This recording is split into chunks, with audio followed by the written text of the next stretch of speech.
The final boss just showed up and wiped out humanity's elite in seconds. Cornered, our MC accepts his fate, but the monster stares right at him and goes, "Daddy?" Before he can even process it, he gets gobbled up, but he wakes up 10 years in the past. Awakening, the most bizarre hidden class in the system, Guardian of Fear. Before, he was just a classless scrub used as monster bait, but now, the calamity that wrecked the whole world turned into his cute little pet daughter, an unbeatable boss working as his personal bodyguard, glitching out the system's rules, fusing nightmares together, and building an army of otherworldly beasts. The ones who humiliated him in the past are about to find out what true terror feels like. Our story kicks off with the MC breaking out in a cold sweat, which tells you things are already looking pretty bad from the get-go. To make matters worse, the poor guy can barely stand and his hand won't stop shaking. Can't blame him, since he's surrounded by a bunch of people who've been taken out. In this chaotic scene, we meet our MC, Aniclimax, a rookie player with no class at all.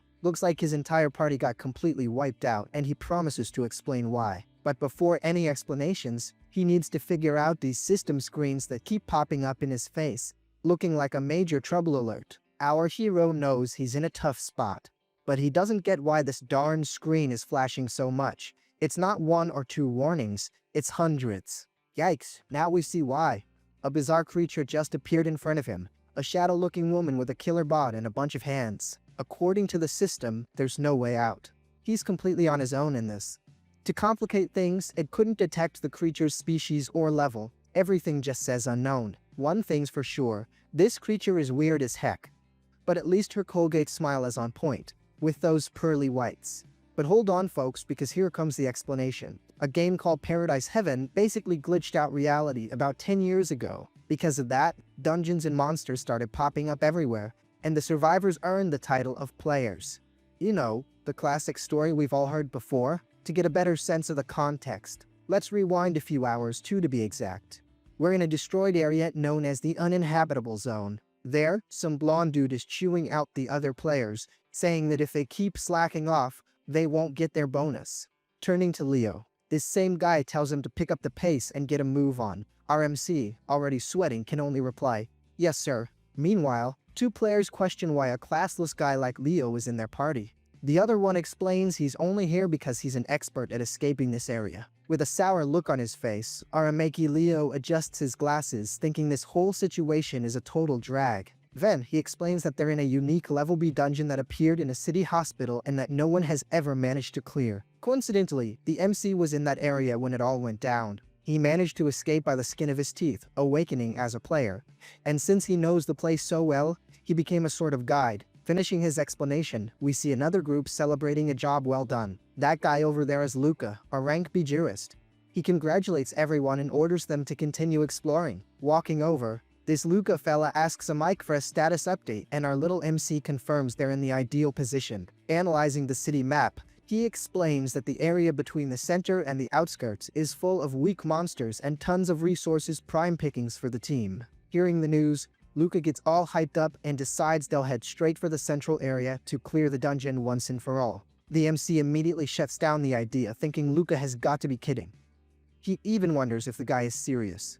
After all, there's no way he wants to meet his maker this soon. Losing his patience, the blonde guy tells him Mikey to go on ahead and lead the way. Our MC tries to argue, but it's no use. The jerk is the boss. Trying one last time, he yells that this isn't a normal rank B dungeon and that, with information from 10 years ago, there's no way they can handle it. He suggests they could take it slow, gathering resources, data, and analyzing some monsters. Suddenly flies toward the MC. Uh-oh. Looks like Luca didn't appreciate the suggestion and has already grabbed the kid by the neck. With that, he lifts our little MC into the air with no trouble at all. In a threatening tone, Luca says he came here to clear the dungeon. So the MC better shut his mouth and do his job. In other words, lead the way. Because at the end of the day, he's just a classless loser, struggling to breathe. The MC apologizes. Luca then throws the kid to the ground, making it clear he's only getting special treatment for his escape expertise and nothing more. To smooth things over, our MC says it's fine, he'll guide the group to the central area. But of course he's no fool and doesn't want to get taken out. His plan is to bail at the first opportunity. But it seems like Luca read his mind, because the scoundrel points his blade right in the MC's face. With an intimidating glare, he asks if a Mike is plotting something, warning him he'd better lead the way properly, since he's not good for anything else. Completely terrified, the MC agrees on the spot. He has to admit it. This situation is not looking good for him at all. At least Luca finally sheathes his sword. Ahem. With a disgusted look, the spoiled blondie complains about having to get his hands dirty with the MC. Meanwhile, a Mikey's left on the ground, trying to think of a way to escape. To make matters worse, a background character in the distance comments that someone without a class shouldn't talk back to a rank B. After a while, the group reaches the city center and finds themselves in a totally post-apocalyptic scene, with everything in ruins. Taking a look around, Luca comments that he doesn't see much of a difference. Aside from the greater destruction, the rest is the same. Our MC thinks this blonde guy is a complete idiot.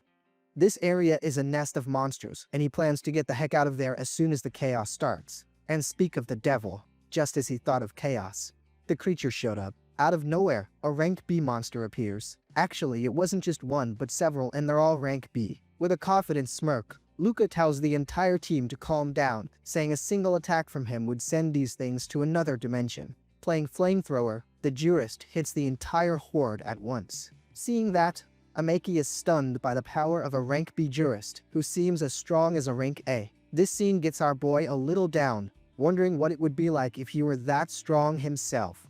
Suddenly, something snaps him out of his daydream. His detection skill started beeping, reacting to something. He realizes that the monsters are getting closer and fast. Desperate, he runs to Luca to warn him that he's detecting something huge coming very quickly, and that they better get out of there. With pure mockery, the obnoxious blonde guy ignores the MC, laughing at the idea of a classless person having a detection skill. But to wipe that smirk off his face, the ground beneath his feet starts to crack. Right away, the group gets worried, realizing the ground is indeed breaking and that something big is on its way. Our MC is also caught by surprise. He knew something was coming, but he had no idea what it was. Unfortunately, it's already too late. Everyone is thrown into the air, or rather, down.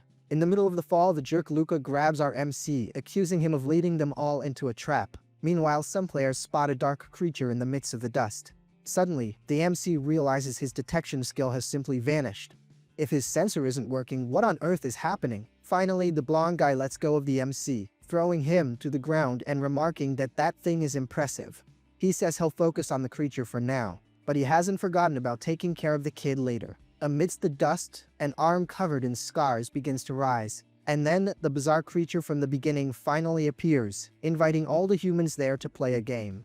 From a distance, Luca remarks that it's the boss, and the final mission is about to start. Amazingly, he was right. A system screen appears, stating that the objective is simple: eliminate the unidentified object within the time limit to earn an unknown treasure. As soon as he hears the system, Luca immediately lunges into an all-out attack. With a psycho smile, he yells that he's going to burn everything until it turns to ash. Lying on the ground, the MC just watches, trying to understand what's going on. When Luca's attack finally stops, the creature simply vanishes into the flames, leaving the players confused. While Luca tells everyone to stay on guard, the creature stealthily appears right behind him. Sensing his strange presence, the blonde guy slowly starts to turn his head, but our boy stays locked, my friend. The woman starts dishing out kicks and smacks all over the place. Yelling that they are all naughty boys, she charges at the team as they try to fight back, but honestly, it doesn't do much good. With ease, she grabs most of them, getting ready for her feast. I mean, it looked like it was going to be a feast, but she actually just hurls everyone against the wall with full force. For her, this is all just fun and games, commenting that it's been a while since she's had this much fun playing. Lying on the ground, the MC can hardly believe his eyes. The creature has already taken out almost everyone. He tries to pull up the info screen but finds nothing on her species, level, and abilities are still unknown. With a scream, the crazy woman punches the ground violently. The impact sends the MC flying right into a wall. Trapped in the rubble, the kid can barely move as the blow was incredibly strong. The creature then positions herself over the players' bodies and, to his horror, looks directly at him, licking her finger. She says she smells something familiar. Our MC, panicking, is already thinking, "Not me, lady, not me." And then, the creature gets even closer and calls the MC daddy, asking if it's really him. With that question, the kid is left completely clueless. Like, did she really just call him dad? In the guy's head, this makes zero sense. It's impossible for him to have a daughter this big unless that solo science project he conducted in the bathroom last Saturday somehow mixed with radiation and created this thing. To make matters worse, the creature is still there, insisting on calling him dad. Despite his nerves, the MC thinks that if this is the situation, maybe he can work an angle to escape. As if reading his mind, the little monster says that escaping is a brilliant idea and the best solution. With a terrifyingly wide-open mouth, she calls for Daddy to come home. Seeing that disturbing scene, our little MC starts screaming in fear, but it's too late because the creature has grabbed him, and there goes our protagonist, getting swallowed. As he falls into some kind of portal, the kid thinks that being eaten is the worst possible way to check out. At that exact moment, a system window appears, congratulating the kid for unlocking a secret class. The class name is Fear Guardian. We have to agree, that's a pretty sick name. If the ability is just as good, our little MC is set, and luck might finally be on his side. Right after that notification, the kid starts to slowly open his eyes. Little by little, he begins to see his own arm, confused about what just happened. When he comes to, our hero realizes he's there, alive and well. Jumping to his feet, the kid immediately recognizes the place. He's back in his own house. On the TV, a host says good morning and, on top of that, announces the date. January 30th, 2100. To be more exact, it's already 4 in the afternoon. Our MC is shocked by the news because according to his calculations, the Paradise Heaven game launches in 5 hours. This can only mean he went back 10 years in time. Heck yeah, what spectacular news. He can hardly believe it's real. After all, the kid had no idea he had a skill like that. Thank heavens his prayers were answered, and from now on, his life is going to be smooth sailing. At least that's what he thinks, since nothing and no one is going to disturb his peace. Yeah, little MC, sorry to break it to you, but I've got some terrible news for you. To the kid's complete surprise, the same creature from before is right behind him, and by the looks of it, she showed up with the appetite of a lion. Instantly, our little MC hits the floor, panicking like crazy, drooling all over the place. The little monster says her tummy is rumbling. Still on the floor, the MC gets even more confused, wondering what the heck is going on. But the creature gets closer and gives him a few sniffs, stating that the kid smells like daddy. Yikes, the MC realizes right away that the situation is repeating itself. All signs point to him getting devoured again. But believe it or not, nope. In fact, he gets a huge sloppy show of affection from the creature, which is more like an affectionate lick. This bizarre figure then asks the MC what's for dinner because Suzuko is very hungry. Covered in drool, the MC wonders what on earth is happening and what she means by food and hungry. Since she put him down, the kid bolts, saying he's going to whip up something for her to eat. A moment later, he shows up with a bunch of fried chicken buckets. Suzuko, who's never seen it before, asks what it is. With a strange smile, our little MC says it's all for her, a little gift for Suzuko. Satisfied with her little snack, she rubs all her monstrous affection on the kid. With her mouth full, she even says she loves her daddy because he does everything for her. Our little MC just can't believe what's happening. This has to be a dream. There's no way it's real. What are the odds he'd go back 10 years in time just to become a monster's dad? But to start the feast, our little Suzuko tries a piece of chicken. But the second that flavor hits her tongue, man, she goes into a total frenzy. And just like that, she wolfs down absolutely everything in seconds. While she eats, the MC checks the system, which shows his new job, Fear Guardian, or in other words, a monster tamer. His level is F, which means even with a new class, he's not starting off that strong. At this point, the kid wonders if he awakened this job because of Suzuko, since the screen confirms she's a corrupted zombioid monster, and that she's pretty hungry. Her main skill is predation. When this creature consumes another monster, there's a 30% chance she'll acquire the target's skill. Amike is floored by what he's reading. Even in her incomplete state, she's already a rank B boss. He can only imagine how strong she'd be if, by some miracle, she ever became whole. Thinking about it, he wonders if by taming Suzuko, he could also tame other bosses. But, distracted, the kid doesn't notice she's coming up right behind him. To make matters worse, a giant warning pops up in front of him, informing him that the monster has entered a state of hunger and rage. With the charge percentage at 50%, our little MC better do something about it. Despite the warning, she doesn't seem that angry, just grabbing the MC and calling him daddy. Yup, the system explains that one of Suzuko's traits is a persistent hunger condition. The little weirdo then starts licking him again, warning him that she's still hungry and asking what she's going to eat now. Seeing the situation, the MC thinks that, For now, the best thing to do is to try and keep her in a good mood. Patting her on the head, he says that sometimes she'll need to have a little bit of patience. In a calm tone, he assures her there's no need to rush, because pretty soon she'll get to eat as much as she wants. Our MC says this because he already has a plan in mind. He's going to act like a good dad, satisfy Suzuko's hunger, and, while he's at it, clear some dungeons in the process. It'll be a piece of cake. Getting this affection makes Suzuko extremely happy. He doesn't get why she's so happy. After all, it was just a calm little pat. But, in the middle of her happy frenzy, the little weirdo ends up grabbing him again. This time she squeezed pretty hard, so the MC ends up getting a bit crushed and asks his dear daughter to put him down, otherwise he's not going to make it. Suddenly, the TV announces some breaking news, catching the attention of them both. Just as the anchor was about to report the news, the broadcast starts to glitch out. Thinking this can't be real, the kid runs toward the window. Seeing a dungeon appearing right in front of him, the kid complains that they're way too early. There's no way he can be this unlucky even in another life. Outside, the entire city begins to transform into a dark place. This is about to become the Black Forest dungeon, and guess what? Our little MC is right in the middle of it. To top it all off, strange energies start to manifest all over the place. With all that energy manifesting, the forest finally begins to take shape. As if things weren't bad enough, along with the forest, several bizarre monsters start to appear, as if Suzuko's presence wasn't already enough. At that moment, a system window pops up to make the mess official, announcing that the Black Forest has begun to manifest. Coming fast at Toe-Face with a monster that's basically a giant eyeball, our little MC starts to panic. But you can relax, my friend, because right beside him is someone more than capable of handling the situation. Getting furious that they're bothering her dad, Suzuko tells the monster to buzz off and get lost. Right after another notification screen appears, confirming that the MC has been freed from the paralysis caused by that eyeball. Sporting a totally crazy smile, our little heroine starts to celebrate, yelling that she saved her daddy. The problem is, once again, she doesn't know her own strength, and, on top of squeezing the MC, she starts shaking him all over the place, making the poor guy scream his head off to be put down. Granting his request, Suzuko stops and asks if it's time to eat yet. Our MC, still dizzy, says he'll whip something up soon, and asks her to be patient. Before thinking about food, his priority now is to understand what that tremor from earlier was all about.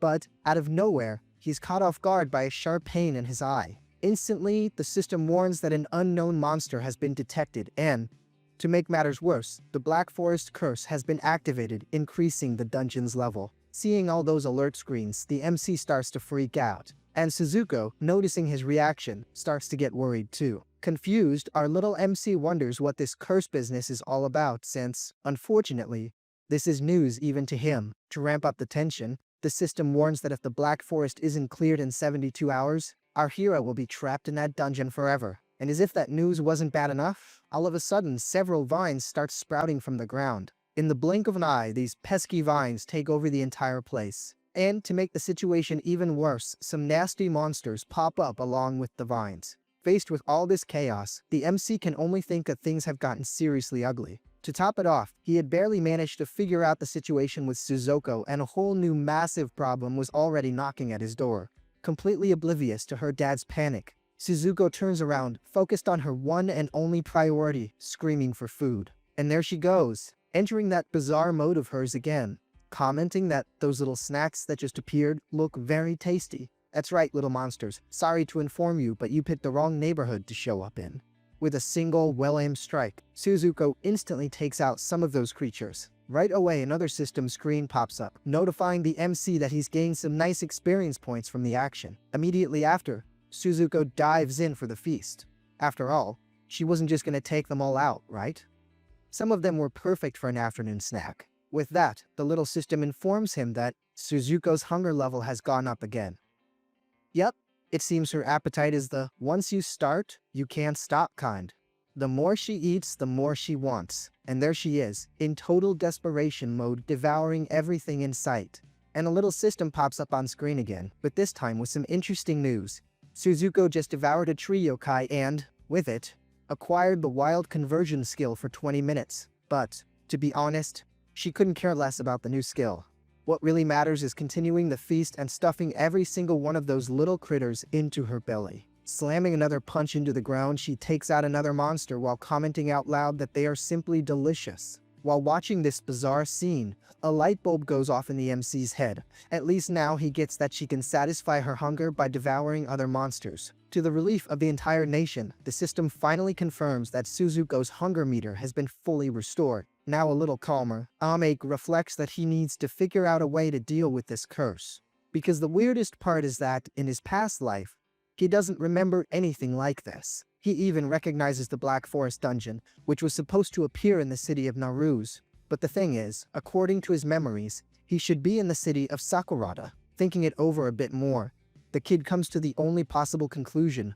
The big difference this time is that Suzuko is with him. To prove his point, she even offers a little piece of monster to her daddy, who, obviously, refuses in the most polite way possible so as not to stress out the little one. Watching this scene, a sinister theory pops into the MC's head. What if the dungeon itself is manifesting differently just to try and eliminate Suzuko? Figuring out the play, he realizes that, since it can't face Suzuko head-on, the darn dungeon must be targeting her master.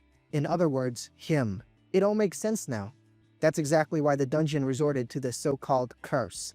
With the clock ticking, the kid starts racking his brain, because he has exactly 72 hours to clear or get the heck out of that place. Collapsing to the floor, he despairs, wondering how he and Suzuko are going to handle the Black Forest, which is a true gigantic maze. To complicate things even more, his fall wasn't an accident, as something sinister underneath him is simply bursting through the floor. Now things have really hit the fan. Two monsters emerge from beneath him, and get this, right between them there seems to be an eye.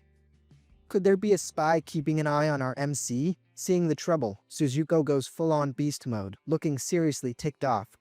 To save her dad, she doesn't think twice and activates her new skill, Wild Conversion. With this new power, her body transforms into a tangle of sinister vines. This way she can both attack the monsters and rescue the MC from the imminent danger. Super proud of herself, Suzuko realizes her new skill is awesome. Pulling the little MC close, she asks if he's okay, and the kid, relieved, says yes, even complimenting her on a job well done. Because he definitely didn't see that coming. Checking out the scene, Mike starts to think this predation skill is a total game changer. He can only imagine the damage this little monster will do when she has a ton of abilities. But, cutting his train of thought short, the monster's bodies suddenly start to glow. Instantly, he yells for Suzuko to watch out and get away from that light. Looks like it was already too late, as a massive explosion swallows up everything around them. After that huge explosion, 24 hours have passed since the Black Forest appeared in the city of Naruse. In the middle of the crowd, we see a blondie playing the hero, telling everyone not to be afraid because he knows the weakness of these enemies. Getting closer, it's no surprise. It's that creep Luca.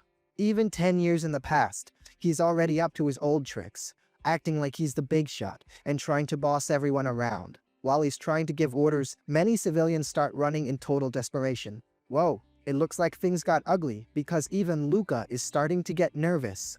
The monster that showed up this time is on a whole other level. Out of nowhere, a giant rank 2 creature just appeared. Seeing that, the rest of the people panic, commenting that this monster is completely different from the others. From up high, Luca tells everyone to calm down, assuring them there's a way to handle the situation. With that, the crazy guy starts yelling to get the monster's attention. Or rather, it seems it's not the monster's attention he wants, but someone else's. Answering the call, this mysterious and powerful person charges full speed at the monster. With a direct hit, she lands a solid blow on the creature. Through the smoke, we realize it's a girl, and she's carrying some kind of ray gun. This heroine right here is Hayashi Miki, a rank F jurist. As the dust settles, she wonders if that was really a rank 2 monster. Apparently, even though the creature was strong, for her it was a total cakewalk. With his plan working out, Luca yells to the crowd that if they follow him, victory is guaranteed. Having such a strong protector around, of course everyone is going to follow his orders. Seeing the scene, Miki thinks that Luca really has a talent for convincing people, even though they only met 2 days ago. To show how they met, we go back in time a little, to a moment when Miki was surrounded by 2 monsters. In the blink of an eye, both creatures were defeated. Surprised, Miki asks who's there and why they helped her, and who appears is none other than Luca. That's when they met. He invited her to join him and clear the dungeon, explaining that job holders like them are very valuable. To wrap up the chat, Luca introduces himself as a beta tester and asks if the girl is interested in becoming a savior alongside him. Back in the present, Miki highly doubts a guy with that attitude will become a savior.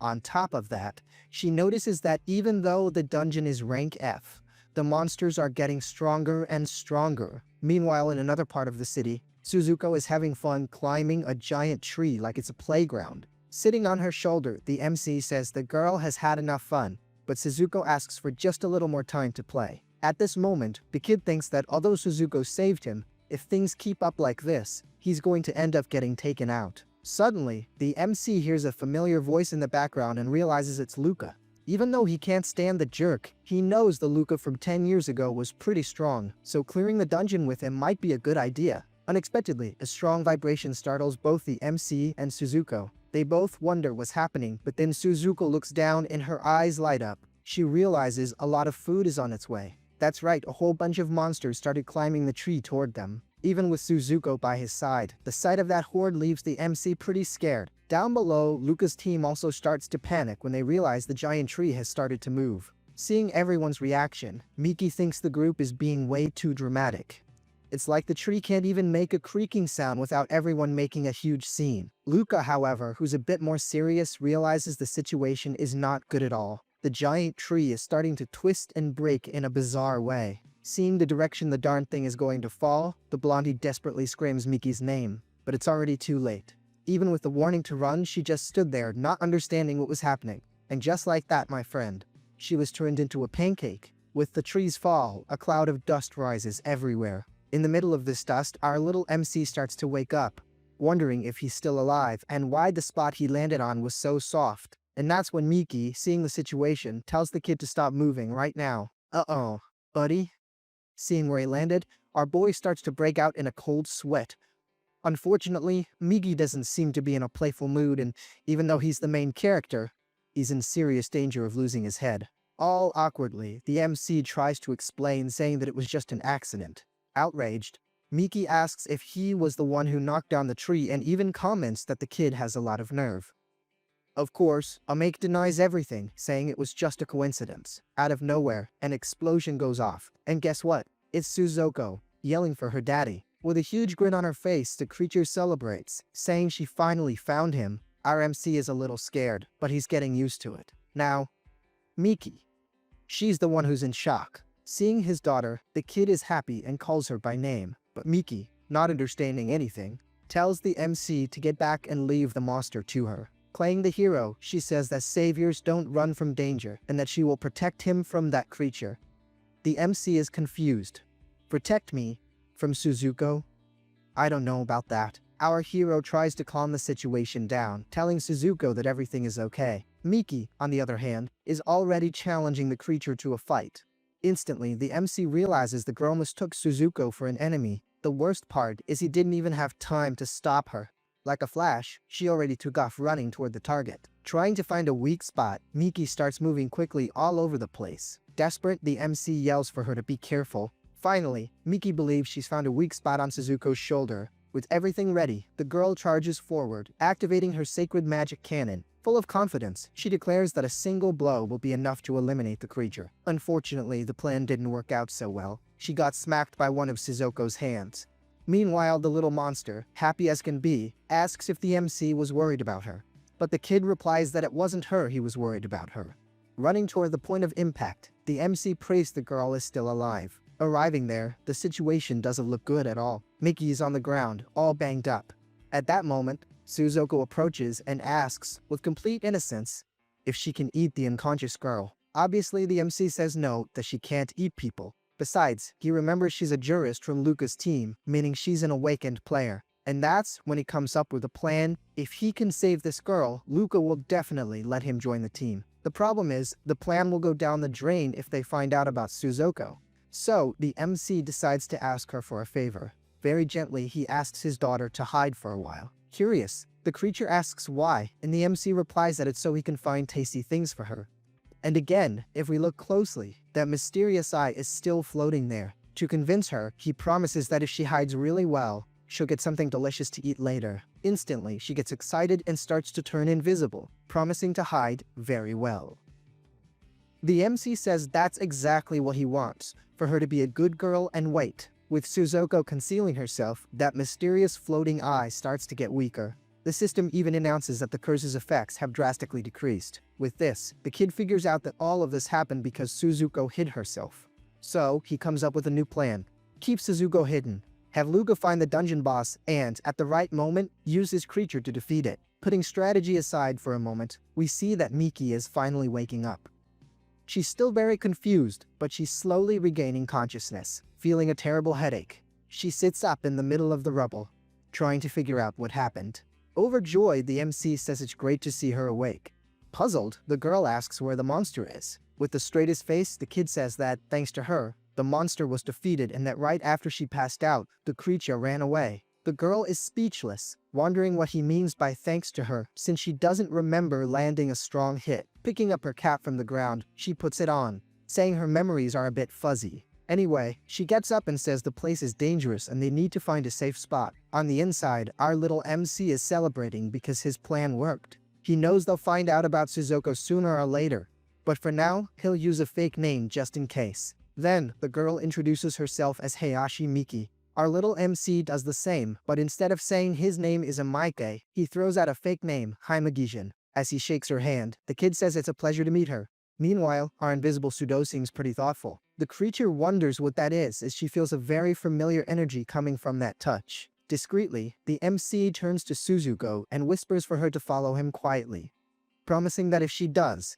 he'll get her a special dessert later. Excited by the idea of food, of course, our Suzuko agrees right away. Miki then starts running and yells for Himagajin not to fall behind, while Suzuko, in her invisible form, follows right behind them. In the next scene, it's already night and we're in another building. Inside, the team leader, Luca, is getting a report, but he looks very worried. A team member informs him that teams 3 and 4 still haven't found Miki, which makes Luca wonder where the girl could have gone. Extremely nervous, the idiot starts yelling at everyone, ordering them to find the girl ASAP. He makes it clear that if it weren't for her, the whole group would have been wiped out by now. Afraid of his reaction, the other members ask him to calm down, assuring him that they'll find her sooner or later. But Luca can't calm down. He knows Miki's skills are incredibly special, so the only thing he can do now is hope that she's safe and sound. And right on cue, Miki makes her grand entrance, announcing they don't have to search anymore. Full of confidence, the girl walks up and greets Luca. Seeing that, the blondie is extremely happy and relieved because thankfully the girl is safe and sound. With open arms, he welcomes her back. Thanking the heavens, she returns safely. Only then does he notice the MC's presence and, curious, asks who the kid is, even joking if he's her younger brother. Miki explains that no, he's just someone she rescued along the way. While they're talking, Sudoko's just hanging back, giggling, since only her daddy can see her. Can you imagine if she snaps and decides to snack on the whole crew? Yeah, the situation is way more tense than it looks. With that, the MC introduces himself to the blondie, saying his name is Himagajin. Without beating around the bush, the kid asks if he can join their group, and the blondie accepts right away. Despite welcoming him, on the inside, Luca finds the newbie's face kind of creepy and suspicious. The blonde guy then decides to use an exclusive skill to scan the MC's true identity. As the system begins its analysis, the kid, all helpful, asks if he can help with anything. Yikes, looks like something went wrong because Luca's analysis just fails. Hiding his surprise, Luca puts a hand on the MC's head, saying it's good to see him motivated and that, from now on, he can call him Chief. At that exact moment, a system notification pops up for Luca, informing him that the query failed and it was impossible to identify the target. Our MC even accepts his new chief with excitement, but on the inside, Luca is fuming that he can't see the kid's info. Not giving up, Luca tries again, and again, and again, but it fails every single time. The blonde scoundrel tries to play it cool, but on the inside, you can tell he's completely tense. The situation is totally new and uncomfortable for him. To make things worse, the notification screen starts glitching out completely, indicating that something is very wrong. Breaking out in a cold sweat, Luca wonders why his skill is failing so much. What on earth could be happening? Suddenly, the scoundrel drops to his knees, leaving the MC completely clueless. With a terrible headache, Luca just stays there, having no idea what's happening to him. Yikes, looks like the tables have turned. The scoundrel managed to see Suzuko for a split second, and the creature sends a clear message, stop spying. This vision terrifies the blondie, making him scream in panic. Seeing the scene, the entire team is baffled, since the only thing they see is their boss collapsed on the floor. Miki wonders what's gotten into him. But Luca is still there, confused, as the image of Suzuko has already vanished. Our MC figures out right away that it was Suzuko's fault, who later confesses she just gave him a little scare. Unexpectedly, a thunderous noise gets everyone's attention. Without wasting any time, the team members run to see what happened. Arriving outside, they come face with a massive explosion. Through the smoke, Luca and the others realize the nearby factory has exploded. The big question is, what caused the explosion? What the heck is going on over there? Pointing at the fire, one of the team members starts screaming in fear as he sees a tree moving in the middle of the flames. As the situation gets tense, Suzuko asks the MC if they should run. But he tells her to wait a bit, as his detection skills are still active. Using his ability, the kid notices the monsters are agitated, but he can't pinpoint what's causing it. To make matters worse, the fire is only spreading, getting bigger and more dangerous by the second. Seeing the scale of the blaze, the kid understands that the biggest threat here is the fire itself. So, he starts yelling, getting everyone's attention. With urgency, he warns everyone to get away from the fire as fast as possible. That junk isn't just any old fire. They're freaking rank 3 wood yokais. And these creatures are already heading their way. But before we continue, a quick explainer is in order. We've got several types of monsters in this series. We have the Kai, which is probably short for kaiju, those strange, unidentified creatures, and the yokai, which are more like spirits and demons. Just wanted to make that clear because here on the channel, we bring you a little culture too, you know? Now that we're all on the same page, let's get back to the chaos. Without a second thought, the creature attacks with a mix of vines and fire. Watching the attack, Luca wonders if the MC already knew about the yokai. If the answer is yes, it means the kid is well informed and has great potential. The problem is, for Luca, that potential is not a good thing, because the kid might try to take his spot. In his head, he's sure the scoundrel did it all on purpose to steal his savior bonus. As the system announces that a new item is being generated, the blondie remembers that each dungeon can only have one savior. But that's fine. He's already decided he's going to find a way to make the MC regret ever showing up. With that in mind, Luca gives the order for the entire team to prepare for a counterattack. But before he can do anything, the blondie is sent flying. Miki even tries to shout a warning, but it's already too late. A huge explosion goes off exactly where he was standing. Seeing the situation, Miki realizes she can't count on Luca and the others anymore. The worst part is, she's also at her limit, so the only way out is to tell the MC to get everyone out of there. Grabbing the kid tightly, she asks if he understood the plan. A bit squished, our MC replies that he got it. In the meantime, our little MC thinks that something is very wrong because even with the curse weakening, the wood monsters won't stop evolving. With determination, the girl braces herself, pouring more energy into her protection magic. But something sinister is emerging from the flames. It was the darn things now advancing toward her. Tossing the kid aside, Miki yells for Himagajin to run. On the grounds, the MC thinks it doesn't do much good to tell him to run now that he's already on the floor. The problem is, when he looks to the side, he sees Suzuko licking her lips, announcing she can't stand the hunger anymore and is going to devour everything there. And to everyone's dismay, to start the feast, she has to deactivate her camouflage. The worst part of all is that our little MC didn't even have time to step in. She's activated beast mode, my friend, and now there's no stopping her. Completely out of control, the little psycho charges full force at the fire creatures. From a distance, Miki is shocked to recognize the creature, wondering if it's the same monster from before. And the worst part is, the thing is strong as heck. Even though the creature is made of fire and is on fire, Suzuko grabs it by the hand, my friend, and shoves it in her mouth. Practically a monster kebab. Our MC does not like this situation one bit.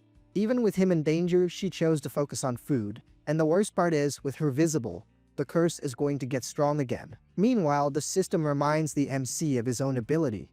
He can copy a random skill from a monster for 20 minutes, up to 4 times a day. Apparently, since he's the guardian, this is one of the skills he can use to sync up with his creature. The big question is, in the future, will other monsters call him daddy too? For now, it seems this whole deal only works with bosses. And it's at this moment that a light bulb goes off in the MC's head. If he can control a boss like Suzuko, maybe he can also control the Black Forest boss and break the curse. But, out of nowhere, a hand taps his shoulder, giving him a huge scare. But it was just Miki, who yells at him to run, saying this is their big chance. Going against the idea, the MC says he's going to use the distraction to go after the real boss, even though he knows it's a risky bet. To do that, he needs to find Luca, because he's sure that blonde scoundrel knows where the big boss is. He explains to Miki that if the monsters keep evolving, soon they won't stand a chance, so they need to find Luca ASAP. Convinced, Miki then grabs the kid and takes off running like mad, telling him to hold on tight if he doesn't want to get left behind. Leaving those two aside, the scene takes us to the city's underground ruins, where we see a very peculiar creature. This mysterious monster starts to slowly whisper the word daddy. With a sinister smile, the creature celebrates, saying it has finally found who it was looking for. Meanwhile, a little further ahead, we see that Luca had the exact same idea as the MC, use the distraction to go after the boss. His plan was simple. While the others were getting wiped out up top, he'd sneak off to the big boss to clear the dungeon. After all, he cares way more about the bonus than about that shrimp of a kid. But his plan goes sour when suddenly all the team members start feeling a tremendous pain in their ears. Confused, the blondie turns around, not understanding what's happening to his companions. Not to spoil the surprise, but everyone's eyes started glowing green. You can probably guess what happened, right? Yep, everyone's possessed, man. The whole crew got their souls jacked. Luca tries to stay calm, knowing he needs to get out of there as fast as possible. But upon seeing the bonus for subjugating the boss, he notices the difficulty only went up a tiny bit and decides it's worth it to keep moving forward. However, one of the team members, already possessed, yells at him, reminding him he couldn't even handle the wood yokais. How does he expect to handle the boss now? Man, that comment makes Luca furious. How dare some level E nobody talk back to him? The solution to the disrespect was pretty simple. He ran his blade through the poor guy, and that was the end of that conversation. Right away, a system screen notifies him that he earned 1,000 for the subjugation bonus and 300 experience points. The most bizarre thing is that the system calls people NPCs. A moment later, another screen appears, informing him that he can acquire a level E job card. So, is he going to want this new card? Seeing that, the other team members are shocked, asking what on earth Luca just did. But the blondie can only think about one thing: the bonus for defeating a yokai was pathetic, but for eliminating an NPC, he got 1,000. Since he's not strong enough for the boss, he just found another solution. The plan now is simple: he's going to wipe everyone out. While the carnage unfolds, our MC and Miki finally arrive at the location, and right away, they notice a battle took place there. But as they walk a little further, they come face-to-face with the completely crazed blondie, standing in the middle of his former comrades. Miki immediately starts running. Her intention is to stop that madman and maybe save whoever is left. With his sword in hand, the blondie turns to her and says, "You finally made it." Shocked, the girl can only ask what the heck he's doing. With a completely crazed look on his face, he says she got it all wrong. Totally ticked off, the girl throws his promise of clearing the dungeon together back in his face and asks what kind of joke this is, attacking his own party. Acting like a professional liar, Luca flips the script, saying that they were the ones who went crazy, and then has the gall to ask if she can smell flowers in the air. Completely confused, Miki asks what the heck the smell of flowers has to do with any of this. Then, the blondie explains that whoever breathes in that scent ends up becoming a servant of the boss, and that's why he had to take care of everyone. With a dramatic flair, he raises his sword. Continuing his little act, the liar says he's become a servant too, and that now she has to put an end to him, falling for his act. The girl is in shock, wondering how things got to this point and if there's really no way for them to defeat the boss together. Coldly, Luca says it's impossible, but she insists, reminding him he was a beta tester and that there's no way he's giving up now. With a sinister smile, Luca then says that if she's not going to do what he asked, there's another way. Desperate, Miki immediately asks what it is, saying she'll do anything. With a look of pure evil, he reveals his little way of solving the situation. The worst part is, without a shred of pity, the jerk stabs the girl right in the abdomen, and to top off the betrayal, he brutally throws her to the ground. With contempt, the jerk approaches, saying she's just an NPC and shouldn't be trying to give advice to the main guy. Yeah, looks like he's got a major case of protagonist syndrome. Driving the sword in deeper, he says he shouldn't have expected anything from her, and that the only reason he saved her was to get a high-level job. That being said, she still has one last role to play. Without hesitation, The jerk pulls out a job card, and the system asks if he wants to forcefully steal another person's card.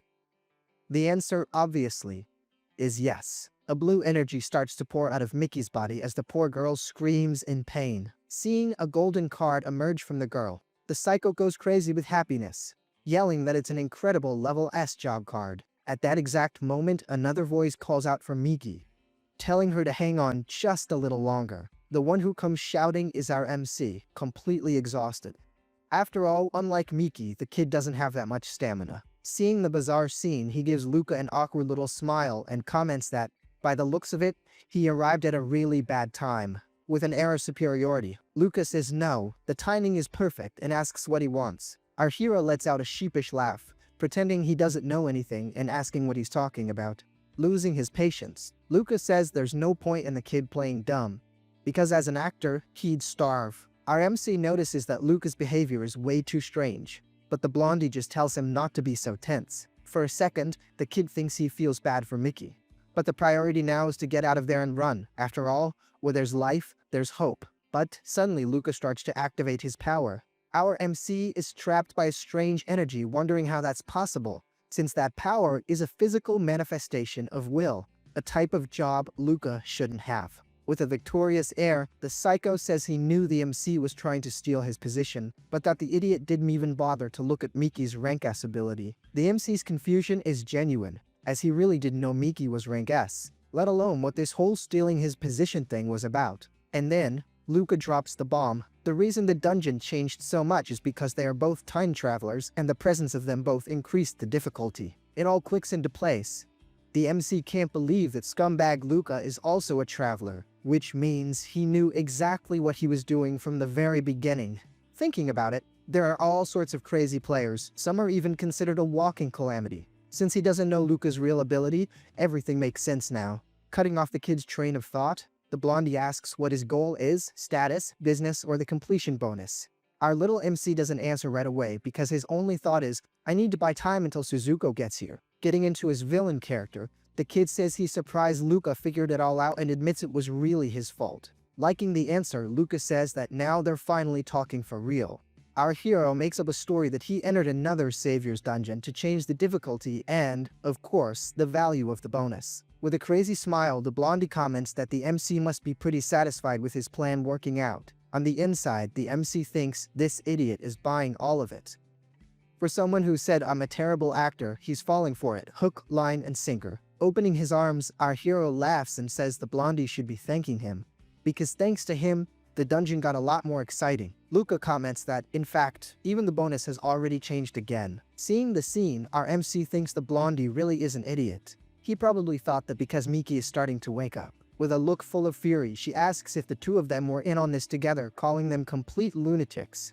Losing his patience, Luca tells the woman to shut up, saying this is no place for her to be giving her 2 cents. Seeing her reaction, the little MC gets worried, thinking that even Miki took his acting seriously. At that moment, the system informs him that the level S job card has been successfully obtained. Drained of her energy, Miki collapses to the ground again.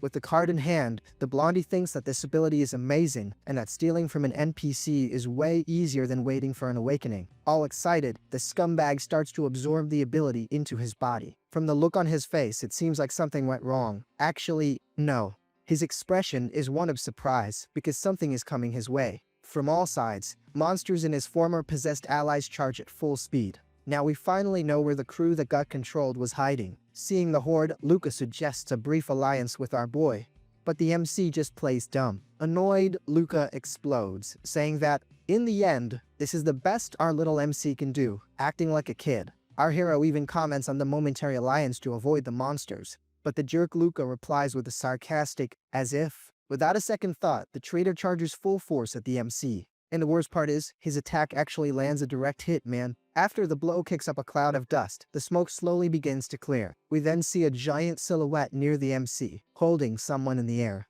Desperate, Lucas starts screaming to be let go, claiming he's the savior, the main character, and that he must be released. With a sinister smile, Suzuko replies that she doesn't need a savior. She only came here to find her daddy. Confused, Luca asks who the heck her dad is. Looking at the MC, he finally understands the situation. With a smile and a thumbs up, our hero confirms, "Yup, "That's me?" Realizing he's in deep trouble, Luca panics, yelling that he accepts the alliance and will help clear the dungeon. Not giving a darn, Suzuko just smashes him even harder into the ground. After taking care of the problem, Suzuko tells her daddy she's sleepy. The MC agrees but says they have one more thing to do first. Gently he asks if she could take care of all those monsters. With a little smile, she replies that it's fine because it'll just be a little snack before her nap. From there, you can already imagine the damage, right? She just wipes the floor with them, beats everyone up, eats a few, and while she's causing all this chaos, our little MC thinks the good news is they still haven't found the boss, so they can get out of there safely. In the midst of the chaos, he remembers his injured ally and finally runs over to Miki. Man, the poor girl hasn't been taken out yet, but she's almost there. If he's not quick, things are going to get complicated. As he gets closer, the MC notices something strange about her face. Miki is definitely different. At that moment, Suzuko finishes her snack and approaches, making the MC turn toward her. Getting closer, she calls him daddy. When he asks what's up, the giant envelops him with one of her hands, letting him know she's finished clearing the area, trapping the MC in a bear hug. She says she's very sleepy, but she's not going to stop protecting her daddy, so he should just stay quiet there with her. Our hero even tries to get her attention, but it seems sleep hit her like a truck. Completely confused, the MC doesn't get what's wrong with her. Even Suzuko is acting weird. To top it off, the surrounding monsters have just frozen in place. And the most bizarre thing of all, the curse that was tormenting him simply vanished out of nowhere. Out of the blue, a giant root sprouts from the ground right in front of him. In seconds, the root transforms into a sinister flower, which comments that the fact he isn't affected by its fragrance only confirms why the little monster calls him daddy. It clicks instantly. The MC realizes this has to be the forest boss. In other words, things have really hit the fan, especially with Suzuko taking a nap. In the middle of his panic, a system screen appears, announcing that synchronization has begun and that one of Suzuko's skills will be randomly selected for him to use. And then, the darn thing's identity is revealed. The boss is the Whispering Flower, an advanced rank C. With an air of superiority, it declares that from now on, the two of them are its prey. Without a second thought, our MC, who is no fool, activates the skill he just copied, Suzuko's camouflage. As his body turns transparent, he manages to escape its clutches by the skin of his teeth. Relieved, the kid realizes the escape worked. But a weight falls on his conscience. What about Suzuko? Is he going to have to leave her behind? But the boss, in a calm voice, appears beside him, warning that there's nowhere to run. The creature then explains that all the plants in the forest are its eyes, making escape impossible. To make matters worse, the fragrance he breathed in is still circulating in his body, serving as a perfect tracker for it. As reality hits him hard, the little MC understands that he's completely cornered. With no other alternative, he asks what the boss wants. Ignoring him, the creature just approaches the sleeping Suzuko, commenting that she's way prettier when she's quiet. In a sinister tone, the creature continues, saying the little monster is adorable and strong, just like her. Our MC then connects the dots and asks if her goal is to devour Suzuko, realizing the little monster was the target from the very beginning. To make matters worse, the boss confirms it, revealing she'd already eaten one of Suzuko's eyes in the past, and that's how she gained intelligence. Now, she needs to continue the feast to get stronger and win back his favor. Puzzled, the MC asks, his favor? Who is this person she keeps talking about? A human? The boss gets furious at the question and tells the MC not to dare insult this mysterious figure, saying our hero is nothing compared to him. She then finally reveals the name. She's talking about the monster creator. With contempt, the creature accuses the MC, saying that because he's keeping a monster, he's nothing but a huge imposter. The kid asks how she knows he's a guardian and, more importantly, why she's calling him an imposter. The boss explains that Suzuko is the monster creator's daughter, yet she still calls him daddy. To her, it's ridiculous for the kid to be manipulating a monster, as it only shows he's trying to imitate the real creator. And then she drops a bombshell. The only reason humans were made was to take care of monsters. Their goal has always been one thing, to be her little snack. Outraged, our MC asks why the darn thing didn't say so sooner. The flower seems intrigued by his reaction, noting that the kid's got a lot of attitude. Seeing that the kid is clever, she makes him an offer. If he becomes her servant, maybe she'll spare him from being taken out. Our hero cracks a smile and says the offer actually sounds pretty good. But his answer is simple. You can take that offer and shove it. Impressed, the boss realizes the kid is pretty bold. If that's how he wants it, then he'll go down with the other one. Without wasting any time, she lunges with her vines to try and hit him. Instantly, the kid dodges, but the pesky vine still manages to graze his face as it flies past. Even with attacks coming from all sides, the kid keeps dodging as best he can. At that moment, a system screen warns that the camouflage will only last for 10 more minutes. Seeing that his ability is running out, he realizes he needs to wake up Suzuko.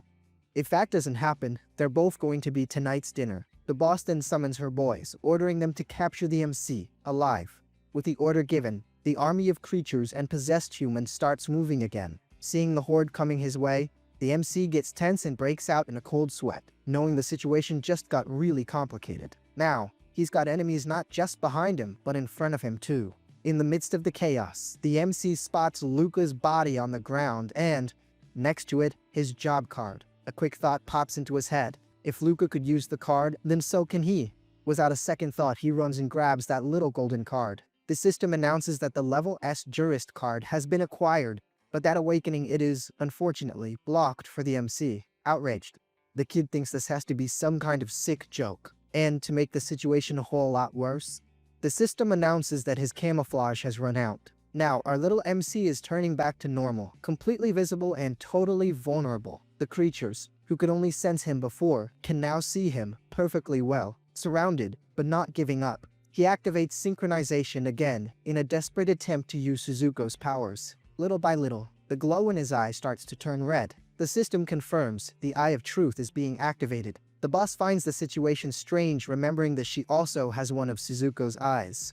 And here's the creepy part. That's why one of our little monster's eyes is covered.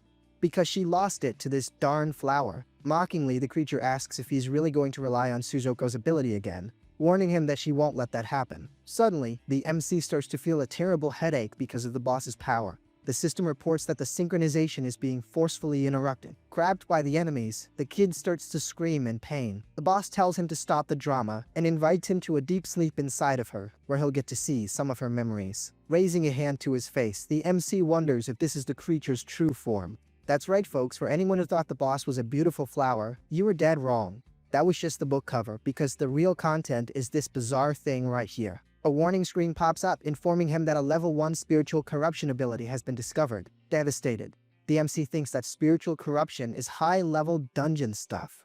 Is this seriously a rank F dungeon? It's just one disaster after another. At that moment, he remembers his past life, where it was Suzuko herself who took him out. What's going to happen this time? In the darkness, he wonders if meeting the girl was good luck or bad luck. Suddenly, he sits up, completely terrified, with no idea where he is. His only option is to try and open the system screen to understand the situation. Just then, a mysterious voice says, "It's a masterpiece." Looking around, the MC realizes the voice came from behind a door. Without many options and driven by curiosity, he opens the door. On the other side, he sees a bunch of papers on the floor and a blurry figure who repeats that she is his greatest masterpiece. Confused, our hero figures this must be some kind of projected memory. To his surprise, the mysterious man invites him to celebrate his new existence. Or rather, it seems she's not talking to the MC but telling something to Rise.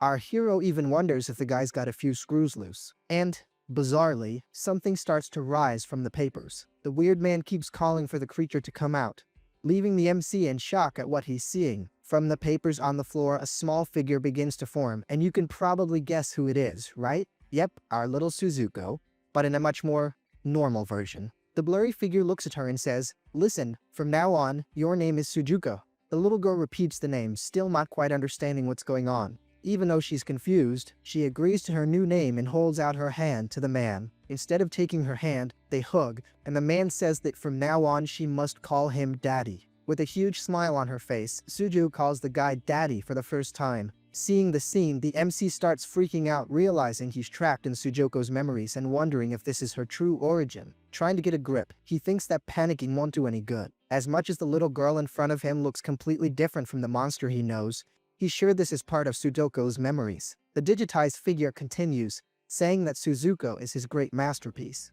But now she needs to be ready. Not understanding, the little girl asks, "Ready for what?" The man replies in a solemn tone, "To join me on a mission to save the world." Suddenly, the scene dissolves before the MC's eyes. Kneeling in the void, he realizes they're gone. Confused, he tries to understand who that guy was and what he meant. Our hero regrets having so little information about what he just witnessed, and then another door appears in front of him.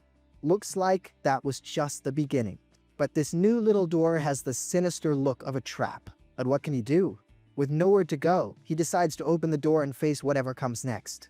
On the other side, he sees Suzuko telling her daddy that she missed him. The mysterious figure replies that he has something new to show her, research that could save the world. He then reveals a flower, the Whispering Flower, and we know all too well where that darn thing is going to end up. He describes it as a plant with animal-like characteristics. From a distance, our little MC recognizes the flower instantly. It's the darn boss of the Black Forest. The man explains that, unlike Suzuko, who is perfect, the flower is missing something. It's incomplete. With a strange smile, he says that this is a problem. Seeing his concern, little Suzuko hugs him and offers to help. Smiling at her daddy, she asks if there's anything she can do. Watching the scene, the MC wonders what made Suzuko change so much. Meanwhile, the scientist thanks her, saying that yes, she can help. In a manipulative tone, he makes it clear that if she doesn't want to, it's no problem, but of course Suzuko falls for the mind game and agrees right away. Then, the wretched figure reveals what he wants, something that Suzuko has.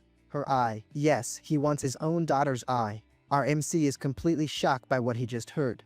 But, to his surprise and horror, little Suzuko just smiles and agrees on the spot. Without a second thought, she shoves her hand into her own face and rips out her eye. Instantly, the MC feels a terrible pain in his own eye, as if he synced up with her suffering. The little girl, who seems to feel no pain at all, simply hands the eye to her father.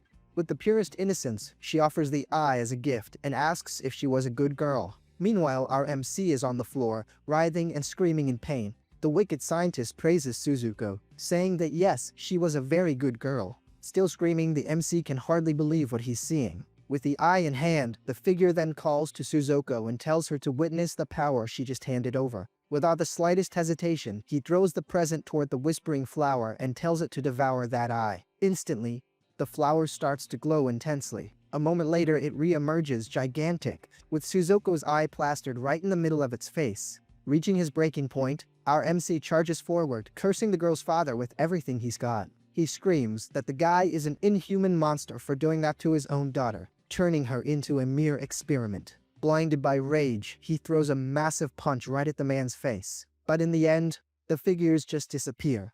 Our little MC had forgotten that they're only memories. Collapsing to the floor, still feeling her pain, the MC wonders what that guy's problem is. At the end of the day, the scumbag is nothing but a criminal. The big question is, why did he feel all of Suzuko's pain like that? And suddenly 3 doors appear in front of him. Not 3, man, a ton of them. Every second more and more doors start to appear. Our MC just sits there, completely baffled since he didn't even touch them to make this happen.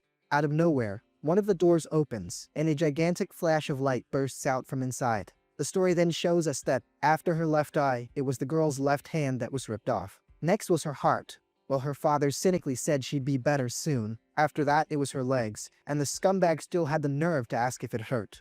With heartbreaking innocence, Suzuko would reply that she didn't feel a thing, so it was all okay. The worst part is that even her memories were devoured, and she no longer recognized her own father. Back to the MC, the kid is laughing out of pure nervous energy, filled with rage, unable to believe the horror he just witnessed. Seriously, was that scumbag using his own daughter as monster chow? We then see the final result of his cruelty. Little Suzuko, with no legs, no eye, and no arms.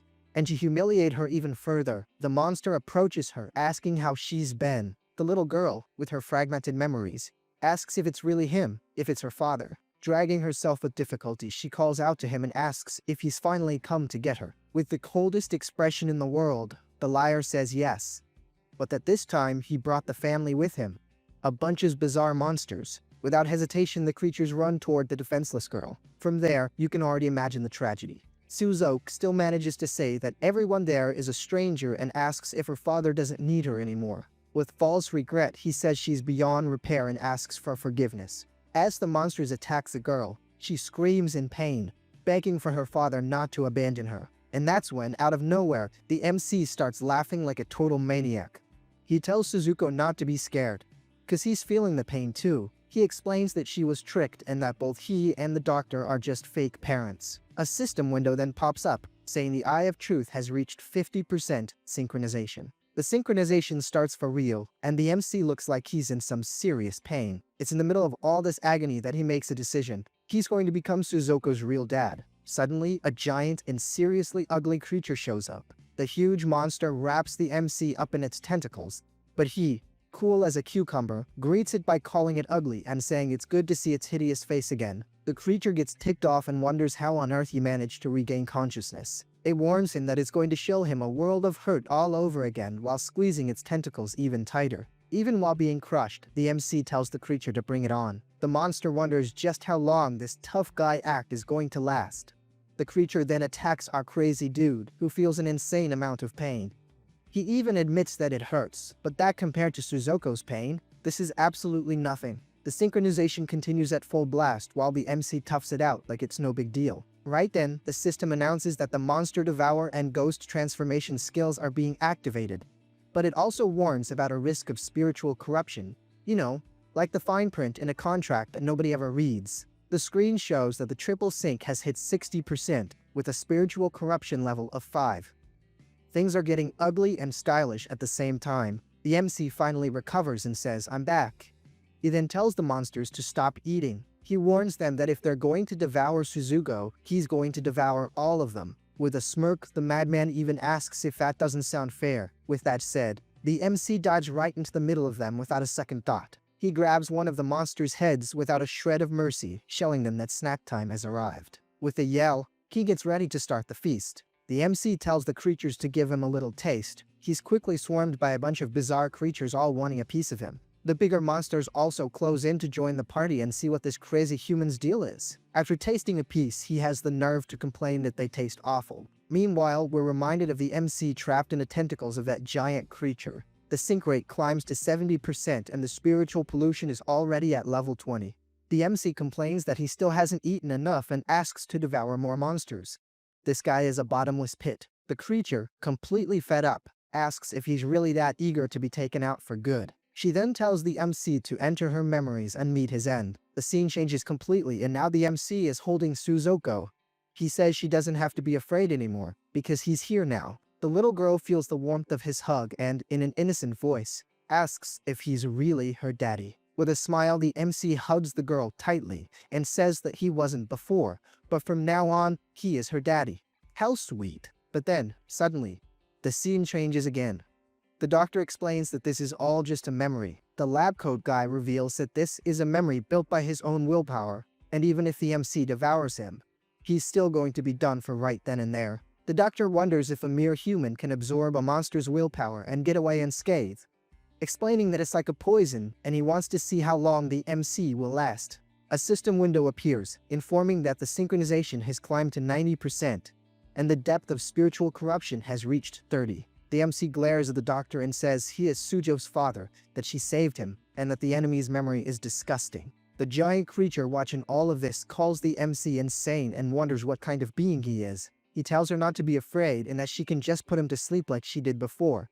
The dude is literally asking for it. The monster then lets the MC go, wondering why on earth it's letting him go. The MC taunts it, asking if it isn't going to use its powers, and telling it to hurry up. The creature is completely stunned, not understanding the attitude of the psycho in front of it. He tells her to hurry up so he can see that guy again, because he's going to finish the doctor off thousands of times. A system window announces that his willpower has surpassed the boss's and the creation condition has been met. The creature, at its limit, tells the MC to shut up and lunges at him. The system, ever so helpful, asks if he wishes to keep the sea-level boss. The creature attacks with everything it's got, but the MC dodges with ease. Suddenly, right as the monsters can't move anymore, it complains that his willpower is too strong and doesn't understand how that's possible. The MC explains that it's actually her own willpower and that he just borrowed it to get stronger. With a wicked grin, he says that since she doesn't want to play with him, he figures he'll have her play with Suzuko instead and then calls out for his little girl. Suzuko shows up in a giant form and immediately asks who the jerk was that did this to her daddy. The MC, super calm, says it's alright and just tells her to go play with that lady over there. He even gives a thumbs up and says that if she gets bored, she can go ahead and devour the creature. Suzuko, of course, starts cheering on the spot. The girl glares at the huge monster and asks, "Who hurt my daddy?" The creature, absolutely terrified, answers that it wasn't her. In a panic, she screams that the MC was the one who hurt himself. Suzuko calls the creature a lying lady. She then attacks with everything she's got, yelling that it's not nice to lie. The scene cuts and we see the MC rushing over to Miki, who's down on the ground. Worried, he asks if she's okay. Miki's there, all banged up, and calls the MC by his name, Himajin, asking what the heck he really is. With a little smirk, the MC replies coolly, "What you see is what you get. The father of a very stubborn daughter." He then holds the sword and warns her that this is gonna hurt, but that she needs to hang in there. The MC yanks the sword out of her stomach in one swift motion. With her eyes glowing with anger, Miki gets ready to react. She jumps to her feet in a flash and grabs the MC by the neck. So much for gratitude. The girl asks if he's still going to lie, accusing him of working with that psycho Luca. She throws him to the ground and threatens to finish him off.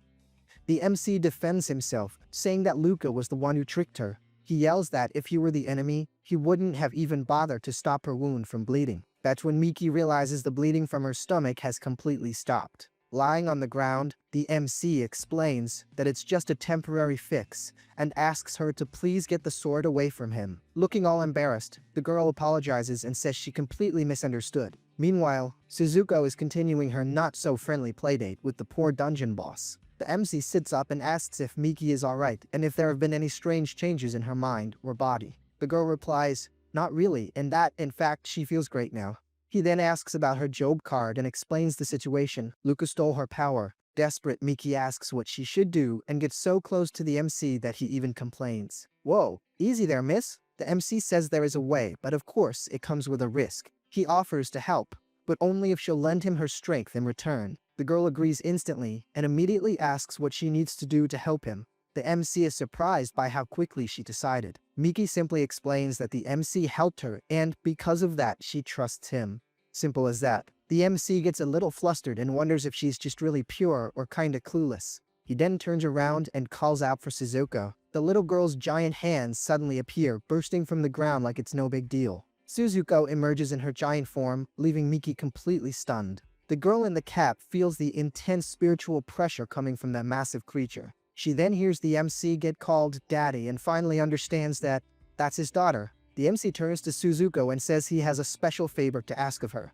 The girl replies that she'll do anything her daddy wants. The MC then asks how that lady is doing, referring to the dungeon boss who is serving as her plaything. Tsutisho says she's already devoured her, but the MC promises to give her something much tastier if she spits the creature out for just 1 minute. The girl agrees in a heartbeat and gets ready to bring the boss lady back up. Poor Miki gets totally embarrassed and tells the MC not to look. Suzuko's stomach then opens up, revealing the boss lady is still inside, completely in one piece. Miki is completely speechless, while the MC, beaming with pride, praises Suzuko. He's already become such a doting dad. A moment later, the dungeon boss is spat out onto the ground, looking like she got hit by a truck. The creature just lies there, sprawled on the ground, completely wrecked and too weak to even blink. The MC walks over to the poor thing and says that the little favor he's going to ask of Miki is for her to send this creature packing for good, no return trip. Of course, the dungeon boss was not a fan of that idea and started screaming, telling them not to underestimate her. And out of nowhere, like magic, a bunch of creatures and people with glazed over eyes show up to crash the party. In the middle of the horde, one of the monsters stands out, like the tough guy of the group. Then all the enemies start charging at them. Things just got real. Both Miki and Suzuko are just floored by the number of zombies that popped up out of nowhere. Suzuko, already drooling, asks if she can have a little snack. But our MC, totally chill, says there's no need. Our MC then faces the boss and, with a smirk, asks if her little show is over yet. The boss warns that when she goes down, she's making sure to take him with her. She challenges the MC, telling him to go ahead and try his best not to become Monster Chow. The MC simply agrees and creates a sphere of energy in his hand. Then, he unleashes this power, which spreads across the entire battlefield like a wave. The energy hits all the monsters in the possessed, who instantly freeze in place. Miki celebrates, totally stoked to see that the bad guys have all turned into statues. She turns to the MC and asks what kind of crazy spell he used to stop everyone. But then the girl freezes in shock when she sees his face and asks what the heck happened. The MC's face is now covered in extra eyes, looking like something out of a horror movie. He explains that this is the risk he mentioned, the spiritual corruption. but that there's a little trick to lessen the effect. Suzuko, on the other hand, thinks her daddy looks super stylish. The MC takes Miki's hand and asks her to help him out. The girl, all worried, asks if he's really okay. With a smile that convinces no one, he says he's just fine.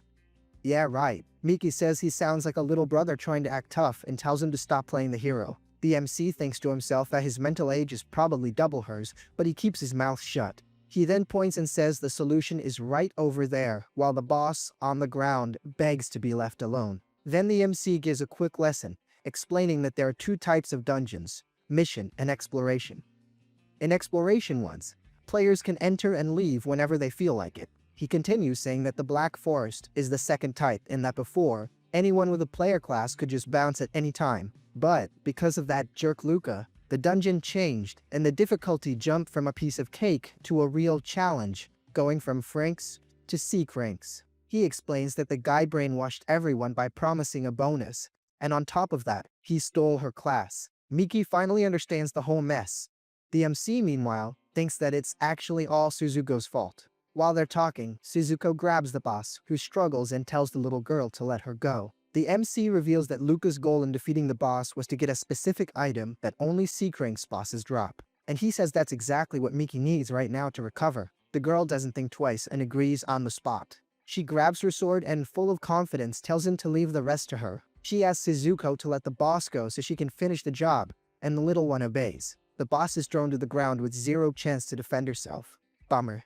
Miki then attacks with all her might, landing a direct hit on the creature and sending it to the great beyond. A system screen pops up, announcing that the Black Forest boss has been taken out and the dungeon is officially cleared. But then another screen appears saying the dungeon was cleared by Hayashi Miki, but it shows an error since she's not registered as a player. The system then corrects the info, giving the credit to a Mike Leo. The MC says that without a class, the system just wouldn't recognize her. Miki celebrates the victory, super excited, and the MC thanks her, feeling a little awkward for stealing the credit. The MC then asks Miki to keep his identity a secret. She agrees, but wonders why he's being so mysterious. Just then, a system screen asks if he wants to hide his player information, and he accepts instantly without even blinking. Next, the system asks him to create a player nickname. The MC stands there tapping the screen trying to think of a cool name to use. He ends up deciding to go with the name Keeper. The system informs him that the reward will be distributed as soon as the calculations are done. But the MC says that before they grab the prize, they need to grant Miki's wish. He approaches the boss's body, and the girl, curious, asks what he's doing. The MC rummages around a bit and finds a sprite-type monster core. Miki asks how to use it and, just kidding around, asks if she's supposed to eat it or something. The MC confirms, and the girl thinks he's totally messing with her. Out of nowhere, Miki starts feeling sick, coughing, and spitting up some weird liquid. The MC shouts her name, already starting to panic. Suzuko, with all her innocence, asks if Miki is done for and if she can devour the body. The MC screams a no, so loud that even the monsters stop to listen. The MC asks if Miki is okay, but the poor girl says she can't feel her arms or legs, and is already wondering if this is it for her. The MC says it's all good and that he's going to help her get through this. He tells her to hang in there, as some super creepy energy starts gathering in his hand. The MC puts the core in Miki's mouth and tells her there's no way he's letting her bite the dust. The girl, not having much of a choice, swallows the item. A massive amount of energy surrounds them both. The MC realizes his crazy plan is actually working and that the elemental power around them is gathering. The story explains that, among the various types of cores, the gold ones are valued at over 2 million. A pretty pricey snack, right? And, by nullifying the boss's willpower, it's possible to absorb some straight-up pure elemental power. Just then, Miki starts floating in the air, surrounded by an insane amount of energy. He gets all worried, wondering if she's been taken over by the elemental power and turned into an energy puppet. Then, the girl unleashes a blast of energy that sends the MC flying. Luckily, Suzuko catches him and totally freaks out, saying that woman did something horrible to her daddy and that it's unforgivable. Nobody messes with her daddy. The little one then asks if she can devour Miki, but the MC, with the patience of a saint, reminds her she promised not to eat people. Suzuko says her daddy is too nice and asks what they should do then. The MC notices her aura is way different than before and wonders if it's because of the changes to her body. Very carefully, he asks Suzuko to protect him if things go south, and she agrees in a heartbeat. The MC decides the whole Suzuko issue can wait a bit. The priority right now is figuring out how to wake Miki up. He even thinks about asking his daughter for help, but ditches the idea. After all, she's a dungeon boss now and is way too dangerous for this kind of delicate job. He raises his hand and tries to use his power, but it's no use. The girl is too far away and his willpower can't reach her. The MC thinks that at this rate, Miki's body won't handle the pressure and is going to end up bursting. To make things worse, he starts feeling the side effects of the corruption and realizes that, in the end, he's going to have to rely on Suzuko. With no other choice, he shouts out and asks Suzuko to give him a hand with the situation. The girl asks what she should do to help. The MC points at Miki and says he wants Suzuko to throw him over there. The little girl agrees with a giant smile on her face, thinking it's the coolest idea ever. She then grabs the MC with enough force to crush a car. He yells for her to take it easy, but it's too late. The little one doesn't know the meaning of the word slow. Suzuko then yeets the MC with all her might toward Miki, like he's a baseball. Flying through the air, the MC complains that it wasn't easy at all. He flies right into the energy bubble that was protecting Miki. The impact creates a cloud of smoke so big you can barely see a thing. In the middle of the smoke, the MC finally manages to reach Miki and calls out her name. He holds her in his arms and yells for her to wake up already. Seeing that yelling isn't working, the MC resorts to plan B and slaps the girl across the face to see if she'll snap out of it. And what do you know, it works. Miki finally wakes up and asks, all confused, what happened. The MC, relieved, says she's finally awake. The girl looks down, realizes her clothes are torn, and turns bright red with embarrassment. She yells at the MC not to look, but he plays innocent, saying he didn't see a thing. Sure, he didn't. Miki then notices the MC's hand and asks if the spiritual corruption got worse and if he's okay. Just then, Suzuko pops up behind Miki, calling her a mean lady and saying she won't forgive her. The jealousy strikes again. The MC tells her to stop right there and explains that Miki is Daddy's friend. He says this was the path he chose and that she doesn't need to worry. To make peace, the MC hands a card to Miki, probably with some important information on it. Miki is shocked when she sees it's her work ID card. The MC lets her know she can probably use the card again now. Afterwards, he says his goodbyes and drops a keep our little secret, okay? And just like that, he tells Suzuko it's time to bounce, leaving Miki with a total heh look on her face. But the girl asks him to wait, wanting to know his real name since Himajin is just a nickname. The MC stops walking and looks back. Miki then asks if the nickname and all the secrets are because of Suzuko. She mentions how he even accepted that spiritual corruption for her and wonders if he's actually human or just a monster in disguise. With a smirk, the MC says he'd love to know the answer to that question himself. He then turns to Miki and asks her what she thinks he is. Just then, Suzuko pops up out of nowhere and blurts out, "Daddy is Daddy! How cute!" Poor Miki is left completely clueless. The MC finally introduces himself as a Mike Leo and even adds, "Go easy on me next time we meet, alright?" The girl agrees with a huge smile on her face and repeats his name, overjoyed. Suddenly, a system notification appears all over the city, announcing that the F-rank dungeon, the Black Forest, has been completed on C-rank difficulty. The screen shows the time was 23 minutes and 50 seconds, earning the player the title of Speed Player. In a fancy office, a bunch of folks in suits stare at their screens, completely floored by the news that just came in. Meanwhile, on the streets, people are celebrating as they look at their phones, relieved that the dungeon was finally cleared. In an online chat, one person announces that the top player rankings have been updated, and the other, super curious, asks for the new top dog's ID. The ranking screen shows that the #1 spot now belongs to a player named Keeper. The person in the chat is confused by the result and wonders who the heck this keeper could be. The scene cuts to 10 hours after the Black Forest was cleared, showing a road that's completely wrecked and filled with smoke. Meanwhile, in a subway depot, a crew of monsters with glowing red eyes appears, and one of them immediately says, "Looks like we're late to the party." The camera focuses on one of the monster's hands, showing off its long, sharp claws, ready to do some serious damage. A creature named Two Head analyzes another monster's body on the ground and comments that the cut was way too clean, like professional work. Another monster, this one with 3 heads, approaches and mourns what happened there to their colleague. A creature called Bonerend examines the body. One of his allies comments that the body is still warm, but Bonerend immediately tells him to shut it. Bonerend notices there's no core and a huge hole in the monster's chest. He realizes instantly that whoever did this knew exactly where to strike to take the creature out. The group's leader laments that their association lost a member, but Bone Rend tells them not to speak ill of the departed, since she was one of them. Philomena, the association's leader, apologizes and wonders who could have done this, since the victim was their guide and the closest to the so-called monster god. She then turns to a one-eyed monster named Shiel and asks him to replay the images from before their companion was taken out. The one-eyed monster, Chell, agrees right away, acting like a total suck-up, saying he'd do anything for his leader. Chell's eye begins to glow, projecting a beam of energy to display the memories. A massive amount of energy builds up on the spot,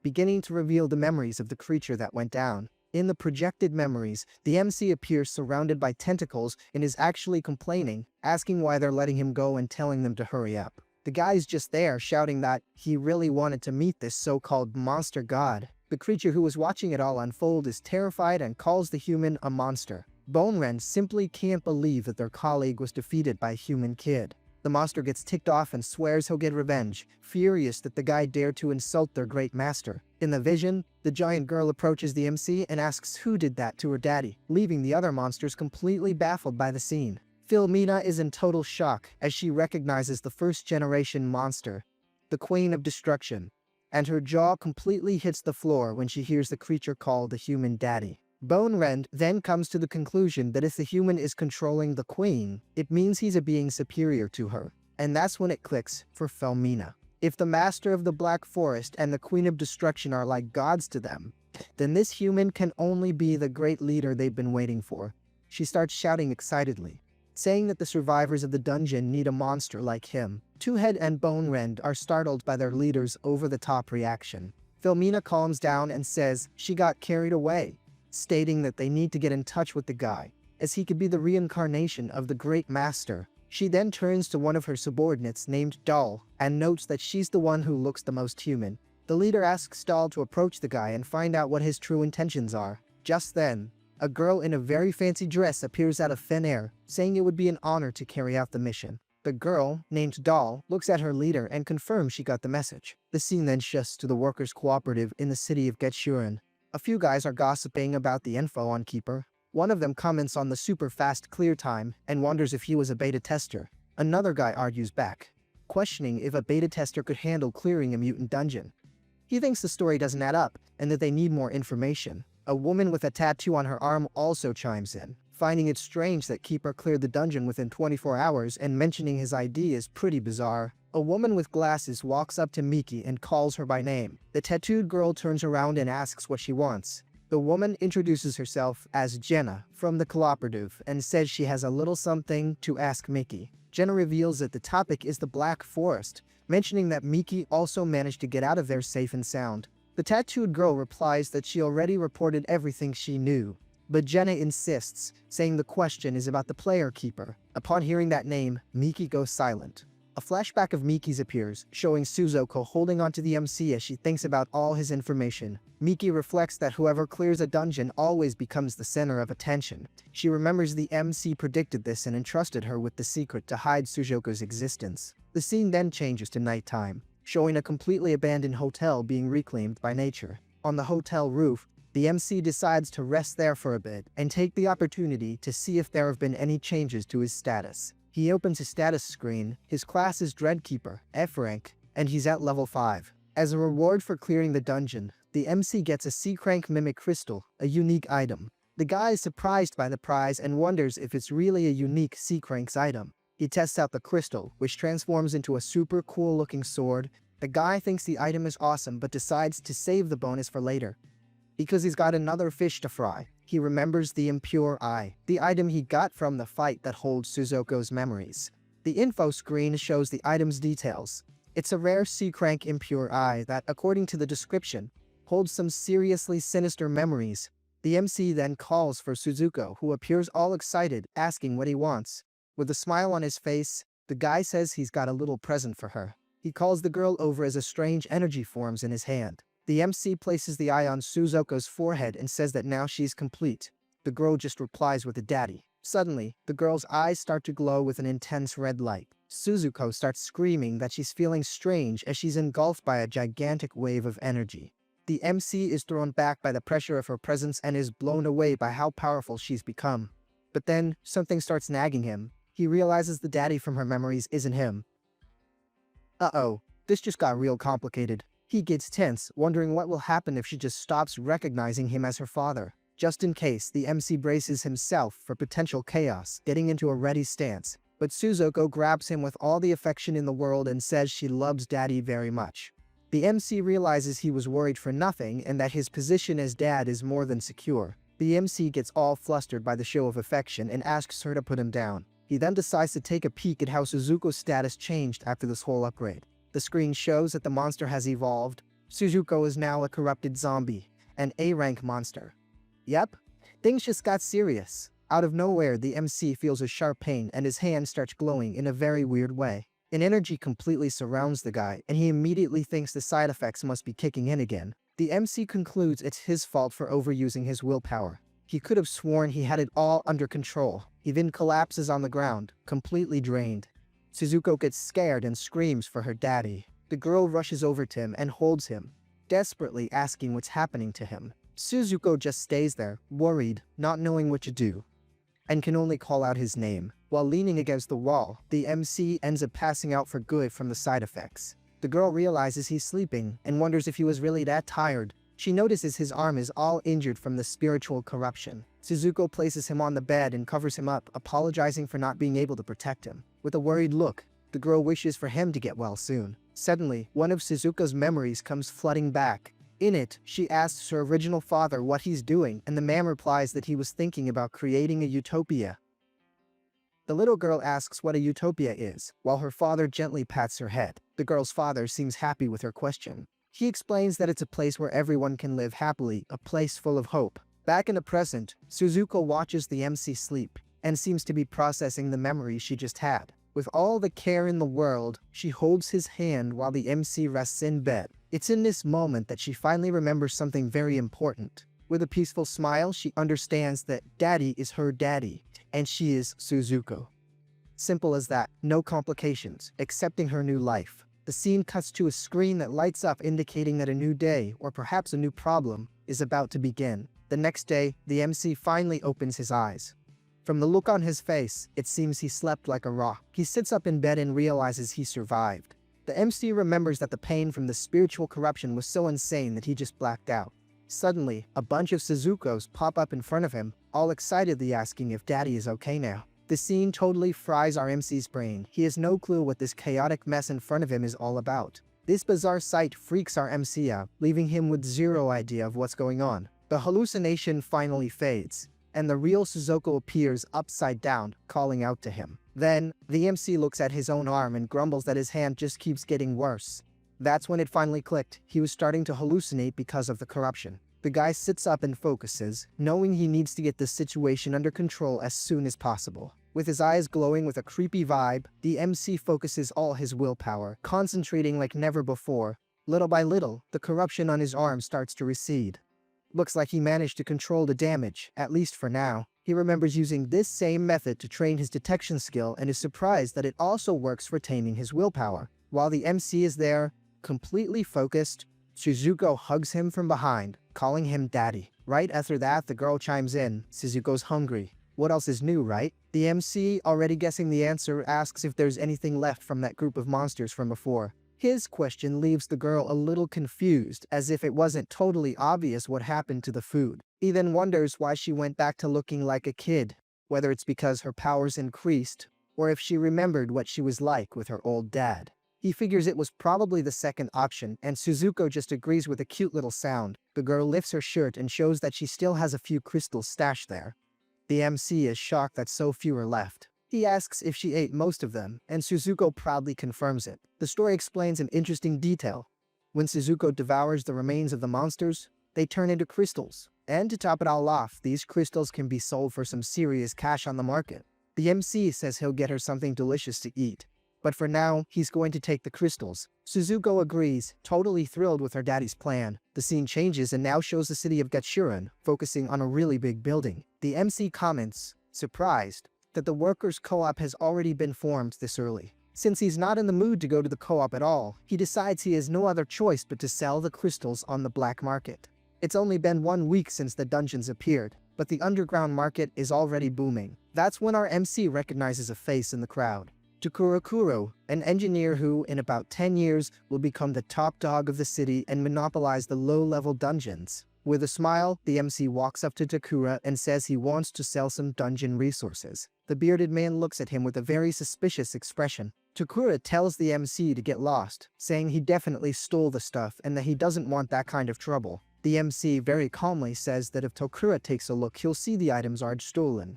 He then opens his hand and shows off the shiny crystals he got. The bearded guy's jaw drops, wondering what kind of crazy crystal that was. The MC explains that they're monster crystals, but Takura replies that he can't deal in unknown products. But curiosity got the better of him. The bearded guy asks to examine the item and opens up a holographic screen. The screen displays the data. It's a black forest crystal with 20% purity and a suggested value of 10,000. Takura freaks out when he reads Black Forest and wonders how on earth this kid got an item with such high purity. The MC replies with a sly grin that it's a trade secret and asks if he wants to make a deal or if he should find another buyer. The bearded man's attitude does a complete 180. He says he'll take them all and even formally introduces himself. Takura explains that the official rate is 10,000, but he immediately offers 100,000 for the whole lot. And of course our MC, who is no fool, accepts on the spot. With cash in his pocket, he thinks that now he can solve Suzuko's hunger and calls for her so they can go get some real food. The MC reflects that, before, he was always in the fight just to scrape together a few bucks. As they're walking, Suzuko warns her daddy that some people are following them.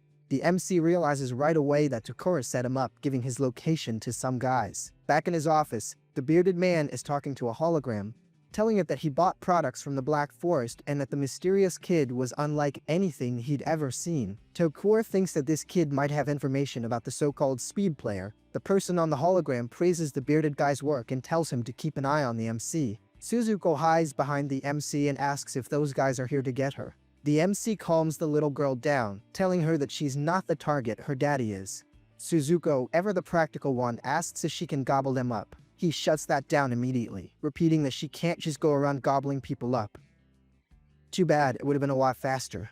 A group of goons surrounds the MC and their leader tells the others to go get him. The MC is surprised by how fast they set up the ambush for him. Without a second thought, the MC yells to Suzuko that it's time to get out of there and takes off running. Suzuko, thinking this whole chase is a blast, asks her daddy to wait for her. The guys keep chasing after them, shouting for him to come back and complaining about how fast he is. Seeing that this chase could go on forever, the MC tells Suzuko to head for the rooftops. The girl loves the idea and agrees excitedly. An energy surrounds the MC as he prepares to make the leap of his life. With a little help from Suzuko, he makes an impressive jump, soaring toward the top of a building. The goons down below are left with their jaws on the floor. One of them shouts that the kid flew, and another wonders if he's a worker. The MC lands safe and sound on the roof, in style. Suzuko complains that she wanted to devour them. The MC then starts to wonder if those guys were just common thieves and not Takura's goons. It finally clicks. Those guys saw the money exchange and just wanted the crystals. He then yells from up high, daring them to come and get them. The men on the street look up, shocked to see the MC on the roof. The guys get angry, calling him a cheeky brat and yelling at him not to mess with them. The MC tells Suzuko they're out of there, as an energy surrounds them again. Suddenly, the MC is startled when he sees one of the guys get sent flying with a single hit. Out of nowhere, a new group surrounds him, and these guys look a lot stronger than the last ones.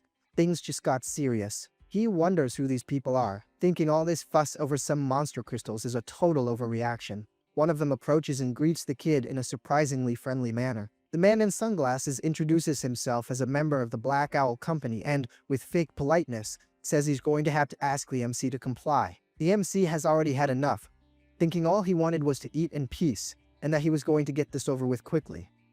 But he wonders what the so-called Black Owl Company wants with a guy like him. The scene shifts to Gechiren Plaza, where Doll is in the middle of the crowd, wondering where the person she's looking for could be. Then, she starts to use her power on the crowd around her. Doll asks if everyone there is her friend, as a very strange energy envelops her body.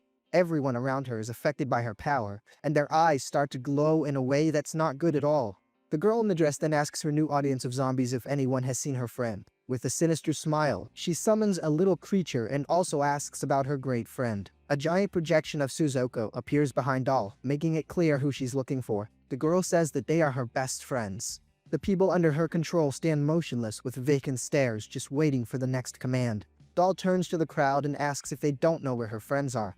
Then, she orders everyone to go find them. On the other side of the city, Miki gets a call. It's a summons for the workers. She confirms that she's on her way. Back at the plaza, the girl in the dress senses something approaching from a distance.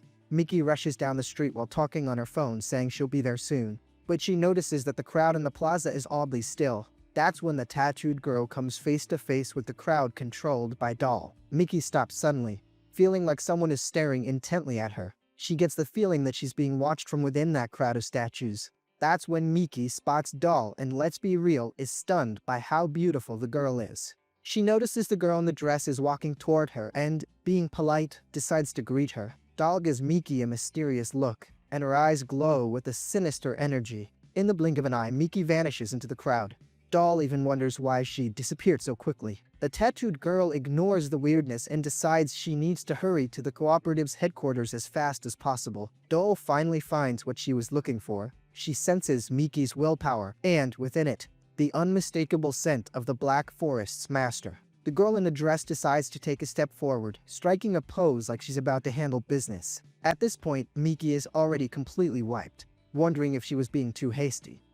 But Doll, with that fake sweetness of hers, says she'll go easy on her, all for the great master's sake. While all that drama is going down, the MC is just chilling, having a chat with the big guys from the Black Owl, spinning a yarn about how he's just a humble merchant with no luxury goods in stock. With a little smirk, he even offers to tell them where he gets his merchandise. But one of the brutes didn't appreciate the wisecrack and charges at him, yelling at him to stop playing dumb and threatening to knock some sense into him. The man tries to land a punch on him, but the MC dodges it by a hair, even with one of the guys holding him from behind. The MC still tells them to calm down. Of course, he sees this as a chance to try and talk his way out of it. The kid jumps back, dodging another attack, and insists they should talk things over like civilized people. Suzuka, with a front row seat, thinks the whole mess is hilarious, while the MC keeps saying he'll spill the secret of his products. The Black Owl goons have no idea what to do. Their leader then loses his patience and gives the order. They're free to mess the MC up. Suddenly, all the guys around the MC are thrown backward.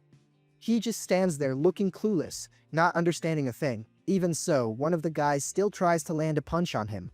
The leader in the sunglasses gets closer and pops the question, "By any chance, do you know the so-called speed player from the Black Forest?" The MC is confused, but then it clicks, and he remembers that fancy nickname is actually his. The story explains that this speed player title gives a 30% speed bonus and a passive skill that increases damage by 10%. He starts wondering, is this Black Forest bonus is really that rare?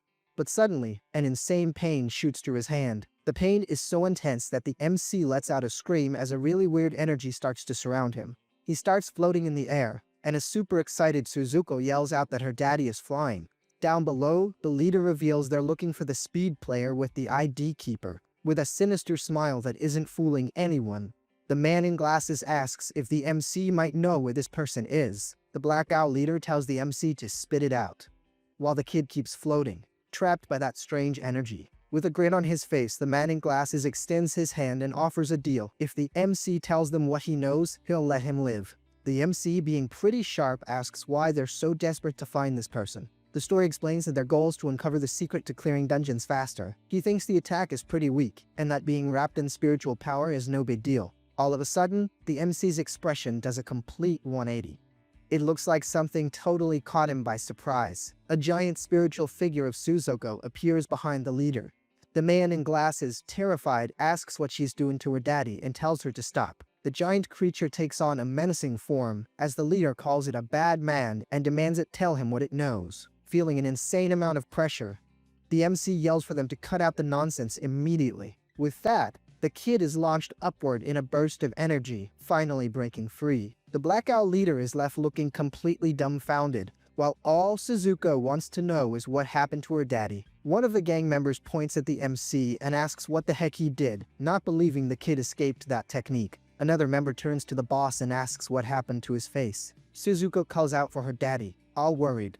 But the MC gets up and assures her that he's totally fine. The kid apologizes to Sujo, explaining that the guy's attack almost revealed her presence. The Black Owl leader gets ticked off and announces that playtime is over. He takes off his jacket, ready to get serious. He then uses a skill to give his men a magic upgrade, telling everyone to get ready for a beatdown. The man in glasses gives his group the final order, telling the guys to charge in and finish the MC. All the Black Owl members rush toward the kid, more than ready to obey their boss.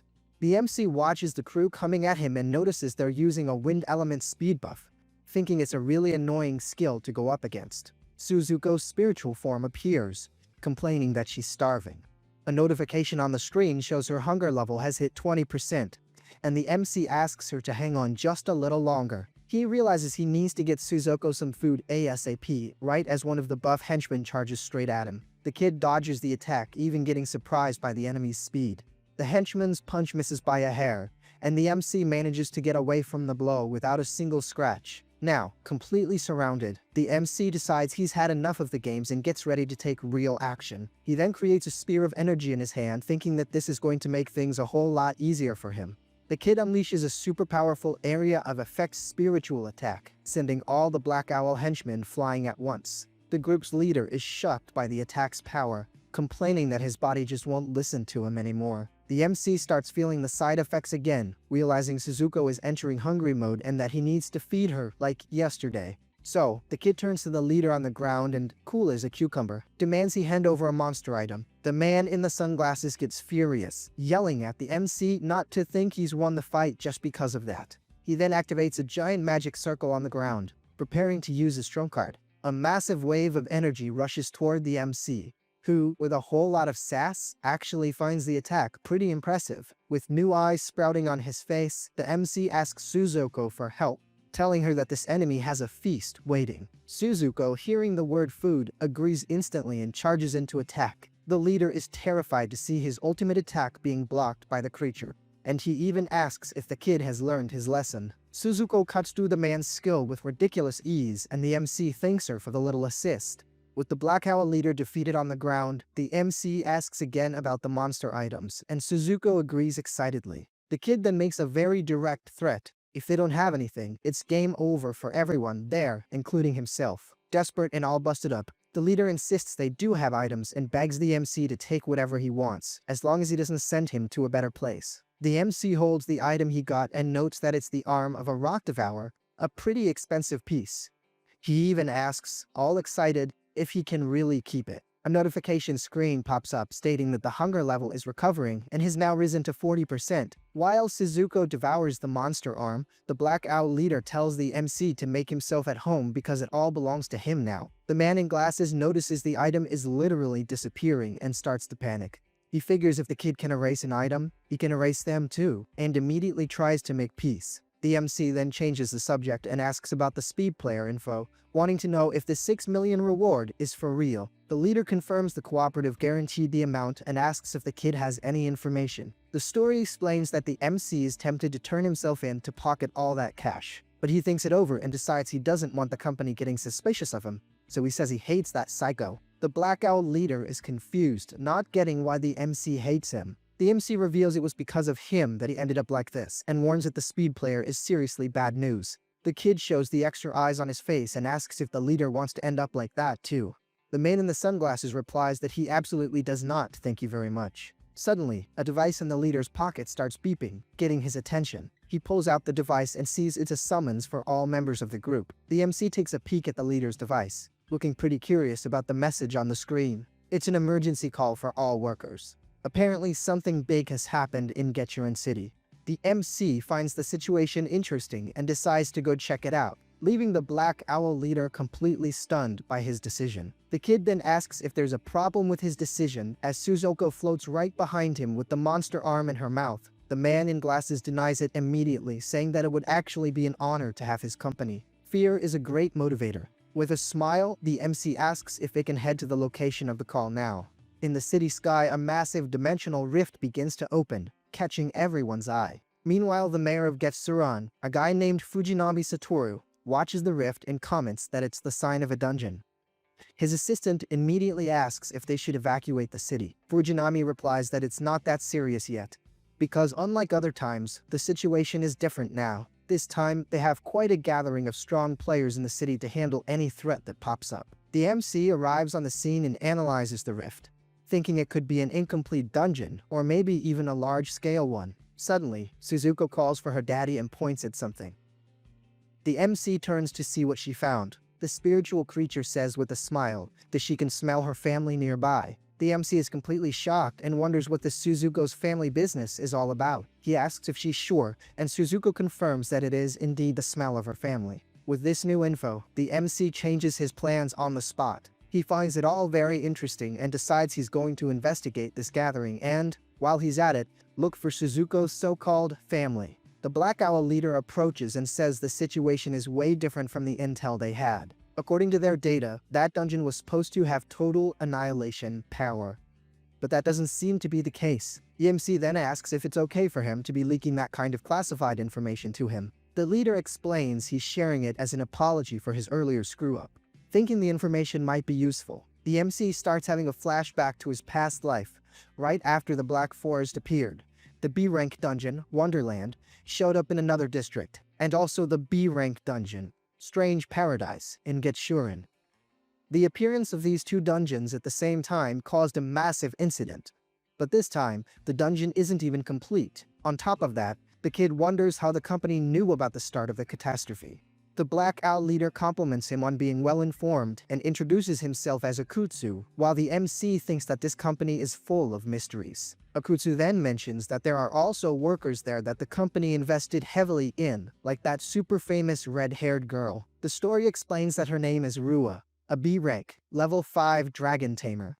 She's part of the elite Geno command team. The girl then notices people are staring at her and, being super friendly, she waves with a pleasant smile. Just then, a couple of Black Owl guys comment they invested some serious cash in her, and our MC of course gets a kick out of the whole situation, like he's watching an adventurous stock market. Akutsu recognizes the young woman instantly, identifying her as Rua, the famous black dragon tamer. Now that's a heavy-hitting title, huh? The MC immediately gets that she's a future S-rank worker and the biggest star in the Sakito district. He even wonders if everyone gathered there is at some kind of convention for future celebrities. With a salesman-like grin, Akutsu makes a proposal to our MC, saying that if he wants to invest in someone, he just needs to say the word, and he'd be more than welcome in the investors club. The MC replies that he'll think about the offer, but in reality he knows that if it weren't for Suzuko, he might have taken it in a heartbeat. Suddenly, the MC feels a hand on his shoulder. He turns around to see who the wise guy is this time, and who shows up but a guy with blonde hair who walks over and asks if our MC is also a worker in the area. The story explains that this guy is a Naijin, a B-ranks preceptor and level 7. He starts bragging that his team is full of hotties, and asks if the MC wants to come check them out. The MC is completely lost, not understanding a thing about Anai's crazy offer. Akutsu, seeing the scene, asks what Anai is doing, and he replies without batting an eye that he's making a business proposal to the kid. Already annoyed with the situation, the MC tells Anai to get his hand off him because nobody needs to deal with lines like that in the middle of a job. The story then introduces the guy, Fallen Emissary, Anai General. Because of his mysterious ability, he earned that nickname. To make things worse, Anai gets closer and asks if the MC wouldn't like to be stepped on by Rua, saying it would be a huge privilege. Totally fed up, the MC tells Anai to shut up and calls him a freak again. Rua calls Anai captain. And while the blonde guy complains that the MC is an idiot, she says that he's the idiot. Anai then turns to Rua, all irritated, and asks what she meant by that, yelling at her and asking who she thinks he is. The redhead just sighs, with a look that says she's already sick and tired of her captain's antics. With a threatening look, Rua warns that if Anai says one more smart thing, she'll mess him up herself. The blonde guy, instead of getting scared, gets all excited by the threat and even asks for more. The MC just confirms his theory. That guy is completely nuts. Rua can't take it anymore and yells at him to shut up, calling him an idiot. The girl apologizes to everyone and says her captain has a few screws loose. Rua then leans down and asks what Anai wanted with that kid, wondering if he was thinking of recruiting the boy for their team. With a serious look, the blonde guy confirms that he was. He says he feels an extraordinary potential coming from that kid. And it's no wonder, the story shows the MC with Suzuko releasing a sinister energy around them. That's exactly the power that the crazy dude Anai managed to sense. Rua, of course, doesn't really believe it and says her captain has got to be messing with her. Suddenly, a new group approaches and tells the MC to keep his distance from that man. The MC asks why, since he's a company investment. Akutsu tries to explain the situation, but seems a bit awkward about it. Suzuko gets restless out of nowhere and starts calling for her daddy. The MC turns around, surprised by her reaction. With a sinister smile on her face, the spiritual creature announces that she finally found what she was looking for. Uh-oh. This is bad. The MC gets spooked and starts to wonder if Suzuko smelled her family on that freaking IGN, but he quickly dismisses the idea.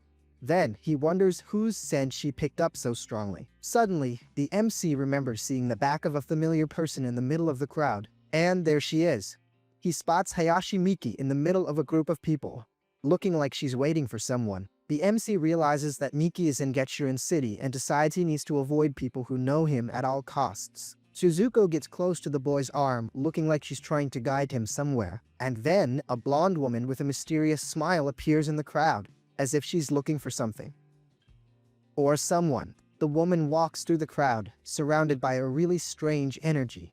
The mood just got heavy. Suzuko points directly at the woman and gets her daddy's attention. The MC turns to see what his little monster daughter found. The boy looks in the direction she pointed, but, as usual, he can't see anything special there in the middle of that whole crowd. Suzuko insists, asking if he can't see it. The MC confirms that no, he isn't seeing anything. With her eyes glowing in a sinister way, the blonde woman says to herself that she's finally found the person she was looking for. The MC feels like things are about to get complicated and decides to get out of there. He takes Suzuko's hand and tells her it's time to go. To play it cool, he walks over to Akutsu and asks what kind of dungeon is about to appear in the city. Right on cue, Mayor Fujinami starts an announcement saying that an incomplete C-Crank dungeon will be appearing soon. He explains that this is a major threat and, to prevent it from evolving into a B-Ranks one, the city has prepared generous rewards and even a training slot. Akutsu is surprised to hear it's just a C-Crank dungeon. The mayor continues, saying that it's an exploration dungeon, and that withdrawal is possible at any time. The MC thinks that a C-Crank exploration dungeon will be a piece of cake for him. Anai observes the crowd and drops a philosophical line, wondering if they'll become true players or if they'll just abandon the city. The mayor ends his speech with a message of encouragement for all the brave workers gathered there. Mayor Fujinami wraps up his speech by asking how the workers will respond to this great threat. Next, a welcome screen pops up, informing everyone that they've entered the C-Crank dungeon, called the Fairy Tale Kingdom.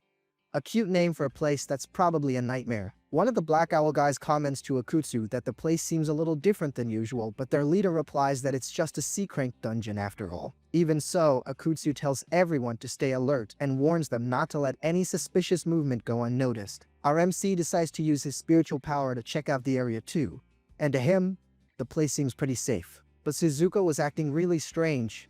Her reaction indicates that there's danger nearby, and she's been like this ever since they arrived. Trust the monster kid, MC. And as if to prove she was right, a surprise attack is launched towards the group of players. The explosion hits several guys at once. One of them screams in pain, wondering what the heck is happening. Another member of the Black Owls is also caught in the attack, yelling in fear and asking if they're being attacked. Seriously, dude? Akutsu immediately goes into combat mode and activates a magic circle, saying he's going to create a chance for them to counterattack. The mysterious attack continues, and one of the Black Owl guys tries to defend himself with an energy shield. Except the attack is way too strong, and the shield shatters on impact like it's made of glass. The man screams in pain as he's hit dead on by the mysterious power. Things just got ugly. On the ground, Akutsu thanks the MC for the help he received, indicating that our boy has already saved his skin. The MC warns everyone to be careful, as normal methods won't work here. He realizes the monster is at least D rank. With a quick slash, the MC charges through the forest and warns that the enemy is coming. The tip of a weapon appears in the darkness and a voice says it has finally found its prey. A B rank regressed hunter emerges from the shadows looking like the one responsible for the surprise attack. B ranks. Things just got seriously complicated. The MC is surprised by the enemy's name, thinking that a monster of that caliber could be a gigantic problem. With his eyes glowing creepily, the hunter says that restless prey are his favorite. What a charming fella. The regressed hunter announces that it's hunting time and gets ready to attack with everything he's got. Suddenly, several projectiles fly towards the MC's group, catching everyone completely by surprise. The MC decides he can't depend on Suzuko this time and prepares to handle the threat alone. Protective Dad Mode activated. But, right on time, Suzuko shows up and asks if she can eat them. The MC realizes she's back to her normal greedy self and tells her to go for it. The banquet is served. The spiritual creature then starts absorbing all the projectiles coming her way, like they're little pieces of candy. Suzuko seems to be having a blast with the situation, spinning and dodging the attacks with incredible ease. The hunter is left completely clueless about what's happening. A monster kid who eats attacks definitely wasn't in his instruction manual. And to top it off, the projectiles he fired start heading back his way with full force. The classic return to sender. The hunter gets hit dead on by his own attacks, screaming in pain from the impact. That's what you get for messing with the MC's daughter. A huge explosion goes off in the middle of the enemy group, wiping them all out in one go. The Black Owl guys celebrate and praise the MC, impressed that he managed to reflect the attacks back at the enemy. Little did they know about the hungry little helper he had, but the MC notices something strange in the allied group's reaction. He turns to the Black Owl guys and seems not to quite understand what's going on there. Suzuko appears, devouring the defeated hunter. The MC gives an awkward little smile and decides to just leave it at that. Better not to explain certain dietary habits. Akutsu is completely shocked, admitting they can't even compare to the MC's power. He authorizes him to do whatever he wants with the monster remains, and even wonders if the kid can make monsters disappear too. The leader then asks the MC what they should do now, wondering if they should continue exploring the forest. The MC pauses for a moment to think about what their next step inside this dungeon will be. The boy decides it's too risky to keep exploring. Sujo's condition is unstable, and he thinks she must have remembered something, since she used her power in a very strange way. The MC then suggests that, for now, they should meet up with other teams, believing someone must know the safe route. Akutsu immediately agrees with the decision, saying that since the boss ordered it, they need to take very good care of the kid. He thinks that he needs to use this opportunity to build a good relationship with the MC. Suddenly, Akutsu gets a message from his boss, who tells him to keep a very close eye on the MC. In another scene, the boss asks if the MC is in a complementary line of work. A beat-up guy replies that it's temporary and that the kid knows his secret. The boss then asks if he should plan to erase the MC. The guy replies that would be a joke, as he wouldn't stand a chance against the kid. The boss realizes the MC knows too much and that there's definitely someone powerful backing the kid. He tells his henchman to find out who it is. With a threatening look, the boss warns that he better be careful, because if he's no longer useful, he'll be discarded. Classic villain speech. Meanwhile, in the city, the dungeon rift becomes more active, drawing everyone's attention. The mayor's assistant informs him of the new activity in the rift, saying that at this rate the situation could get worse. Fujinami asks her to calm down and give him a report on the dungeon clearing. The woman reports that, at the moment, 6 teams of 10 people are working on clearing it from the inside. She continues, saying that there have been some fatalities but no team has been completely wiped out. Out of nowhere, Hayashi Miki comes running and immediately starts yelling for the mayor. Poor Fujinami's jaw just drops when he sees her there. Miki immediately demands that they let her enter the dungeon too. But the mayor tries to be the voice of reason, explaining that she's too valuable a resource and should remain on standby. Then, all suspicious, he asks if there's a special reason she's so eager to get in there. Miki gets all awkward trying to answer. In her head, she's already thinking, a Mike Leo is probably in there, and things are going to get messy again. So, Miki comes up with a quick plan. She decides to use the story about Luca to soften up the mayor, saying the rift is exactly like the Black Forest, and that an intruder might be posing as a player. She continues her speech, explaining that there's a chance the dungeon boss could have a mood swing, and that the portal might open earlier than expected. Mayor Fujinami, after all that drama, finally agrees to the idea and says he'll get a team ready for her. Miki is practically jumping for joy at the news and thanks the mayor for the chance to go chase down some trouble. Meanwhile, back inside the dungeon, a really weird energy starts spreading all over the place, setting the stage for more chaos. Anai has his radar mode activated and asks Rua if she's found anything. The redhead is sitting comfortably on Anai's back, while he complains that his spine is about to give out and the other girls just laugh at the situation.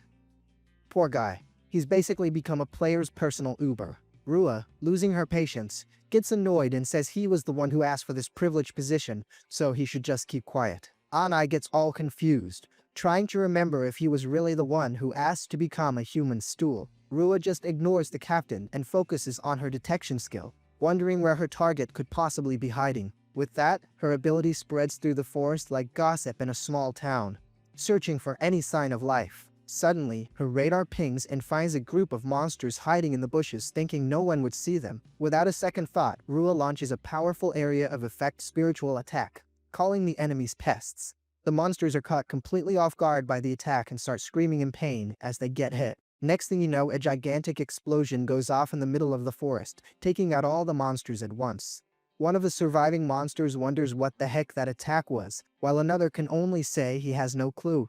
They're totally lost and confused. Shortly after, Rua's team approaches and asks if she's okay and if he found anything. The girl replies that she needs a little time to rest, thinking she used too much power all at once. With a slightly sad look, Rua confesses that she just wants to hurry up so she can see her Ni-san. The story then shows us a memory of Rua's. A girl with black hair hands her a stuffed bunny, telling her she can keep the gift. With a gentle smile, the black-haired girl says her dad taught her how to make those stuffed bunnies. Then, the scene cuts to Rua's imagination. She wonders how Sujuko Nisan is doing, and if maybe she was captured by some bad guy. In her imagination, this guy says he was looking for them, and that, since he found them first, they now belong to him. Rua gets ticked off by this thought and doesn't like the idea one bit. She punches the ground with all her might, saying that it makes her so mad. The redhead tells them to wait for her, announces she's at full power, and orders the team to advance without holding back. Anai is actually glad to hear it, but he can't help but wonder who the real leader of this team is anyway. Suddenly, a mysterious figure lands in the middle of the forest, kicking up a dust cloud that would make an action movie jealous. The woman's blonde hair flows in the wind, making it clear she came from somewhere far away. The woman lands with impressive elegance on the ground, as a strange energy completely surrounds her. She says she's back, but the cost to get there was pretty steep. Looks like the ticket wasn't on sale. The woman also complains that her clothes got all messed up after the trip. Priorities, right? She then looks around and sees several bodies on the ground, wondering if her new friends have all been taken out already. With a sinister smile on her face, the blonde woman says that now, it's showtime. A creepy energy begins to spread across the area, enveloping all the bodies lying on the ground. Things are about to get ugly. The woman approaches one of the fallen and, very calmly, asks if he hasn't kicked the bucket yet. Using her macabre ability, the blonde raises all the bodies and tells them to get up because they're going to find more friends. Suddenly, the woman spins around startled, as if she sensed something approaching. She then leaps away and comments on the huge coincidence that just happened. Fate sure loves a good joke. Meanwhile, the MC's group is watching the enemy, and one of the guys comments that they look crazy strong. Just then, 3 mysterious figures appear in front of them, and a voice says it's time to start a fun hunt. One of the enemies reveals himself. He's a sea crank hunter captain, who calls the group Little Lambs, and asks who's going to be the next one to go. Without wasting a second, the captain charges straight toward the MC's group. He picks one of the guys as his first target, while the poor dude can only scream in fear. With a look that would scare a ghost, the captain prepares to strike with all his might. A huge explosion happens in the forest, and the captain shouts that there are pieces flying everywhere. What a pleasant scene. Wearing a mask that covers his face, the captain asks who his next prey will be, already feeling like he's the king of the world. The MC's companions are completely terrified by the situation and have no idea what to do. But the MC tells himself to calm down, thinking this is nothing compared to Suzuko's intimidating presence. The story shows the MC carrying Suzuko on his back, while asking her to wake up already and help with the mess. The hunter captain approaches and asks if they can't wait any longer, telling them they're just a bunch of unlucky folks. The MC's group is totally confused by the attack and wonders what on earth is going on. The captain then reveals his allies, saying that one of them lost its patience and that now they're going to become tonight's dinner. The MC's group finds themselves cornered by a giant creature and several shadows, with everyone shaking in their boots from fear. Akutsu panics and asks the MC what they should do. Our boy replies that the monster doesn't seem very smart and tells them to focus on the hunter. The captain then turns to the creature and gives it the green light, saying it can eat as much as it wants. The buffet is open. With its eyes glowing with hunger, the monster gets ready to attack, receiving the order to advance. The creature charges right at the group, who desperately scatter to try and escape the attack. The MC yells that the creature is going to suck them all in and tells Akutsu to aim right for its mouth. But Akutsu realizes he can't use his spiritual power. Seeing that things just got serious, the boy decides he has no other choice. He's going to have to use his ace in the hole. The MC converts his weapon into a bow and fires an energy arrow, telling the monster to eat this. The attack hits the creature dead on. The force of the explosion creates a massive boom. The MC can barely stay on his feet due to the insane wind pressure. Out of nowhere, a mysterious hand appears and catches the boy before he hits the ground. The blonde woman holds the MC in her arms, greets him, and says they meet again, cynically asking if she interrupted his hunt. The MC is completely lost by the woman's appearance and wonders who the heck she is. The hunter captain gets furious, yells at the woman, and asks how she dares to do that to his little one. Just then, the MC notices that his companions are still in one piece after all that chaos. The hunter calls the woman an intruder and warns her that she's done for, lunging at her with everything he's got. The blonde woman, ignoring the danger, turns to the MC and asks if he wants her to eliminate those unpleasant guys. The woman says that if he gives the order, she will do anything he asks. The MC gets all sweaty and confused, wondering what this woman is talking about and what she means by Grandmaster.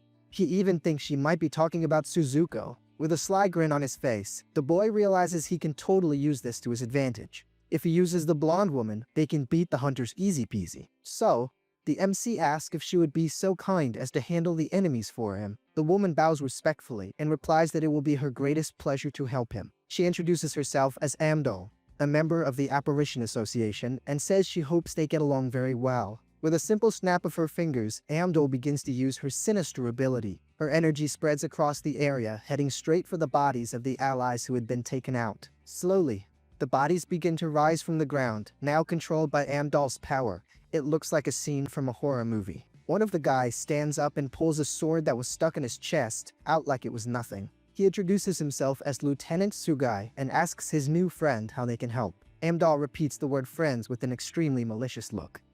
This friendship seems a little toxic. She then asks them to take care of those other guys since it's an order from her friend. The hunter captain gets incredibly irritated and orders his men to fight back against the undead. Amdol's new allies charge quickly toward the hunters, ready for combat. One of the guys lands a powerful blow on the enemy captain, who screams in pain as he's hit square on. Meanwhile, back in Gechiran City, a very strange energy begins to spread through the streets. Mayor Fujinami thinks that with Hayashi Miki also in the dungeon, the situation might improve, but he's not so sure. Suddenly, his assistant runs into the room and announces that there's some very serious news.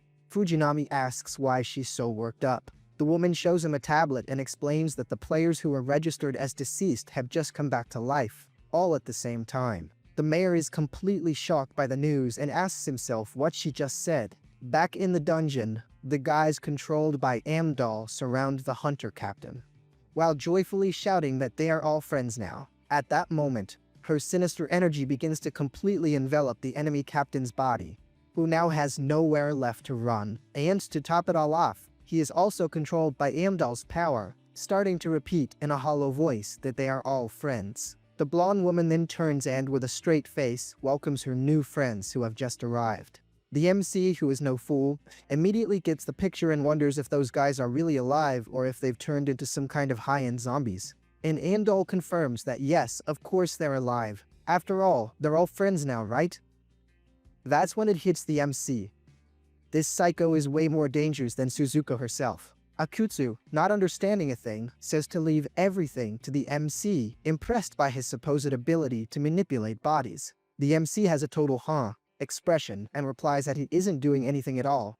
He's getting all the credit, and the poor guy doesn't even know why. Until it suddenly dawns on him that Akutsu and the others simply can't see the woman. Amdol approaches with a smile and asks if she can help the Grandmaster with anything else. So, the MC gets straight to the point and asks why he's the only one who can see her. The woman replies all cutesy that she didn't do anything, but then she offers, "Would you like everyone to see me? We can turn them all into friends." The MC shuts that down immediately. Just imagine the chaos of this whole crew turning into puppets. He has no clue what she wants.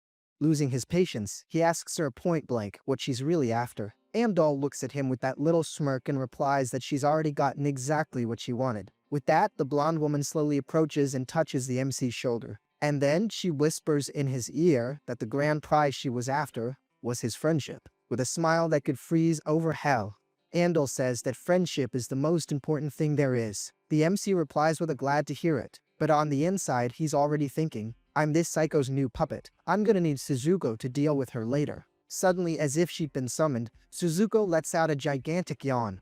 She announces that her tummy is full and the MC is super relieved, saying, "Finally, Sleeping Beauty has awoken." Just then, Suzuko turns her head and notices Amdol standing right there. The blonde, being super friendly, waves and greets Sujoko, who, to everyone's surprise, does the same. The MC's jaw drops at her reaction. This was definitely not what he expected. Suzuko then says to her dad, "Daddy." The lady said hi again. He's confused, wondering what she means by again. Could it be that the two of them already knew each other? But Suzuko says, no, she doesn't know Amdol. That's when it clicks for the MC. He remembers seeing Amdol in the square earlier.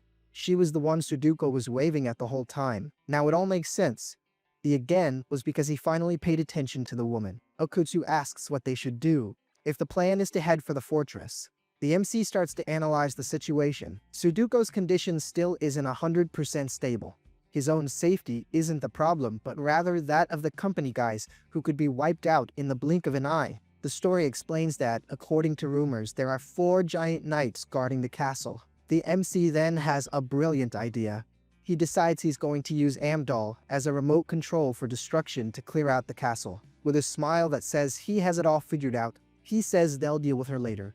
He turns to the blonde and asks his new friend to take them to the castle. Amdol replies that it would be her greatest pleasure to help. She then announces that everyone will help with the mission, and the group starts following her through the forest, including her pet zombies. With a smile, the MC agrees to the plan and orders the entire team to move out. The story then cuts to a giant castle with crows flying all around it. The group approaches the structure, which seems to be their main objective inside the dungeon.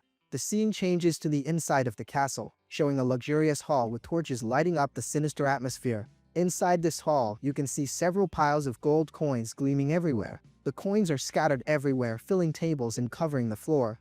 There's just endless gold. The story reveals that the place is actually an underground casino, and several strange creatures are there, playing cards. Suddenly, a giant werewolf slams the table with all his might and gets everyone's attention, shouting that there are new faces on the scene. The werewolf is a C+ level, just like the Little Red Riding Hood next to him. He says, all excited, that the suckers they've been waiting for have finally shown up. Little Red Riding Hood, who looks more like a sideshow psychic, uses a crystal ball to spy on the new players who have entered. The ball shows a group of people, and the werewolf calls them Sucker Number 1, the blonde guy who had already entered the castle. He continues the count, saying that Number 2's team was already taken out, and Number 3 disappeared, probably because of the hunters. The crystal ball then shows another team, and the werewolf comments that now they have 5 new players for the game. The image focuses on the MC, and the werewolf dubs him Sucker Number 4, saying he's the main event of the night. With that, the werewolf proposes a bet to the crowd. He wants to see if the MC can make it all the way to them. With a mischievous grin, he announces that whoever wins the bet gets the entire human team. What a prize, huh?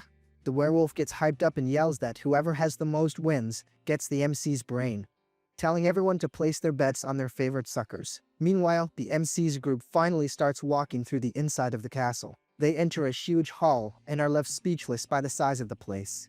The MC comments that they managed to get in without any trouble, and that now the final destination is that casino. Suddenly, Suzuko calls out to her dad, telling him she's tired and is going to get smaller. The MC is surprised and wonders if she can really take on a small form. That wasn't in the manual. Suzuko confirms that she can, and her spiritual body begins to shrink in front of everyone in a show of lights. After a moment, the transformation ends and she announces that it's all done, now in a pocket-sized version. The MC asks how she's feeling, and Suzuko replies that she feels really light. At the same time, the other guys in the group start feeling unwell, realizing they can't use their spiritual power. The MC confirms that his power has also weakened, but he seems to be in much better shape than the others. At least there's that. The story explains that a stage effect has been activated. Basically, all unwanted guests receive a hefty power restriction. The MC then turns to Amdol, the only one who seems calm, and asks if she's okay. With a cynical smile, the woman asks what he means by that. The MC realizes right away that she wasn't affected by the restriction, which means she's either a boss monster or something even more powerful. He thinks that her ability to manipulate bodies and that teleportation technique are a huge mystery. Suddenly, Agutsu asks what that noise is that he's hearing. He yells for the group to be careful and desperately points in one direction. A mysterious figure rapidly advances through the hall. The enemy's spear drags on the ground, creating sparks everywhere and making a hellish noise. A C+ level centaur knight appears in front of him, shouting that there are intruders on the premises. Agutsu and the rest of the crew are completely terrified. The knight stares them down with a sinister gaze, and announces that the time for elimination is about to begin. Without wasting a second, the enemy launches a powerful attack at the group, who scream in terror as they're hit. The MC manages to dodge by a hair's breadth, throwing himself to the ground to avoid the blast. That was a close one. Suzuko asks if they should run, but the MC says it's not time to run for it just yet. Meanwhile, back at the casino, the creatures are watching it all from the best seats in the house. One of them even yells for the knight to finish the MC off already. The monsters laugh and say they want to see everyone swimming in a sea of red. Amdal, as calm as can be, turns to the MC and asks if he has any orders. With a smile, he asks if his new friend can give him a little help. The woman accepts his request with the greatest pleasure, and a sinister purple energy begins to radiate from her. Back in the casino, the werewolf is shocked to see Amdal on the crystal ball screen. He instantly recognizes her as Her Highness, the Monster Queen doll, and wonders what the heck she's doing with those suckers. Amdal then gives the order, telling her friends to help in the fight. The guys she controls begin to advance towards the knight, ready for combat. They draw their weapons and start firing at the enemy without mercy. The knight defends against the shots like it's nothing and charges at them. But to his surprise, Amdal steps in front and blocks the attack with the greatest of ease. She even comments mockingly that the knight is pretty tough. The woman says she loves the ones that are hard to take down because it makes the game more fun. The knight is completely surrounded by her energy, looking shocked by Amdal's power level. The knight screams in pain as Amdal's energy squeezes him tightly, as if he were a toy. With a creepy smile on her face, the woman tells him to come here, that they'll be best friends forever. The knight finally recognizes her and asks desperately why Her Highness is there.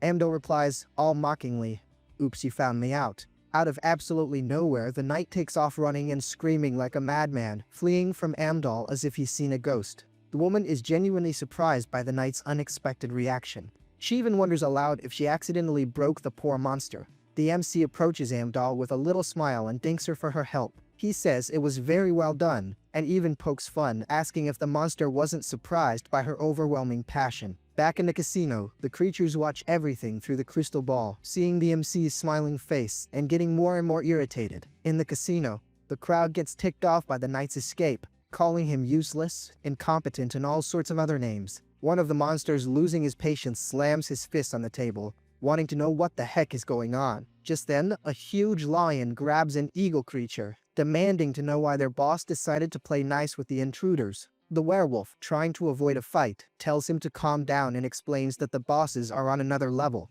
especially Doll, who has the peculiar hobby of turning people into dolls, and he thinks that's the only reason she lent a hand. The lion seems convinced, relaxing a bit and agreeing that might be the reason. After all, Doll is as creepy as ever. To change the subject, the werewolf points to the crystal ball and tells everyone to focus on what matters. And in the crystal ball, the image shows the MC and Amdal standing right in the middle of the castle hall, looking like a couple from a soap opera. With a mischievous little smile, the werewolf comments that it's showtime. They're about to get a front row seat to Her Highness turning the little group into her new toy collection. Meanwhile, our MC is also grinning, but for a totally different reason. He's already calculating that if he can use this woman to his advantage, clearing the dungeon will be a total piece of cake. The MC even starts laughing at his own genius. But out of nowhere, a sinister energy starts swirling around him, completely killing the vibe. Amdal, seeing this, gets super excited. She says the Great Master's smile is nostalgic and makes her incredibly happy. With her eyes shining like headlights, she shouts and asks him to show her more of that smile. Looks like this woman is his #1 fan. Her energy just explodes outward, sending the MC's companions flying like bowling pins. The MC is completely clueless about this sudden mood swing. He thinks the woman is acting really weird, even for a dungeon boss. Meanwhile, back at the casino, the monster audience is going wild. They're screaming that it's game over for the MC and telling Amdal to just take him out already. The woman starts floating in the air, breaking the laws of physics just to face the MC head-on with a look that could melt steel. The MC gets trapped in her energy, and from the look on his face, you can tell he's not enjoying this energy hostage situation one bit. Little Suzuko, seeing the scene, looks worriedly at her father and calls out to him, "Uh-oh. Someone's about to get jealous." Amdal rushes forward and grabs the MC's face, yelling that he finally remembers. The poor guy is in shock, with no idea what she's talking about. With her hands on his face, the woman says, "It's me," and the MC starts breaking out in a cold sweat, completely terrified. With her eyes sparkling, Amdal asks if the MC remembers his #1 friend. More than friends, you think? Back at the casinos, the monsters watch everything through the crystal ball, their jaws on the floor at the scene. One of the creatures, furious, lunges at the werewolf and calls him a liar. The wolf can only apologize, saying he swore she was going to turn the guy into a plaything, not a love interest. In the middle of the chaos, Little Red Riding Hood tells the crew that the target is disappearing from their sight. The MC's companions see him fading into thin air and wonder what kind of magic this is. Amdol gets closer and asks if he's forgotten her. She says it's okay, that she'll make him remember herself. Meanwhile, the MC feels his body turning to smoke and figures she must be using some kind of teleportation skill. But suddenly, little Suzuko gets ticked off and yells for Amdol to let go of her dad right now. Nobody messes with her daddy. The little girl even tries to attack but is thrown back by the woman's wave of energy. Amdol holds on to the MC, who still manages to scream for Suzuko to get help. The woman just lets out a little laugh and says, now they can continue their chat. And with that, the two disappear in a cloud of energy, and Suzuko realizes her father has been kidnapped. The girl just stands there completely in shock and not knowing what to do. The poor thing is an orphan again, but just for a few minutes. And to make matters worse, several armored knights start sprouting from the ground in the middle of the hall. It wasn't just a few, it was an entire army of knights that appeared out of nowhere, all ready for a fight. The story explains that these are the Shining Knights, C+ rank. In other words, they're not just some random nobodies. Back at the casino, the werewolf comments that the knights arrived right on time, even if there's one less sucker for them to deal with now. The MC's team starts to panic as they see the enemies charging at them. To top it off, the bodies they were controlling have stopped moving and, of course, the MC is gone. Akutsu, trying to stay calm, tells the group not to panic and to get ready to handle the knights. But then, out of nowhere, a red energy explodes from little Suzuko. One of the guys looks over and already thinks, oh no, what now? A system notification pops up on the screen, stating that an irregularity has been detected in the dungeon and that it is being updated. Little Suzuko begins to transform. She sniffs the air and says, in a sinister voice, that she can smell her father. With her eyes red and bubbling with rage, the girl screams that she will find her father no matter what it takes. The Shining Knights all charge towards Suzuko at once. The girl simply slams one of the knights with all her might, screaming that this is disgusting. Super disgusting. Akutsu, the guy with the glasses, feels a weird energy in the air. He wonders where it came from and why it feels so familiar. He turns to his fallen comrades on the floor and asks if everyone's okay. Akutsu says that if everything's good, the plan is still on. Back in the casino, the werewolf freaks out when he sees a woman in a sphere of energy. He screams in terror that she's the monster boss, the queen of disintegration. The wolf goes into a full-blown panic, wondering where this woman came from.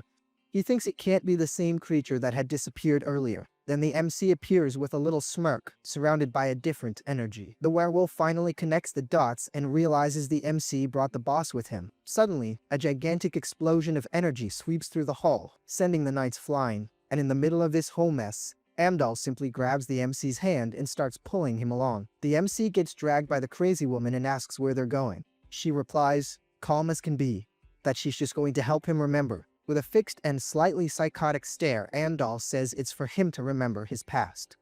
What past, lady? The MC is completely lost, wondering what the heck she's talking about. The woman gets really close and tells him to stop playing dumb.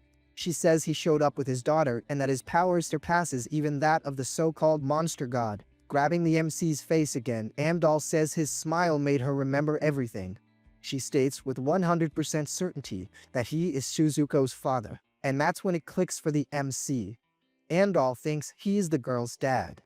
He knows it's all a total lie and starts dreading what'll happen if she finds out the truth. The woman then points to a corner of the hall and asks, all excited, if it doesn't look familiar to him. She's looking straight at a throne where a doll with a crown is sitting. Amdol explains that was the first friend he created in the past. And to everyone's shock, the woman reveals that it's her real body, her original doll form. With a confident smile, she says he should know the answer, meaning the name of her doll body. The MC starts breaking out in a cold sweat. He thinks there's zero chance he knows the doll's name, but if he stays quiet, he's a goner for sure. Surrounded by several motionless mannequins that make the scene even creepier, Amdol pressures the MC and tells him to spill the name already. With her eyes glowing again, Amdol insists that the MC say her real name. The woman backs up a bit and lets out a, we're best friends, after all. The MC goes into full panic mode. He feels like his life is hanging by a thread and decides the best thing to do is just go with the flow and say whatever pops into his head. With no clue what to say, the MC blurts out the first thing he thinks of. I can't say your name. He keeps repeating to himself that there's no way he could know that doll's name. Amdol gets completely ticked off by his answer. Her energy explodes again. She asks a very threatening, why not? The woman's energy envelops the MC. Amdal charges at him and says he simply doesn't know the name. She asks, getting all dramatic, if his intention is to get rid of her. But the MC cracks a smile, takes her hand, and tells the woman to go ahead. He even says it'll save him the trouble of having to remember his past. The woman is surprised by his boldness, and asks what he means by that. But then she changes her mind and fires back with another question, wanting to know how much he remembers about her. The MC, a natural-born actor, pretends to be thinking really hard about her question. He starts stalling, saying she has many children and that he's just one of her creations. Amdal, not very satisfied, asks if that's all. The woman becomes desperate, unable to believe she's been forgotten like that. She keeps wondering how something like this could have happened. Seeing the perfect opening, the MC summons a giant shadow and pins all the blame on the meddling monster god, who supposedly messed with his memories.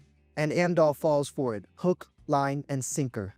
She immediately starts to wonder if the so-called monster god also messed with her memories, and if it's all his fault. The story explains that the MC, being very clever, figured out the woman already had memory problems, so he just used that to his advantage. The MC even gives her a little pat on the head, thinking that deep down, they're both using each other, so she shouldn't be upset with him. The MC tells her not to get discouraged and lies straight to her face, saying he doesn't remember much either and that it's all the monster god's fault. The woman seems to buy the story and starts saying that he was also affected by this forced amnesia, and right in the middle of this little act, an explosion goes off in the hall, interrupting their conversation. It's a pretty big explosion, kicking up a cloud of dust and destroying part of the room. The MC and Amdal turn toward the noise, both having no idea what just happened. And who emerges from the smoke? Little Suzuko in her transformed state, yelling that she finally found them.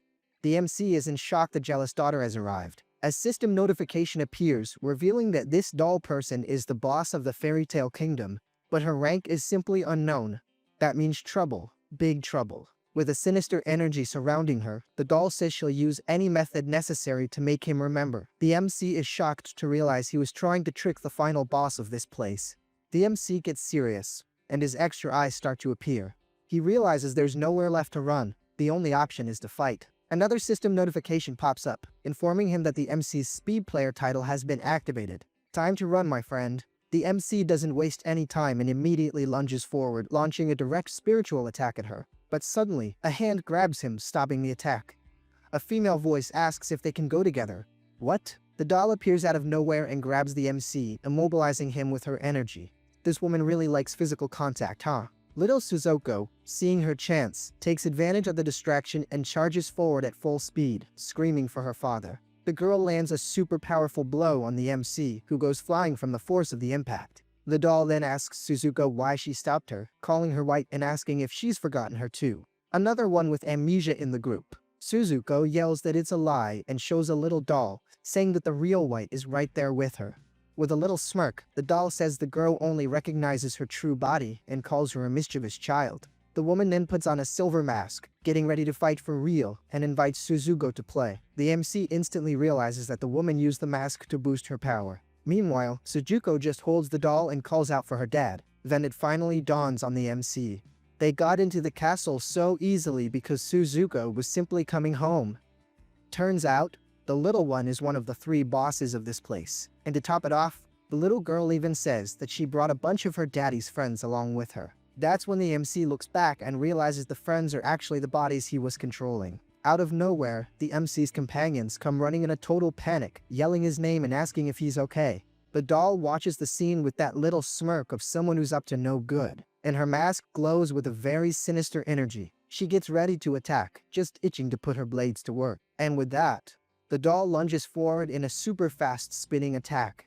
The MC defends himself with his sword, already wondering what the heck he's gonna do now that things have gotten really serious. With his extra eyes activated, our boy gets ready to return the woman's attack with interest. Their blades clash with an absurd amount of force, and the pressure from the impact is so intense you can feel it from a mile away. In the middle of a scrap, Doll still has time for some gossip and asks if he's remembered anything yet, telling the MC to just spit it out. But out of nowhere, Suzuko jumps into the fight and lands a massive punch on Doll, catching even the MC by surprise. The girl then realizes her target is gone and wonders if Doll just vanished into thin air. But not a chance. The woman is still there, right behind her and next to the MC. Man, she's faster than my internet connection dropping. So, the MC tells Doll to give up, warning her she doesn't stand a chance against them together. The woman replies that she doesn't want to be away from him, so his other friends will just have to fend for themselves. Her energy spreads out and starts to envelop the bodies Suzuko brought, and the MC is left wondering what she means by other friends. Suddenly, one of the controlled bodies starts screaming in pain, and the MC can't figure out what's happening to the poor guy. The guy's hand starts to transform in a freaky way, changing its shape because of Doll's energy. Just then, several clones of Doll begin to appear in the hall, all with the same look and the same sinister energy. Akutsu freaks out at the scene, unable to believe everyone is turning into her. The MC finally realizes that the woman is turning others into copies of herself, and he thinks that ability is just bonkers. Without wasting a second, one of Doll's clones charges straight for the group. The clone lets out a little laugh and tells them to keep the fun going, lunging at the MC. Little Suzuko gets hit hard and cries out in pain. While the brawl is going wild in the castle hall, the sky outside starts to look all weird, and a system notification warns of an irregularity in the dungeon. Outside, Miki notices that more and more rifts are appearing and comments that the situation is getting really ugly. She turns to her group and warns them they need to hurry up and clear the dungeon before the whole thing blows sky high. The girl comments that it looks like the dungeon's emergence is speeding up, and that's definitely a huge problem. Elsewhere, an energy rift opens up in the middle of a forest, tearing the sky like it's paper. Over in the city of Getchuran, two guys see another rift opening, and one of them realizes there's something very strange about it. Suddenly, two people fall out of the rift, looking like they're already goners. Right after, a double-barreled weapon starts to emerge from the energy portal. Talk about suspense, huh? A guy in a hat and mask appears from the rift, saying he's found some new prey. The masked man continues, commenting that he's a favorite among the kids. Two guys on the street panic when they see the mysterious figure and start screaming that it's a monster. The masked man then announces that it's now hunting time, as people run for their lives. Chaos breaks out in the city, with attacks and explosions everywhere. The story then jumps back 1 hour in time. Over at the casino in the Fairytale Kingdom, the werewolf is demanding to know if they found the so-called Queen of Disintegration yet. Out of the blue, the casino door explodes, making a huge bang and scaring all the customers. One of the monsters gets ticked off and asks who the heck they are, reminding them that this is a casino, a respectable establishment. Rua walks in with a smile on her face, waving and wishing everyone a good evening. She asks if there are any other job holders around and concludes that they were the first to arrive. The redhead thinks about that brat and wonders where on earth he's gotten to. The werewolf gets annoyed by the woman's audacity, calling her an arrogant human and asking how she dares to invade a monster's abode. The redhead just lets out a little laugh and repeats the wolf's words, wondering if she's really just a mere human. She stares down a shadowy creature and says she's going to show the beast just how incredible a human can be. The show's about to start. Without wasting any time, the girl charges forward with her sword in hand, ready to go all out. She unleashes a powerful spinning attack, hitting several monsters at once. The redhead continues her assault, launching a devastating energy slash toward the enemies. The strike just grazes the werewolf and tears up the casino floor just to show off her power level. The wolf is sweating bullets and terrified. He definitely wasn't expecting that kind of power display. The werewolf changes his tune instantly, bowing and apologizing, calling the woman a VIP. The girl doesn't seem the least bit impressed by his change of heart. She sits down and throws her feet up on one of the casino tables, like she owns the place. She explains that she came to clear the dungeon with her companions, but now she's thinking of quitting. The redhead then points at something and asks, with genuine curiosity, what that is. The wolf explains that it's an entertainment device, used for them to keep an eye on the humans inside the dungeon. Basically, a monster version of Big Brother. Her companion is shocked by what he sees in the sphere, and the girl looks pretty surprised too. The redhead is startled by the image that appears on the device. The gossip must be juicy. She then asks if the wolf can find someone for her, an arrogant purple-haired brat, around 16 or 17 years old. The wolf, all nervous, assures her he can. The wolf tells Little Red Riding Hood to go do her job, and the redhead wonders if the little girl will actually obey. Meanwhile, the redhead's companion is gently petting Little Red's head, and the little girl asks him to stop being so familiar. Suddenly, the crystal ball begins to glow brightly, showing a new image. The guy immediately recognizes the person the redhead is looking for, saying it's the same kid he tried to recruit for his team. The redhead and her group look at the crystal ball, which now shows the MC's face, with a huge grin plastered on it. The werewolf comments that, by a huge coincidence, they were also looking for this same guy. The redhead gets fired up and unleashes her energy, demanding to know where the boy is so she can invite him to her team. But before the wolf could answer, a very loud noise echoes through the casino, catching everyone by surprise. Outside, a sinister, dark energy begins to surround the entire castle. The girl immediately recognizes that spiritual power, thinking it feels the same as when she entered the dungeon with him. The redhead's companion asks where she's going, since she seems very determined to do something. The girl replies that she needs to confirm something and runs off, saying she'll be right back. Without wasting a moment, the redhead runs at top speed across the castle rooftops. She concentrates a dark energy in her hand, preparing to use the Shadow Dragon ability. A dark energy completely envelops her, and she screams to be possessed by the ability, transforming in the process. Suddenly, a gigantic explosion hits the castle right where the MC was. Our boy is thrown back by the impact of the explosion, screaming in pain from the force of the attack. The MC tries to escape from several shadow creatures that appear out of nowhere. The situation, which was already bad, just got worse. He looks back and realizes that more and more of them are appearing and coming after him. The creatures call the MC friend and invite him to come closer, all with these really weird smiles on their faces.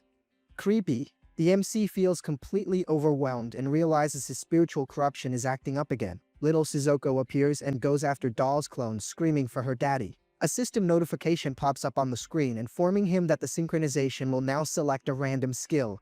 It's the Wheel of Fortune, or Misfortune. The chosen skill is Eye of Truth, with a duration of 20 minutes. With that, the MC's eyes glow intensely, looking like he's got high beams on. With his eyes shining, our boy braces for a lightning-fast and merciless attack. One of Doll's clones calls him friend and says she'll help him, all while trying to strike him.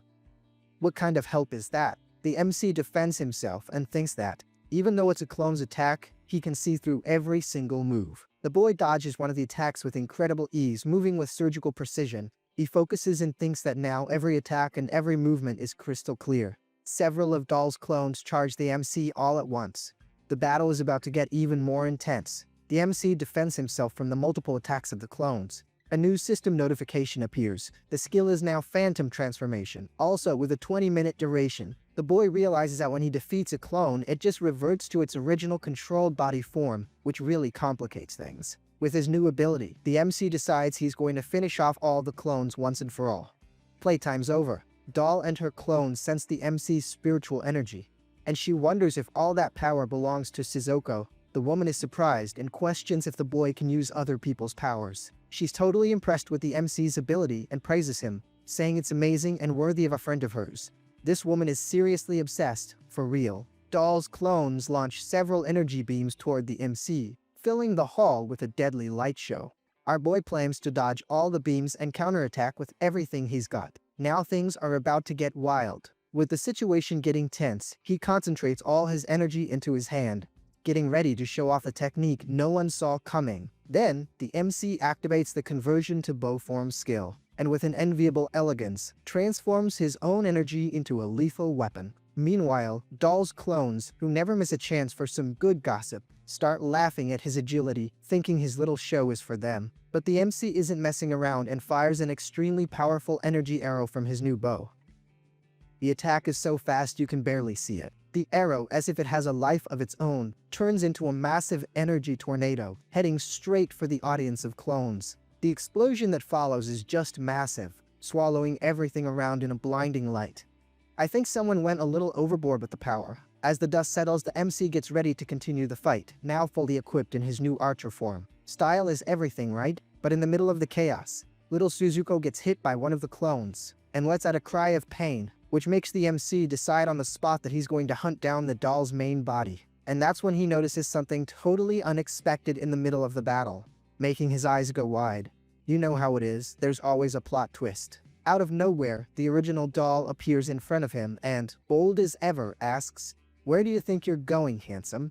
Catching our MC completely off guard. Our MC realizes his power isn't even scratching her and his weapon is on cooldown. With no way out, he decides to play his trump card and sync up again. And like a power-up delivery service, a new system notification pops up. The skill is now Devour Monster, with a 20-minute duration and a 30% chance to copy the target's abilities.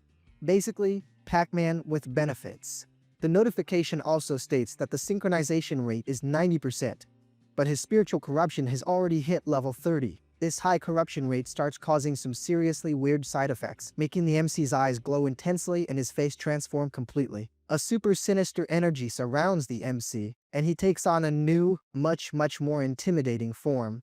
The doll, who thought she was calling the shots, is completely floored by his new look and gets ready to defend herself from whatever's coming next. Another little system window pops up on the screen, informing him that he's acquired the spiritual silk thread ability with a 20-minute duration. And the deals don't stop there, because he also got spiritual leap, which lasts for the same 20 minutes of glory. Using his new sinister form, the MC charges forward with everything he's got and manages to grab the doll's wrist with absurd strength. The woman is completely stunned, caught by surprise by his speed. Looks like the tables have turned, haven't they? At that exact moment, the ever-helpful system announces that the spiritual silk thread ability has been activated.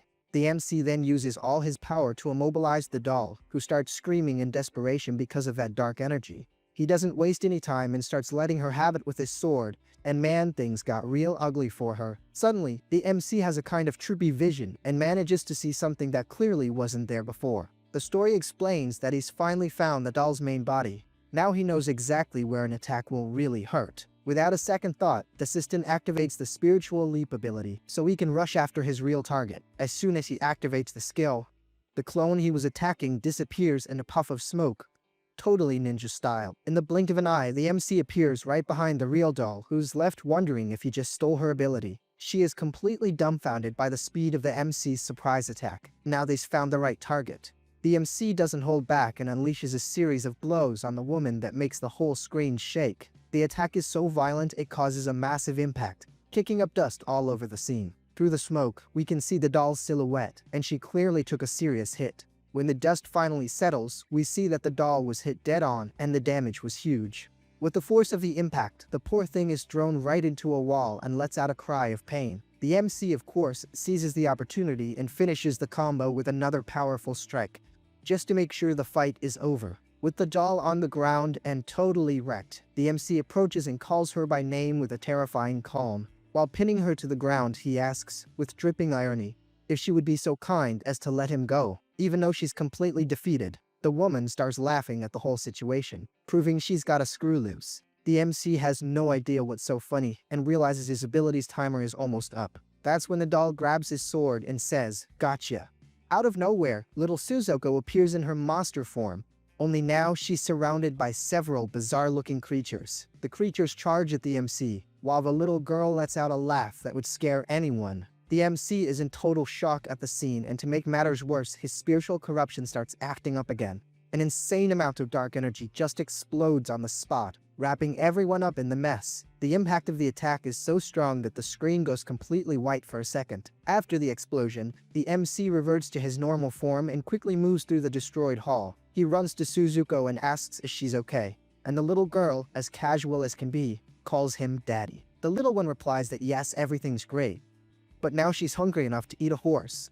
From a distance, a young man observes the scene and recognizes the MC but wonders who the little girl with him is. He then sees Sudusa's image in an orb and recognizes her as the Queen of Disintegration, a B-level dungeon boss. A wolf woman next to him is shocked and asks if the MC also charmed the queen.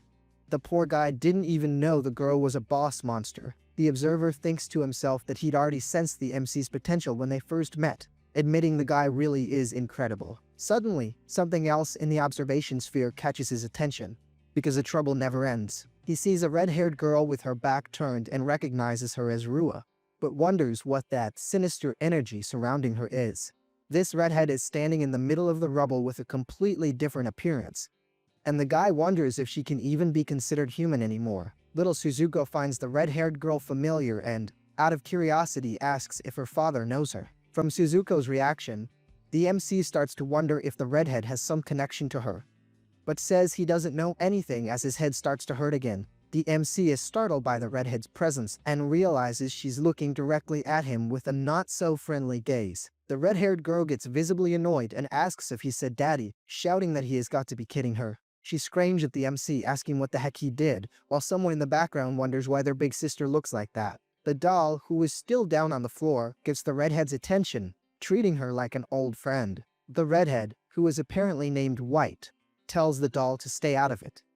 The doll mockingly asks what she's going to do with the MC, since he defeated her too. The doll replies that it doesn't matter one bit, because in the end, the MC belongs to her. The woman launches an energy attack toward the MC and White even tries to stop it, but can't get there in time. White gets ticked off and yells at the doll, calling her an idiot for attacking without thinking. A gigantic energy explosion goes off, swallowing up everyone who is nearby. In the midst of the chaos, the system activates synchronization, displaying the Eye of Truth and Devour monster abilities on the screen. Right after, a new notification just confirms the obvious: the Devour monster ability is already active. Thanks, system. The MC realizes the situation is only getting worse, and yells to Suzuko that it's time to get the heck out of there. But the little girl, in her monstrous form, isn't having any of it and screams that daddy is hers, jumping into the fight too. The MC still tries to reason with them, saying they don't need to fight over this. But it's like talking to a brick wall. The guy who was watching from afar goes into a total panic, screaming that those three crazies are going to destroy the entire dungeon. A massive dark energy covers the castle, and a big error message appears on the observation screen. The system then confirms what everyone already knew: a critical error has occurred in the dungeon. Soon after, a new alert appears, announcing the arrival of the Fairy Tale Kingdom. Whatever that is, it doesn't sound good. A final explosion, bigger than all the others, takes over everything, covering the entire city with its energy. The story explains that we're now in the city of Getsuren, 1 hour after the arrival of this so-called Fairy Tale Kingdom. Somewhere in the middle of the destruction, the MC wakes up and concludes that this advent happened after all that chaos. He realizes that, miraculously, he's alive, and his first concern is for Suzuko, wondering if she's okay. A system window shows his new job, Dread Guardian. And Suzuko's status? She's now an A-level boss, but she's in a comatose state. Another notification shows his current condition: rank 7 player, spiritual corruption at level 30, and synchronization on cooldown.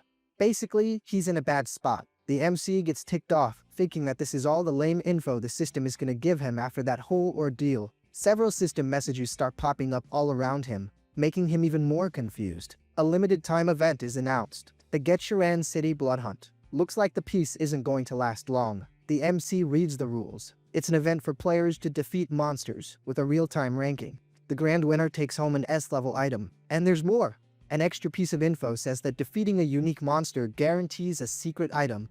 Now that's some good incentive. The system then presents one of these unique monsters, a shadowy figure of the Calamity class with the code name Shadow of Apprehension. The MC recognizes the silhouette instantly and gets mad, because he already knows exactly who the creature is. Next, the system presents another unique monster. It's the doll, also classified with a Calamity class danger level. And to the surprise of absolutely no one, the Queen of Disintegration, aka Suzuko herself, is also one of the event's targets. The MC gets furious when he realizes Suzuko has become a target again, remembering the situation is identical to the one in the Black Forest. He starts to wonder if there isn't some entity, like a sadistic game master, behind all of this, targeting her on purpose. Suddenly, the sound of heavy footsteps grabs his attention. The clanking of approaching armor echoes down the empty street. Several knights in imposing armor appear out of nowhere, completely surrounding the area. It seems the problems never stop. Seeing that he's surrounded, the MC decides he needs to get Suzuko out of there as fast as possible before things get ugly. One of the knights, a real eager one, charges at him without a second thought, trying to land a blow with his sword. The MC defends against the attack using his own blade, and the battle starts to get intense in the middle of the destroyed street. All that clanking armor is already getting on the MC's nerves, and he screams for everyone to just get lost. Using his spiritual power, he creates a force field that not only blocks but also repels the knight's attack. The wave of energy sends the soldiers flying, creating a precious bit of space for him to move and plan his escape. The MC is completely shocked by his own feat, and, for a change, that spiritual corruption decided to show up again. At that moment, he feels his spiritual power getting out of control and starts to wonder, did I overdo it a little? You think? The answer comes in the form of a terrible headache that hits him full force.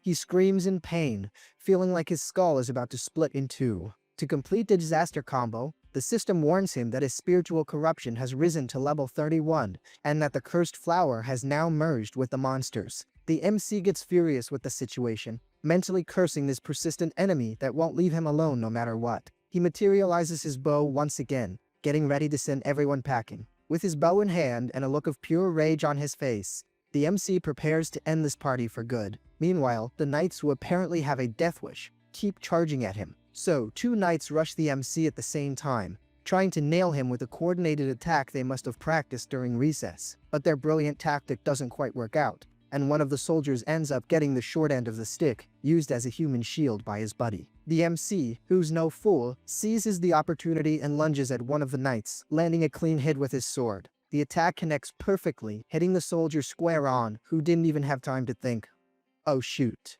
After dispatching the first opponent, the MC backs away from the others and realizes he got a little scratch in the scuffle too. He thinks to himself that, despite the close call, his reflexes are still sharp. Such a humble guy. Now the MC decides the priority is to stop the red stuff leaking from his hand. Using his energy, he manages to heal himself up real quick, and is even relieved with the result. At least one thing's going right. But the peace doesn't last long, because he realizes another battalion of knights just popped up out of nowhere to join the party. Suddenly, several energy beams are shot down from the sky, raining directly down on the soldiers. The MC looks at his sword and notices it's emitting a different, and what do you know, much more powerful energy. With that, he focuses and channels all that power into his blade, gearing up for what promises to be a devastating attack. The energy just explodes around him, shattering the ground and creating a crater from the impact. Pretty stylish, I'd say. The MC is surprised by the sheer amount of power he managed to unleash all at once. The attack hits the knights head-on, causing a massive explosion and kicking up dust everywhere. In the middle of the crater, the MC breathes a sigh of relief and remarks that it was a close one, but thank goodness he has his spiritual barrier to protect himself. He gets up and looks around, wondering where the heck that powerful attack came from, since it wasn't his. All of a sudden, he realizes he's surrounded by several shadowy figures, all watching him from the rooftops. The system, ever so helpful, identifies the new enemies. They are the C+ Lightning Knights. One of the knights raises his hand to the sky, starting to gather an absurd amount of energy. Here comes the big one. He concentrates all that power into his fist, preparing for an attack that looks like it could end the world. The energy transforms into multiple blades of light that are fired right at our MC. The attack hits the ground with surreal force, carving a new crater on the spot. The MC braces himself to defend against the next wave of attacks because the situation is getting pretty hairy. Next, a huge burst of energy goes off, showing that these knights' power is no joke. One of the soldiers charges forward at an insane speed, riding a horse made of pure energy, heading straight for the MC. Multiple energy blasts are fired from all sides, cornering the MC. He dodges the attacks as best he can. He manages to defend against several blows at the same time, but one of the attacks ends up landing a direct hit, and the MC cries out in pain from the impact of the explosion. He's thrown back by the force of the blow, landing amidst the smoke and debris. Down on the ground and all beaten up, the MC thinks he can't leave without Suzuko, but the spiritual corruption is still having a field day with his body. He also finds it super weird that the system isn't giving him any useful info. His rank went up, but all he got was a very mysterious summoning skill. Suddenly, he notices something and freezes for a second right in the middle of the energy crossfire. One of the knights takes advantage of the distraction and charges full speed, but the MC manages to block the attack at the last second. Reflexes on point. We get a close-up of the knight's helmet as he prepares to strike with full force, showing no mercy. A powerful energy blast is fired, once again showcasing the incredible power of these guys. The MC is now on the ground, surrounded by blades of energy. The situation, my friends, is not looking good for him. He's surprised and asks himself, wait, these guys know how to fight up close too? One of the knights charges with his sword, ready to deliver the final blow and end the fight. The MC is thrown backward by the impact of the energy blade. The energy blade gets stuck in the MC's arm. He quickly thinks that he needs to get rid of that thing before it blows up and takes him with it as a bonus prize. But for a moment, he wonders what the best move would be in this desperate situation. The system, trying to help, announces that the crisis condition has been activated and his spiritual corruption has reached level 33. The MC looks at his hand and notices it's turning dark, wondering if it's because of the corrupted power, or if the system is just completely bugged out. He notes that the spiritual corruption has never lasted this long, while the knights continue their relentless advance. He starts to theorize that the corruption is affecting the system itself, and decides that since he's in this deep, he might as well go all in and use this power. One of the knights lunges at him once more. After dodging the attack, the MC counters with everything he's got and yells for him to eat this. Using the very energy from the blade that was stuck in him, he lands a blow on the knight. The attack causes a massive explosion, sending the knight flying and kicking up a cloud of dust. Now the MC decides to use his corrupted power for real. His hand glows with a dark and pretty terrifying energy. He delivers a strike straight to the chest of one of the knights. The attack is simply devastating, enveloping both the MC and the knight in a seriously scary aura of dark power. The MC's hand glows intensely with dark energy. He then realizes that the spiritual corruption he absorbed from the other monsters is directly affecting the knights. The MC wonders what's going to happen now that he's decided to unleash this forbidden power. The knight who is hit by the dark power starts to contort, literally being corroded by the energy. The poor guy's armor starts to crack and get consumed by the corruption. The knight slams onto the ground and his armor shatters into countless pieces. The dark energy explodes and completely obliterates the soldier, not leaving even a screw behind to tell the tale. He was done for. The MC observes the result of his attack, with the scene turning all red to show the impact of the destruction. The MC gets ready to give the rest of the knights the same VIP treatment. Suddenly, a system window pops up, informing him that he leveled up from level 7 to level 8. The MC looks at his hand and understands that this high-density spiritual corruption can defeat monsters with absurd ease. With that in mind, he turns and looks at his next targets, already planning his next move. With a dark aura surrounding him, he challenges the monsters, saying they're facing a human, so they have nothing to be afraid of. Seeing that the knights are a little scared to advance, the MC says, "Oh, if you won't come to me, then I'll bring the fight to you," and he charges with everything he's got without a second thought. The MC rushes forward with his sword in hand, preparing for a swift and fatal strike. And the battle resumes with even more intensity, with the MC taking on several knights at once. One of the soldiers, braver than the rest, manages to block the MC's attack, and the clash of their swords creates sparks. The MC tries to use his dark energy to corrupt the enemy, but something totally unexpected happens. A system error window just pops up in the middle of the screen, catching everyone by surprise.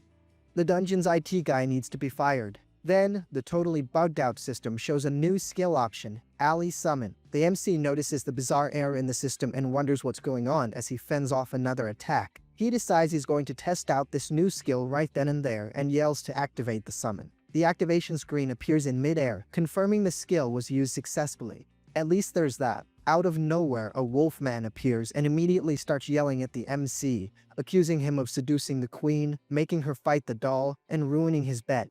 What? However, the werewolf thanks the MC for speeding up the dungeon's advent, which apparently freed him from some kind of restriction, and as a thank you he says he'll do him the favor of separating his head from the rest of his body. The wolfman lets out a war cry and unleashes an insane amount of energy, getting ready to attack with full force. Just then, a summoning portal opens up on the ground. The system informs him that the number of summons is 2, as the MC places his hand over the portal, ready for the magic to happen. Using his new buggy skill, the MC begins to summon his allies to lend a hand in the battle. The summon is a success and the number of available allies increases to 3. The system, helpful as always, confirms the new count. The MC holds the 3 spheres of energy and declares the summon a success, already gearing up for the next step. A new system error window pops up asking for confirmation. The MC finds that really strange, but decides to hit the button anyway. As soon as he confirms, the 3 energy spheres begin to fuse together rapidly, while the system screams "Ert, Ert," non-stop in the background. The MC is shocked to see his summons merging and wonders what kind of bizarre creature is going to come out of this. Suddenly, a gigantic shadowy creature emerges from the fusion of the spheres. The werewolf and his armored crew are just standing there with their jaws on the floor, wondering what kind of new Pokémon just showed up in front of them. Annoyed by the collective paralysis, the wolf boss bellows at his crew to wake up and stop posing like statues. But it's no use, right?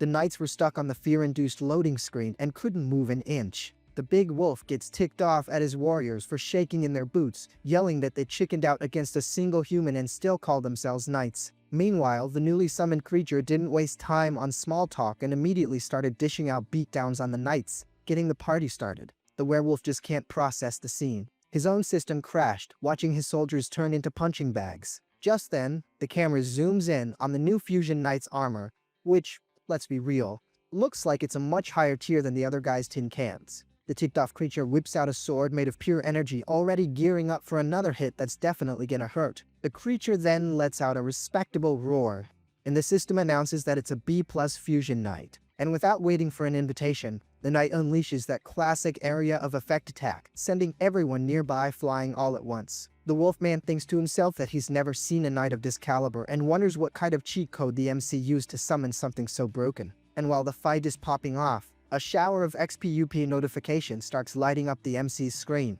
The The story explains that this summoning skill allows the MC to use his spiritual power to basically force monsters into becoming his minions. And the cherry on top is that he can even do a Dragon Ball style fusion with the monsters, creating an even more badass creature. The MC looks at the enemies up top and thinks to himself that this ability is just way too sinister. He even thinks the power suits his current corrupted look and says that he's finally found the puppet master. Seeing all that, the Wolfman is in total shock, seriously doubting if that little dude is even human. The story then tells us that at that exact moment, players everywhere were receiving a pretty important notice. The scene cuts to a player just chilling, sitting on top of a giant creature checking his system panel. Elsewhere in the city, a group of people gathers to try and figure out what the heck is going on. Then the system notification pops up for everyone with a simple little invitation. Hey, want to join the Blood Hunt event? One of the players, who doesn't mess around, immediately smashes the yes button without even blinking. Another player also confirms she's in, already stretching for whatever comes next. Meanwhile, the city of Getchuran is engulfed in a sinister energy, and a ton of monsters start sprouting from the ground. A player gets ready to jump into the middle of the fray, getting wrapped in a powerful, lightning-filled aura. A friendly little welcome message appears on the screen, announcing that the Blood Hunt has officially begun. With that, a whole crowd of players gathers in the city center, all set to face the dangers of this new event. The system then makes the official announcement: the magnificent monster hunting festival has started for real. The city turns into a chaotic battlefield with monsters and players clashing all over the place. To prove the point, a gigantic explosion goes off in the middle of the street, showing that the hunt is already in full swing. In the middle of all this chaos, one player stands out. His name is Mike, an A-rank player at level 10. He looks at the MC and sends a clear message. You might look tough, but the #1 spot is already taken. Right after, Mike climbs onto a defeated monster, looking all smug, and tells the competition to get out of his way if they don't want to get taken out. The other players start to panic when they recognize the guy. They begin to complain, wondering what Mike is doing there and already guessing they won't be able to farm anything with him around. Suddenly, Mike notices some movement and looks to the side, seeing a new wave of enemies heading their way. It's a squad of gunslinger-style monsters with crow masks, charging full speed through the ruined streets. One of these shadowy gunslingers points his revolver and fires an energy bullet straight at the players. The shot explodes with insane force upon hitting the ground, showing that the firepower of these new enemies is no joke. However, a figure made of pure light appears out of nowhere, floating in the air and pausing the battle for a second. Mike looks at this grand entrance with a look of contempt and immediately complains, saying this person is going to be a real pain in the neck. And what do you know, a new competitor enters the ring. Mangacapes, an A+ level holy emissary. She strolls right up and tells Mike he can forget about that #1 spot. The big guy gets ticked off by the girl's nerve and turns to face her, looking pissed. The two high-level players have a stare down in the middle of the street. Out of absolutely nowhere, a giant insect-like monster pops up behind Mika, calls her an annoying creature, and tells her to get lost. The beast doesn't waste any time and attacks the girl with a flurry of blows, not even giving her a chance to breathe. Mike just watches the scene unfold and even lets out a compliment, admitting the girl isn't as weak as he thought. Despite the cheap shot, Mika stands her ground, holding her staff and protected by an energy barrier. High above, another player appears, floating inside a sphere of energy, looking super happy and saying he just leveled up. The newcomer introduces himself as Iria, an S-level master of genius and rank 15. He says he's still not used to his new strength and, with all the humility in the world, invites everyone to compete. While all this drama is going down below, the MC is just watching the show from a front row seat on top of a building surrounded by his power aura. The MC then decides to taunt the Wolfman and his goons, asking if they've already chickened out just by looking at him. The big wolf doesn't appreciate the taunt and lunges at the MC with everything he's got, shattering the ground with the force of his impact. The creature screams that without Suzuko around, the MC is nothing and that there's no reason to be afraid of him. Famous last words. With that sinister smile and revealing his multiple eyes, the MC challenges the monster to try his luck and come at him, if he has the guts. The Wolfman doesn't think twice and lets out a roar right in the MC's face, ready to turn him to dust. But the MC hits back just as hard, with a series of swift attacks that land square on the big wolf. The MC then uses his energy to create a kind of impact barrier, which sends the monster flying with incredible force. The werewolf is actually surprised to see that the attack didn't even tickle him, and he starts mocking, saying that in the end, the MC is just a weak little human. The MC, super chill, even offers a compliment, commenting that the monster's defense is quite impressive. Suddenly, the big wolf looks at his own hand and notices a weird energy surrounding him. He gets mad and asks what the heck the MC did. The MC calmly explains that it's spiritual corruption. He mentions that this ability already drove some of the wolf's knights completely insane, and now he's curious to see how many minutes the big boss will last. With a slight smirk, the MC points out that the corruption is already creeping up to the monster's face. The wolfman starts screaming in pain as several bizarre eyes sprout on his face. Completely broken, the big wolf falls to his knees and begs the MC to stop, admitting he was wrong and asking for forgiveness for everything. The MC, with all the irony in the world, comments that in the end, it wasn't even that hard to solve the situation. He then figures out that the system wants Suzuko and the werewolf's crew eliminated, and that's why it's pitting all the other players against them, getting closer to the monster. The MC warns him that the system is coming to wipe him off the map for good. The MC then makes a proposal. If the big wolf doesn't want to get erased, they're going to have to create some new rules for this game. While this business meeting is happening, the battle between the players and the masked gunslingers continues to rage on down below. The hat-wearing monsters are confused, wondering why on earth there are knights fighting alongside a human in the middle of the brawl. The MC then gives the first order to his new subordinates: attack the gunslingers. He warns them that the first rule is simple: anyone who disobeys will be eliminated. With a plan already in mind, the MC says they're going to finish off these disobedient guys and conquer an area just for themselves. And it looks like the plan is already working, because a rank-up window appears on the screen. The Wolfman is now the picture of loyalty, saying he'll do whatever his master commands. The MC then decides to leave the cleanup duty to the knight. The MC reveals his next step. They're going to look for Suzuko. He then hands a crystal sphere to a little girl, telling her she can use it to track Suzuko. The system immediately identifies the sphere as a rare item, meaning it's some pretty powerful stuff. And just to keep the streak going, another rank-up notification pops up showing the MC's progress. Holding the item, the MC thinks that the system is still all buggy, but that he really did want a spiritual item. The MC turns to the big wolf and asks about the casino's tools.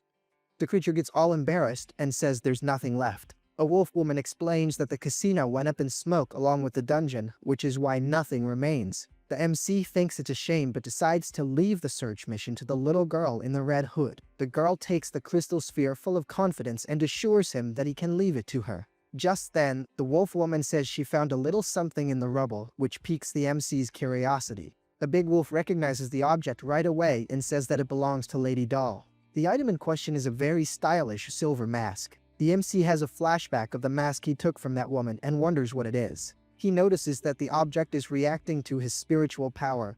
In fact, it feels like his energy is being sucked into the mask. With that, the mask activates and an energy envelops the MC, slightly changing his appearance. The werewolf asks how he's feeling, and the MC replies that he's feeling fine. The MC then decides he's going to test out the new item to find out what it really does. He soon realizes his headache has gotten better and the numbness in his hand is gone. It seems the mask is suppressing the spiritual corruption. The big wolf, very respectfully, calls the MC master and asks if they should search for anything else in the area. Our guy agrees immediately and tells them to find anything they can, with an extra mission: locate the owner of the mask, the so-called Lady Doll. The werewolf, who is a model employee, gets the message and immediately prepares to carry out the mission he was given. Meanwhile, the MC reflects that he's going to have to use absolutely everything at his disposal. At that moment, a system window pops up on the screen, showing that the spiritual corruption status is at depth 1. Right after, another message confirms that the system authority has returned to normal. Looks like the internet is working again. Finally, the system displays the rankings for the blood hunt, and it looks like there's already a whole crew at the top of the list, acting like they own the place. The MC figures out that the system recovered on its own. Suddenly, a gigantic explosion happens right in front of them. The big wolf gets the shock of his life seeing a knight fallen on the ground. He has no clue what's going on. Slowly, a player approaches and the sound of his footsteps echoes through the destroyed street. And look who it is, that Mike guy. His jaw drops when he sees a player working with monsters and immediately asks for the MC's ID. Our guy just thinks, seriously?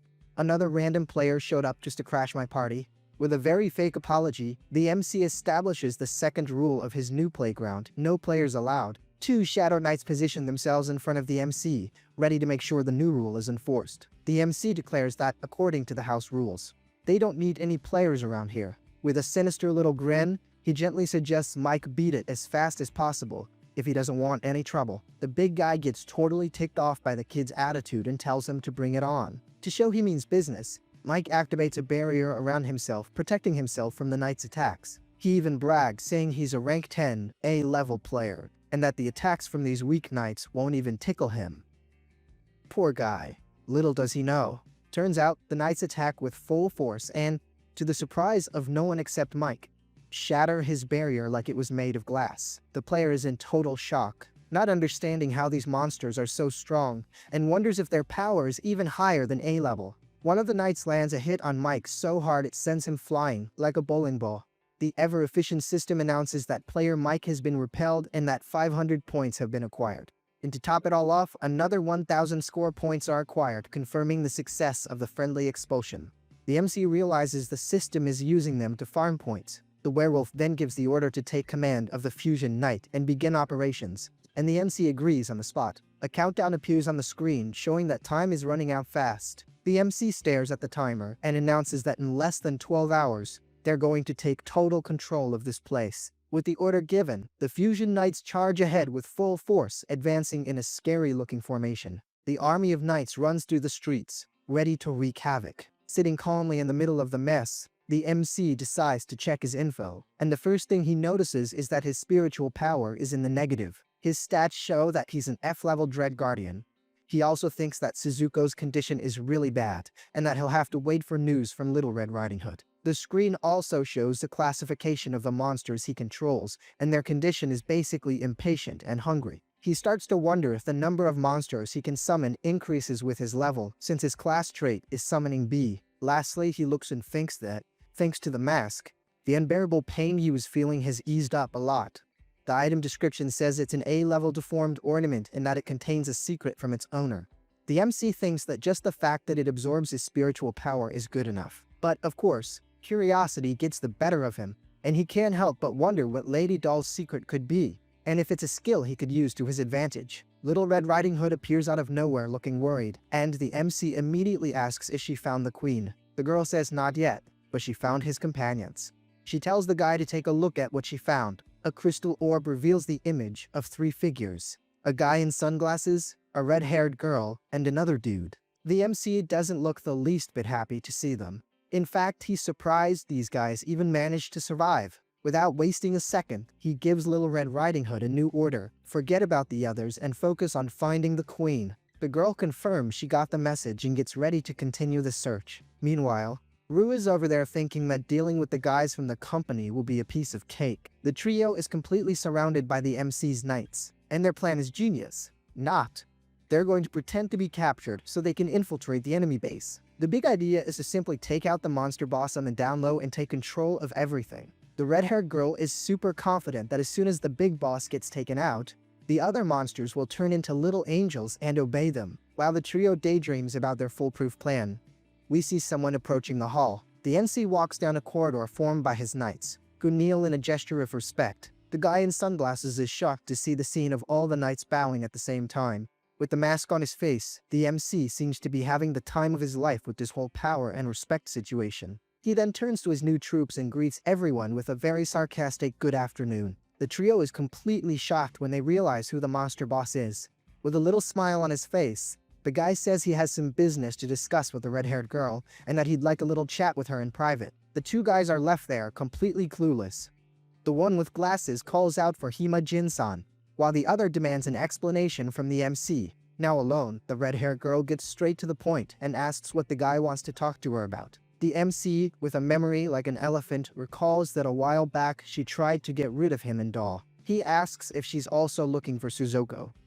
The girl tries to play dumb. Putting on the mask, our guy reveals that he has a mysterious ability that allows him to see into the hearts of monsters. The redhead gets nervous and asks what the heck that has to do with her situation. The MC mocks her, saying she can pretend to be angry all she wants, but on the inside she's super excited about all this. A dark aura surrounds the girl as she gets heated by the taunt. The guy explains the whole situation. She has the appearance of a human, but her soul is that of a monster. He gets closer to her, all intimidating, and warns that he's Suzuko's father now, and asks if she still has the guts to lay a hand on him. The MC lays it all out. Without him, she won't find Suzuko, and they're both bounty targets who will be hunted to the ends of the earth. The redhead gets irritated and says she'll destroy anyone who hurts her big sister. But the guy just asks, mockingly, if she's really going to try. He keeps adding fuel to the fire, saying that now she's trapped in a human body and that maybe she won't even stand a chance against him. The girl is clearly furious that she can't do anything to shut him up. She grumbles that in her original body, she could finish him off with a single flick. Holding a glowing item, the guy says he's going to release the object's power and make it accept him as its master, and politely asks her not to interfere with the process. The redhead is in disbelief, asking if he's going to trust her enough to risk his own life. But the MC, with his sky-high confidence, replies that she couldn't do anything even if she wanted to. The girl gets totally ticked off by the guy's audacity and starts cursing him out with every name in the book. But only in her head, of course. And the redhead thinks that, the first time they met, she thought the MC was just some random idiot. The story explains that the guy's plan is to basically hack the remnants of someone else's spiritual power and rewrite the source code for himself. The girl's jaw drops at the MC's idea, thinking his strategy is pretty darn good. Then the guy sits down, holds the glowing ornament tight, and says it's time to start the show. A system window pops up, confirming that a stolen ornament has been acquired. The MC stares at the digital data, wondering what in the world this mess was. Suddenly, he's transported to a very weird hallway and immediately wonders if he's been influenced by Doll's spiritual power. He gets annoyed and questions if he's going to have to throw down against her spiritual power to sort this out. The scenery changes completely, and he finds himself in a hospital room with absolutely no idea what's happening. In the bed, a woman is lying down and seems to be unconscious, while a little boy cries beside her. The boy shouts that he's going to protect the woman no matter what. He holds the woman's hand, who is wearing an oxygen mask and has a mechanical arm. The MC is confused, wondering if that's Doll, and if that little boy is him. The child then turns and asks if the MC is himself, and then assures him that Sensei will make her all better again. Out of nowhere, the image of a man in a lab coat appears and says, "Of course he will," startling the MC. The man says that the MC, Amake Leo, is his exceptional student, and that he'd do anything for him. And to finish, he announces he's going to begin white surgery. In the blink of an eye, the MC appears with a demonic look and screams, asking who he's calling a student and telling the guy to get lost. He's engulfed by a sinister energy and warns that he won't be fooled by Doll's spiritual power. No way. The redhead, who was watching from the sidelines, compliments the guy, saying he eliminated the traces of her spiritual power all at once. The MC holds the mask and wonders what a trip that was, if it was a memory of his, but he doesn't remember any of it. The redhead asks what's wrong if he used too much spiritual power and fried his brain. The MC gets straight to the point and wants to know if she knows Doll. The girl confirms, saying she was a friend of her father's. The guy grabs the redhead by the collar of her shirt. His patience has run out. With a very annoyed look, he wants to know Doll's real name. The girl gets scared and asks what he's doing, but the MC just asks again to be clearer. He asks if her name is White. The girl confirms and is left wondering how the heck he knew that. The MC lets out a little laugh and says the story just got interesting. He decides he's going to go after Doll to beat the truth out of her. Meanwhile, in the city of Gichuren, a weird-looking fellow admires the chaos, saying he just loves monsters and all the mystery they bring. With a classic movie villain smile, he holds a crystal and says that all of this is fascinating and perfect. On the other side of things, our little Suzuko is holding a girl in her arms. The girl in her lap is White, who begs Suzuko to run, saying she'll try to buy some time, because they don't stand a chance against him. A wall of energy appears out of nowhere, blocking an attack that was coming straight for them. The crystal guy shows up, and he's the one attacking. He recognizes Hayashi Miki, an S-level player from Getsuren, and immediately asks if she's there to steal his toy. Miki, emerging from the shadows like a ninja, confirms that he nailed it. But then she drops this. He's dead wrong, because the real prey is him, and she's going to take him down for good. Suzuko sniffs the air and recognizes Miki instantly, saying she knows that scent. She calls her the witch, remembering some not-so-great past encounter. Miki thinks to herself that giant monster girl could only be Amake Leo's daughter. The little villain laughs and challenges Miki, saying he's dying to see her try to do anything against him. The player isn't one for talk and immediately launches a powerful attack at the show-off. A massive sphere of energy flies across the city sky, doing some serious damage. The werewolf and his knights are left with their jaws on the floor, not understanding what kind of crazy power that was. The man smiles, saying she fell right into his trap and activates the null domain, an area that simply shuts down all abilities. The girl gets ticked off, realizing she was tricked, and curses the guy out. With a smile, the man says he just wanted to test out his new little toy. The story explains that the item is the Heart of Doll, a crystal containing a piece of the power of the boss of the fairy tale kingdom. The heart-shaped crystal glows with a sinister light in the man's hand. He's super hopeful that the item will work on an elite player like her. With that, the system activates Doll's spiritual power ray. The target, of course, is Hayashi Miki, who is an S+ level jurist and rank 10. With her eyes glowing weirdly, the girl starts to be controlled, and the system confirms that 60% of the process was a success. Suzuko yells for him to let go of the witch and charges forward with everything she's got to try and help. The man warns that she's too late and gives a new order, telling his #1 puppet to take care of the monster for him. Miki's eyes change color, showing that she's now completely under the guy's control. Using her origin magic, the player gets ready to attack the person she was defending just seconds ago. But Suzuko doesn't just stand there and uses her creation rebirth ability. Several green tentacles sprout from her body. White is pulled into those tentacles. Suzuko covers herself completely, transforming into some kind of bizarre cocoon. The man thinks he's the luckiest guy of the year for finding 2 such special targets at once, but he doesn't get why, even with all this, he's still in 4th place on the ranking. The leaderboard shows that Keeper is in 1st place, which annoys the guy. He decides that as soon as he passes the 1st place player, he's getting the heck out of the dungeon and orders Hayashi Miki to finish them off already. The controlled player obeys and prepares her magic circles to attack. Suddenly, Suzuko defends herself with the tentacles. The man is surprised to see the attack was blocked and immediately yells that he's not letting this go. He's completely clueless for a moment, trying to process what just happened. A new player has appeared out of nowhere and is facing him down, saying that he's here for Suzuko. With his eyes glowing, he warns that the guy will have to give her back and unleashes a spiritual shock. The attack hits the null domain dead on, shattering the barrier and freeing the player from the mind control. The Psycho can't believe what he's seeing, wondering how a mere F-level player can have so much power. The MC floats in the air, surrounded by a powerful aura and several system windows. A powerful attack hits the MC dead on, but a streak of energy cuts through the smoke, showing that the fight is far from over. The MC reappears holding the player, who's passed out.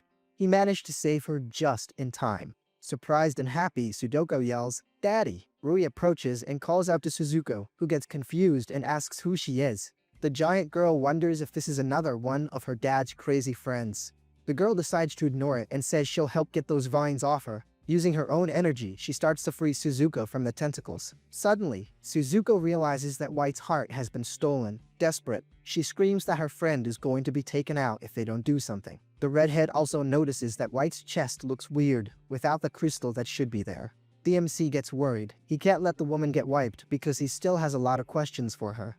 The other player mocks the MC, saying his update speed is faster. He wonders who the heck the MC is, and how he still has power after all that. The null domain is activated again, creating a protective barrier. The guy smiles and says the next step is a hand-to-hand fight. But, unfortunately for him, several of the MC's clones appear and attack the barrier at the same time, shattering it. The man is shocked to see that the MC broke his domain with pure brute force, and he decides to use his staff. A powerful attack cracks the ground, showing that the staff is no joke. The MC uses his powers to analyze his opponent and finds out that he's Ilya, an S-level skilled master. The MC scoffs, saying he already knows a lot about him, and that he's also known as Mr. Item for the insane luck he has getting tools. Oya gets thrown to the ground, but he gets back up and warns that the fight isn't over yet. The core starts blowing up, and the lunatic laughs, asking if the MC knew about this little ace up his sleeve. He reveals his self-destruct sequence, yelling that he's taking everyone straight to the afterlife with him.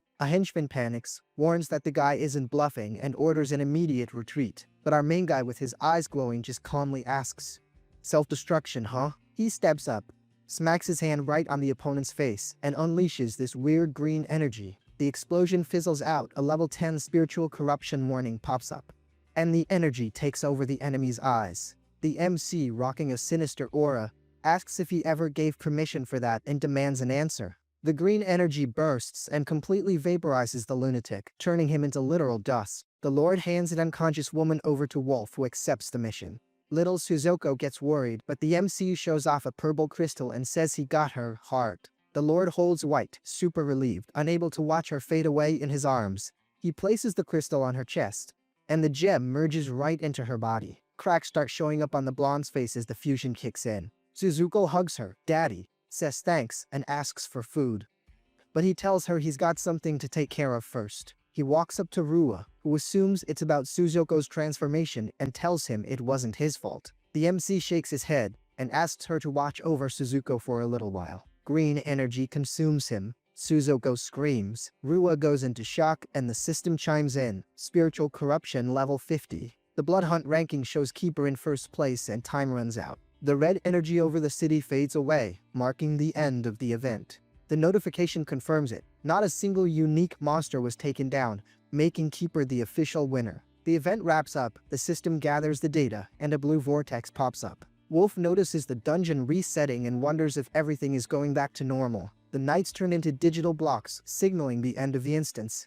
White slowly breaks down into blue light particles too. Holding the blonde, Rua whispers White and Suzuko's names, showing that she actually knows them. She's surprised to realize that everyone there is connected somehow. Rua wonders if the MC has any connection to her papa. Two guys on the roof are watching the crew and sarcastically congratulate them on their dungeon run. They introduce themselves as opportunistic fishermen, just hanging around to scoop up the battle loot. A red magic circle fires off a heavy attack right at the group. Suzuko hands the mask back to the MC and asks if he's feeling better. A red blast deflects the attack, catching the fisherman totally off guard. The camera zooms in on this monster's mouth opening wide, packed with fangs. It's Suzuko, now in full monster mode, roaring and telling the intruders to get out of the way. Rua is absolutely shocked, looking terrified as she calls out for her big sis. One fisherman freaks out, questioning how a monster is still around after the dungeon closed. A red lightning bolt crashes from the sky, blasting the ground. Suzuko shields the MC, complaining that her daddy got hurt and saying she'll handle the bad guys. A woman in white with glowing red eyes lets out a deafening screech. She orders her crew to attack, and they all raise their hands to cast a spell. A guy holding a golden staff tells his subordinates to keep attacking until the saint arrives. A massive barrage of light hits Suzuko, but she takes it head on, roaring right back at them. The scene cuts to a brunette girl in bed, giving someone a very suggestive look. The guy, blushing super hard, just says yes. Amidst all the chaos, a guy points up at the sky and yells that the saint is here. The saint floats above the city, cheered on by the crowd who finally feels saved. With a smirk, she announces that everyone will forget everything, including her even being there. She raises a glowing hand, while her other hand, looking all red and demonic, peeks out from under her cloak. A guy in the crowd yawns and suddenly, a mass slumber spreads through the area. The magic kicks in instantly, and everyone passes out under these golden circles. With the crowd knocked out, the saint turns to Suzuko's monster form and says, it's her turn now. She shoots out a sphere of light that wraps around and traps the creature. The saint, whose name is Moran, announces the capture and orders some girl named Mika to get the civilians out of there. Mika just gives a nod to confirm the order. Moran stares at the golden sphere where Suzuko is still locked up. With a confident smirk, she says she's finally found her target. The scene shifts to a glowing eye opening up and a voice calling out for Leo. The reflection in the eye shows the silhouette of the person calling him. Our MC, Leo, wakes up lying on some grass. Out of nowhere, a blonde jumps on him, hugging him tight, super relieved he's okay. The MC, totally confused, pushes her away and asks who she is. The girl, sporting an eye patch, looks shocked and introduces herself as White. He gets real close, forehead to forehead, and asks if she's running a fever or just tired. He gives her some head pats and stands up. White, still on the ground, insists she's fine and apologizes for worrying him. The MC notes the name White, but finds it weird she knows his name if this is just a memory. He starts wondering if this scene is actually one of his own lost memories. The main guy tries to figure out why he transforms the blonde and why he calls the monster god Sensei, completely puzzled by his own past. Suzuko screams his name in total panic. Still on the grass, White asks why he's avoiding her if they're friends. The MC sits next to her with a smile and confirms they really are friends. He spots the prosthetics on her legs and realizes she can't walk. He gives her a piggyback ride so she won't get her clothes dirty. Figuring it's a good way to gather some intel, walking up the hill he jokes about how heavy she is, but the blonde claps back, saying she barely eats anything. White asks if they're besties and what he would do if she ever lost her memory. She answers her own question with total determination, saying she'd help him remember and ask Sensei for help. She promises that this Sensei guy is amazing and can do pretty much anything. Intrigued, the MC asks what kind of guy the Sensei really is. Just for mentioning the name, a shadowy figure with a glowing red eye pops up right behind the MC. The creature whispers in his ear and the MC realizes the truth is super dangerous and his memory is totally corrupted. He gets a vision of the monster god and realizes this entity messes with everyone connected to it. Surrounded by shadowy figures with red eyes, it hits him that this influence is affecting him too. The scene cuts to a futuristic lab and a door slides open. A guy wearing an oxygen mask opens his eyes inside a pod filled with green gas, cursing the nightmare he just had. It's the MC, locked up. He figures they must have captured Suzuko and assumes it's game over. The pod shatters and he thinks his old self practically bit the dust right there. Now he steps right through the smoke, catching the guards completely off guard. With glowing green eyes and a smirk, he declares he's just not the same guy anymore. He charges at the guards who just freeze up in total shock. He lands a clean kick right to one guy's face, making him yell in pain. Then, he knocks out the second guard with a quick blast of green energy. After the knockout, the MC recognizes the uniforms from the Awakeners Cooperative. With eye marks popping up on his temple, he grumbles about how annoying this is and decides to make a run for it. Somewhere else, a woman reports on the city's damage, the capture of the unique monsters, the disappearance of Keeper, and the Saint showing up. One guy is stunned, and another explains that the Saint came specifically to check out one particular unique monster. The MC, now dressed and eavesdropping on everything, suspects they mean Suzuko and gets ticked off at Rua for dropping the ball. An alarm goes off in Zone 1. He realizes they've noticed his escape and knows he's gotta bounce. He senses this weird red energy and gets a hunch it might be Suzuko. He complains that thanks to the corruption, he can't even pull up the girl's info panel. An armed squad marches down the hallway. With a mocking smirk, the MC makes a crack about the guard's dedication and says he'll be checking out while they look for him. He turns the corner and vanishes, leaving the guards in the dust. In the elevator, he hits the button, thinking about Suzuko and ready to wreck the whole place if he has to. The doors close, and an intense green aura wraps around him. He gets a vision of Suzuko locked up, figures she's become a lab rat, and wonders if Rua sold him out.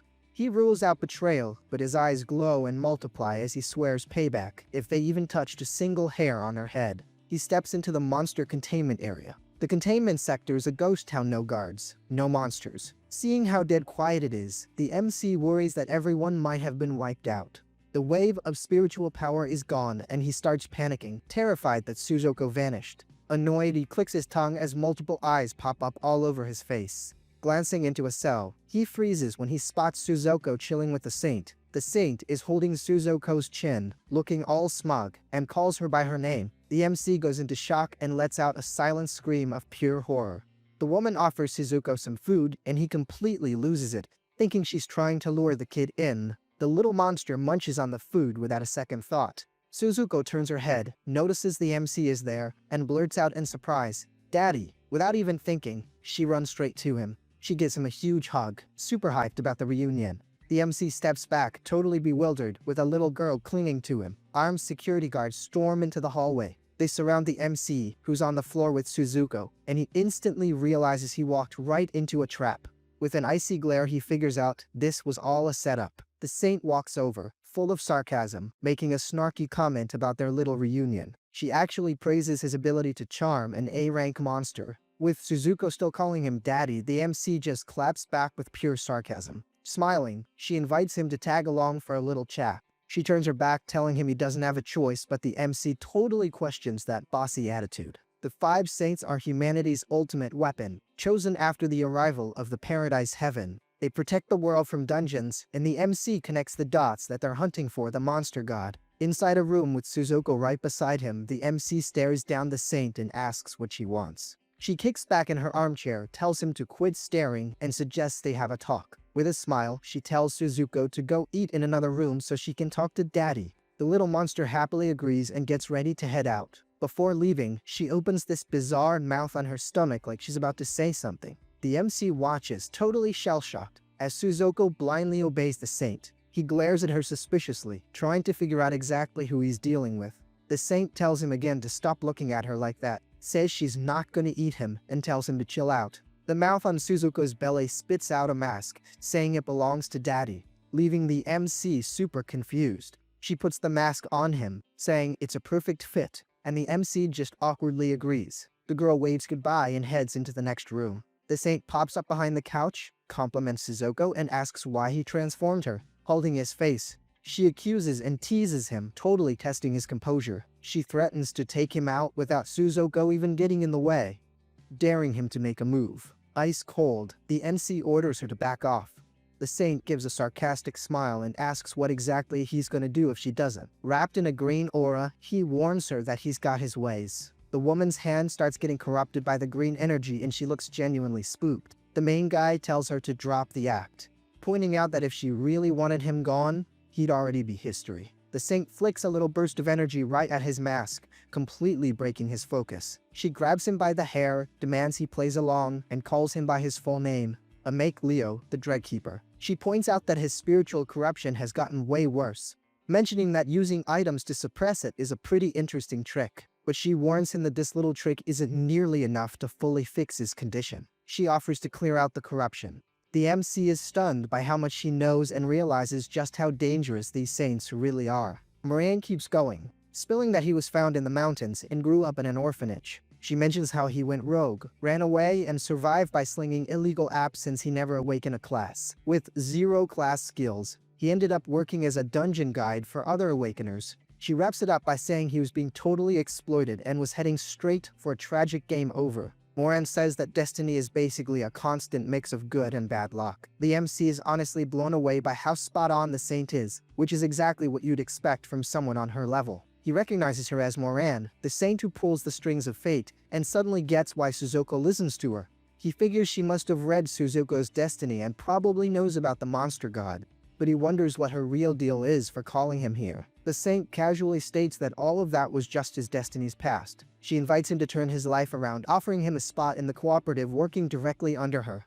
Smiling, she promises sweet perks and a fresh start. The MC forces a smile, turns down the offer, and thinks to himself that he almost fell for her smooth talk. He reflects that there's no way he's being anyone's lapdog, especially not for someone with her kind of reputation. Moran asks why he'd say no, teasing him about finally shaking off that spiritual corruption. The main guy gets a bit thoughtful and starts to answer. He explains that he knows the method of passing the corruption onto someone else, but it's totally messed up and only works for mild cases anyway. He adds that the symptoms are pure agony and can drive a person insane or worse. The saint is legit shocked by how technical and accurate his breakdown is. Now super intrigued by his know-how on corruption, she decides she's keeping him around no matter what. The MC pretends he let too much slip, but then just owns up to the fact that he knew it all along. He tries to say his goodbyes and make a break for the door. Suddenly, he freezes in his tracks, totally stunned. Chains made of glowing golden energy lock him down. He yells out, demanding to know what her game plan is. With a totally victorious smirk, Moran hits him with the sacred seal, denies his exit, and straight up orders him to join the co-op. Moran claims it's for his own good, but the main guy just scoffs. With his eyes flashing green, he starts clapping back. He unleashes a spiritual shockwave and asks what she's gonna do if he flat out refuses. The saint looks impressed, commenting on the sheer density and control of his power. Keeping the energy flared up, the MC admits through a gritted smile that it actually hurts. The system chimes in, warning that the monster summon lasts for 3 hours. An entire army of armored creatures spawns right behind him. He stares her down and asks if they should get this party started. Moran realizes they're actual physical monsters, not just magical summons, and finds him more interesting by the second. Instead of throwing down, she tells him to chill out and pitches a deal. The MC relaxes, actually interested now, and complains that she should have led with that from the start. Moran offers him 20% of the loot from the Black Forest dungeon as a reward. She promises supplies for Suzuko and future perks, as long as he becomes an official awakener. The main guy calculates that the dungeon loot is crazy valuable and totally necessary to keep Suzuko's appetite in check. But he absolutely hates the idea of being a watched pawn and knows he's got other ways out. He argues that overseas organizations would roll out the red carpet for him without all the cooperative's heavy chains. Moran claps back, reminding him that he's currently standing right in her territory. An armored monster steps up looking super threatening. The MC warns her not to push his buttons, With his eyes glowing blue, he lets her know she wouldn't even be able to stop him from walking right out of there with Suzuko. She asks if he's got a counteroffer. He throws it right back, asking if she knows about the monster god. Moran confirms she's hunting that exact deity and asks why he's so curious about it. He reveals he's looking for it too and suggests they team up since they're after the same prize. The MC lays down the ground rules. He joins in name only, takes 0 direct orders. They swap intel on the god in dungeons, and he only helps clear them out if he feels like it. The saint agrees but gives him a heads up that the higher-ups will demand constant surveillance. She decides to keep him on a short leash, treating him, for all intents and purposes, as her own personal protege. The main guy figures that kind of VIP status is pretty handy for his plans and takes the deal. Moran insists he plays guinea pig for some corruption experiments, promising he'll be under her full protection. Looking bored out of his mind, the MC questions if that's really a smart move. She demands he takes the class certification test and he's totally down for it. He tells her to keep an eye on Suzuko. The woman promises the kid will be perfectly fine with her sensei. He pokes the bear, joking that maybe he'll just ditch her and run off, purely to see how she reacts. Moran fires back that she already saw that coming, and if he runs, she'll just use Suzuko as a tracking beacon to hunt him down. The MC's jaw practically hits the floor at that response. He heads down the hallway, making his way to the testing area. Mayor Fujinami comes rushing in, asking if Moran managed to talk the kid into it. Pushing up his glasses, Fujinami declares the guy is the exact profile they've been looking for. He mentions how the kid teamed up with monsters and put a stop to the mess caused by the class awakeners. The saint asks if he even grasps the danger of someone who can literally boss monsters around. The mayor nods, low-key terrified the guy might lead a full-on monster raid against the city, sweating bullets. Fujinami suggests giving the kid whatever he wants to recruit him, but Moran cuts him off and drops the bomb that the guy is actually her student. The mayor is absolutely shook, looking confident. Moran explains he's just taking a simple test and orders the mayor to take it easy on him. Still reeling, Fujinami scrambles to get his team together. Moran stares at a display panel, thinking about how he's actually tried to save the world before. She wonders to herself why a being like the monster god even exists in the first place. She remembers Suzuko getting abandoned and thinks about what could have possibly turned her into that. All of a sudden, Suzuko's eyes glow like hot coals, and she opens up that creepy mouth on her stomach again. She reaches out and yanks a handful of Moran's hair. The saint is totally caught off guard by the move. Somewhere else, a woman wearing a crown with Suzuko in her lap figures out the mask belongs to White and realizes she's gonna need a Mike Leo to track down the monster god. A woman leads the group forward. The staff member tells everyone to sit tight and wait for their numbers to be called. Holding ticket number 30, the MC figures he's almost up. Rocking purple hair and glasses now, he's stoked that the mask can shapeshift, saving him the headache of worrying about Suzuko. The system breaks down the item's stats. It adapts to the user, stacks up spiritual power, and literally triples your speed. Another screen flashes showing spiritual corruption at level D, with 0 side effects. A little pop-up window lists his skills. Synchronization and summoning. He adjusts his glasses, feeling kind of nostalgic about retaking the test since he used to bomb it every single time. He remembers how everyone treated him like dead weight, tossing him aside because he didn't have that official stamp of approval. He decides to focus on the here and now, planning to ask about the doll while digging for clues about his messed up memories. Some huge dude covered in bandages shoves his way through the crowd screaming for everyone to move. It's Mike, a level A battle maniac, playing bodyguard for Kane, who's whining about how boring this whole test thing is. Kane asks if there's any way they can fast-track this whole process. Mike barbs at the staff lady to get her attention. He demands that Kane gets to skip the line because of his high potential, but she shuts him down, saying they have to stick to the numbers. Mike flips out, flexing his level A status and getting super mad about not getting the VIP treatment. The MC instantly recognizes Mike, the infamous battle maniac, right as they call out number 30 over the speaker. Looking down at his ticket, he realizes it's finally showtime. Kane, surrounded by his entourage, complains about the holdup and demands Mike get him a number right now. The big bruiser tells him to give him a second. Mike just starts bulldozing his way through the crowd. He stops right in front of the MC, looking down at this random dude holding ticket number 30. Ticked off, Mike yells at the Four Eyes to stop ignoring him, totally lost. The MC points at himself and asks if the guy is talking to him. Mike demands the ticket, but the main guy flat out refuses and tells the meathead to wait his turn like everyone else. The battle maniac loses his temper, his hand starts glowing, and he warns that he's officially out of patience. Flaring up a golden aura, he steps in, fully ready to teach this punk a heavy lesson. He grabs the MC by the head with a literal death grip. With crazy glowing eyes, the bruiser promises to teach him some basic manners. Mike tries to force the guy to his knees, but the MC doesn't budge a single inch. The big guy's brain practically short-circuits in shock. Looking completely bored, the MC sighs at how annoying this is and just grabs the dude's wrist. He warns that he won't be held responsible for what happens next.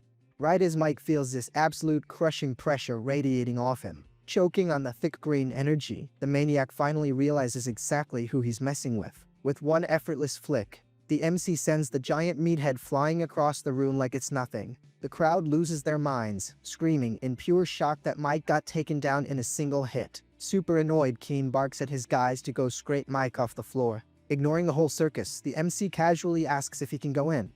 The staff lady, sweating profusely, just stammers out a yes. She stands there mind blown, trying to process how a level away awakener just went down in a single blow. She figures out real quick that this kid's skills are way out of Mike's league.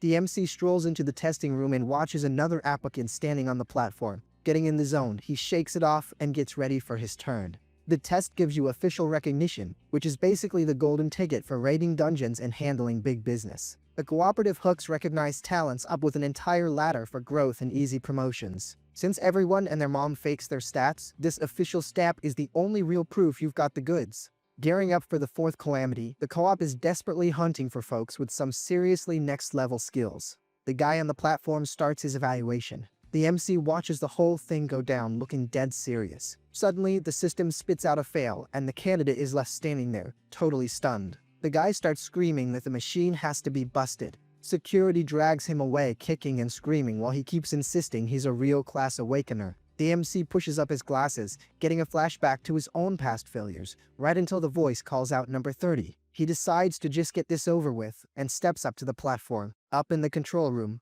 Fujinami is glued to the monitors and spots him walking in. The mayor asks Jenna if there's any shady stuff tied to the kid's background check. She says, nope, and points out he literally has the golden stamp of approval straight from St. Moran. Looking smug, Fujinami orders them to dig deep and measure the keeper's true hidden potential. The test kicks off, and this bright blue energy wraps right around the MC on the scanner. Out of nowhere, this insanely sinister energy flares up around him while the machine tries to crunch his numbers. Up in the booth, Fujinami practically yells when he sees the data graphs absolutely losing their minds on the screen. An operator shouts about a massive anomaly. The mayor, shocked, demands to know what the heck is happening. The MC realizes his spiritual power is leaking out and a nasty green aura starts surrounding him. The system crashes completely trying to measure his unique class, and the green energy just explodes everywhere. Freaking out at this glitchy, overpowered display, Fujinami screams, asking what in the world is going on down there. A tech guy reads the screen and says he's a level F.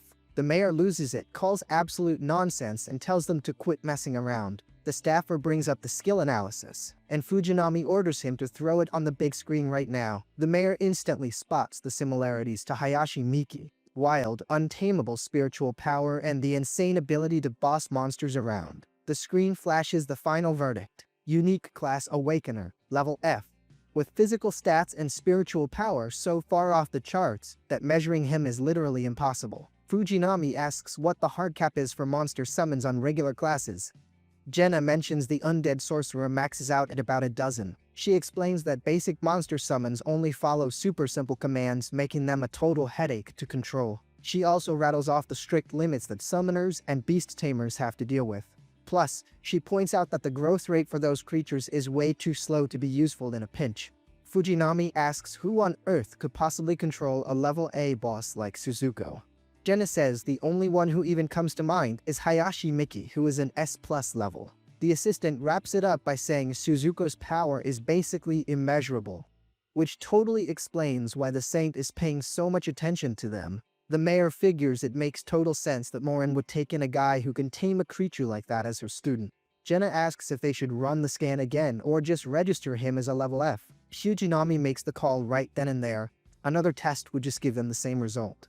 so he registers him as level X. He explains that X is the tag for off-the-charts monsters, which is exactly what this kid is.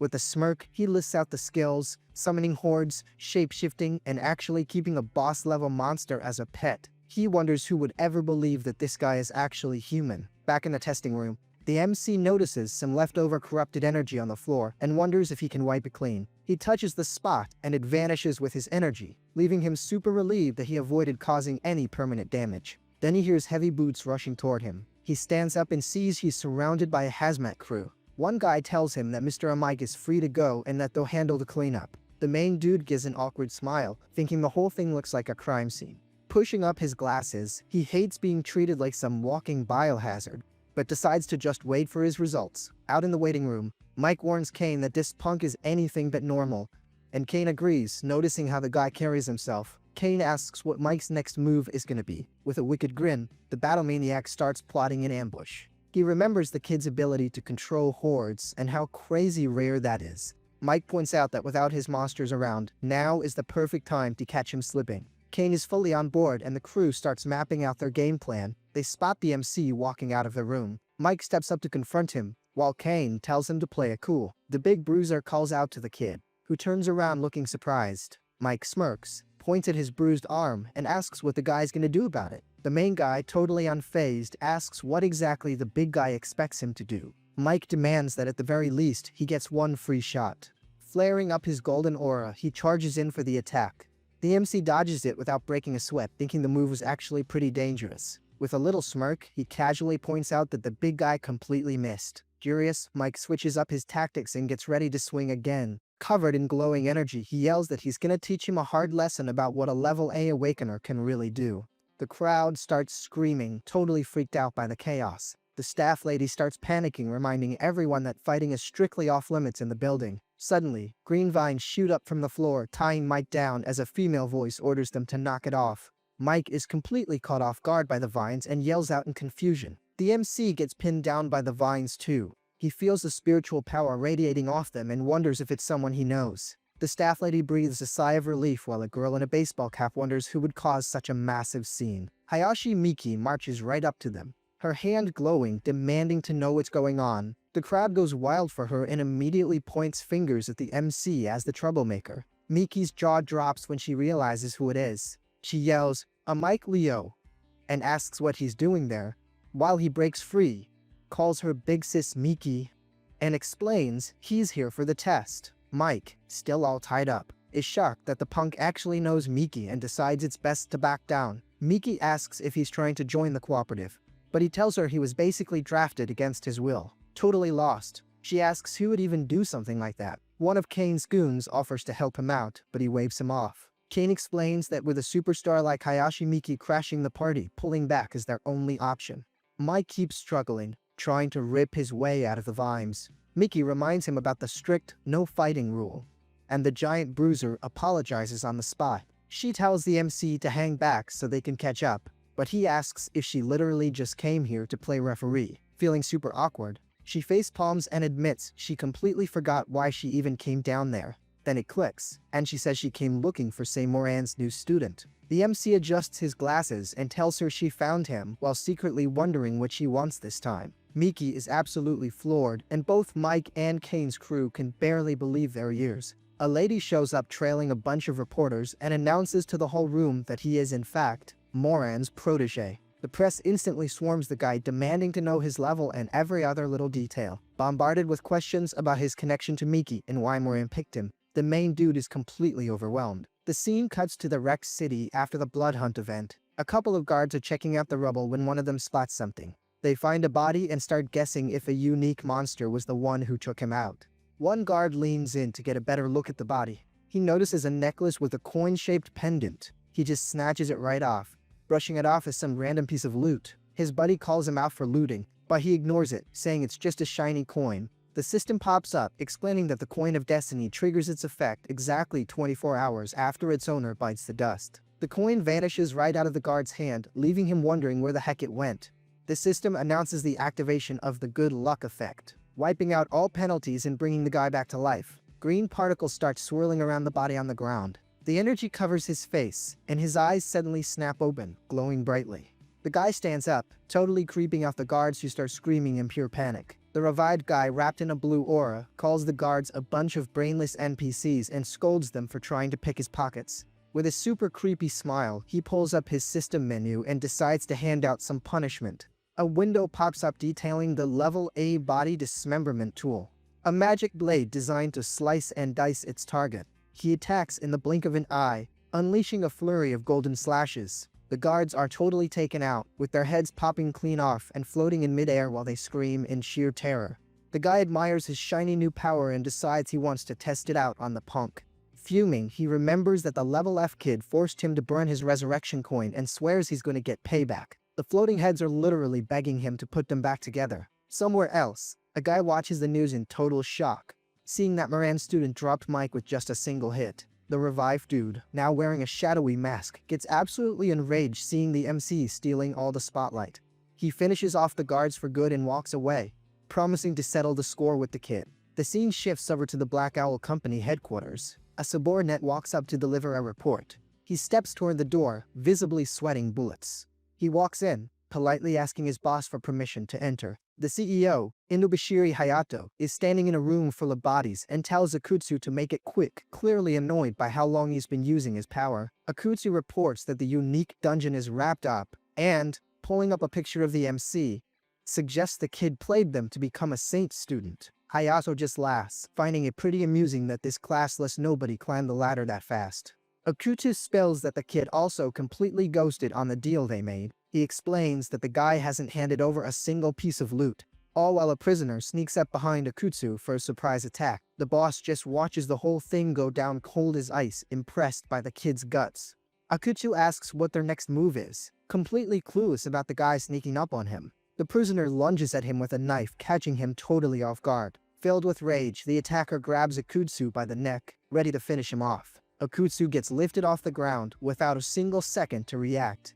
A heavy red aura fills the room as the attacker squeezes his throat, out of absolutely nowhere. Invisible blades pierce the attacker, taking him out instantly. Hayato complains about having to do extra work, while Akutsu, totally mind-blown, asks if that was some kind of brand new power. The boss tells his subordinate not to get too hyped and orders him to bring the kid in by the end of the day, totally sick of the cooperative and ready to handle things himself. Wrapped in a dark, shadowy aura, he doubles down on the order. He tells him to pass on a message. If the kid doesn't show up, they're gonna leak the fact that he was controlling monsters inside the dungeon. Hayato explains that if word gets out that unique awakeners can stabilize themselves without taking lives, even a saint would drop him like a bad habit, and asks if Akutsu gets the picture. Akutsu, still terrified on the floor, promises he'll get it sorted out immediately. The boss is left standing alone among the bodies watching the door click shut. He thinks to himself that if a Mike Leo doesn't know how to stabilize his own spirit, he'll just have to do it for him the hard way, by eliminating him. Back at the cooperative, Mickey tells the MC he should be super hyped about being a big shot now. The MC, completely stressed out, complains that he was totally scammed about all the drama that would come with it, while a mental image of Moran looms right behind him. Mickey pinches his cheeks, demanding to know why he ghosted her. He just whines that it actually hurts. She smiles, tells him to stop complaining and show some teeth. But since she's literally sitting on him, the main dude complains she's way too heavy. Absolutely furious, the girl asks him to repeat what he just said. Shizuko, watching this whole circus, gets super annoyed and calls Miki a witch. She yanks the girl, screaming at her to get off her daddy. Miki sits next to him, cracking up at how awkward his interview was. But the MC just tells her to zip it. One of Suzuko's hands pops up, offering him something and asking if he wants a bite. The little monster holds up a sketchy-looking monster arm, suggesting he should chow down to get his energy back. The MC quickly passes. Miki thinks the little monster is actually being sweet, and he tells Suzuko she can just eat the whole thing herself. The little creature happily agrees, totally thrilled. The MC gets a quick flashback of White giving him the exact same smile. Miki asks if he's doing okay. Putting on a smile, he brushes it off, saying he just spaced out for a second.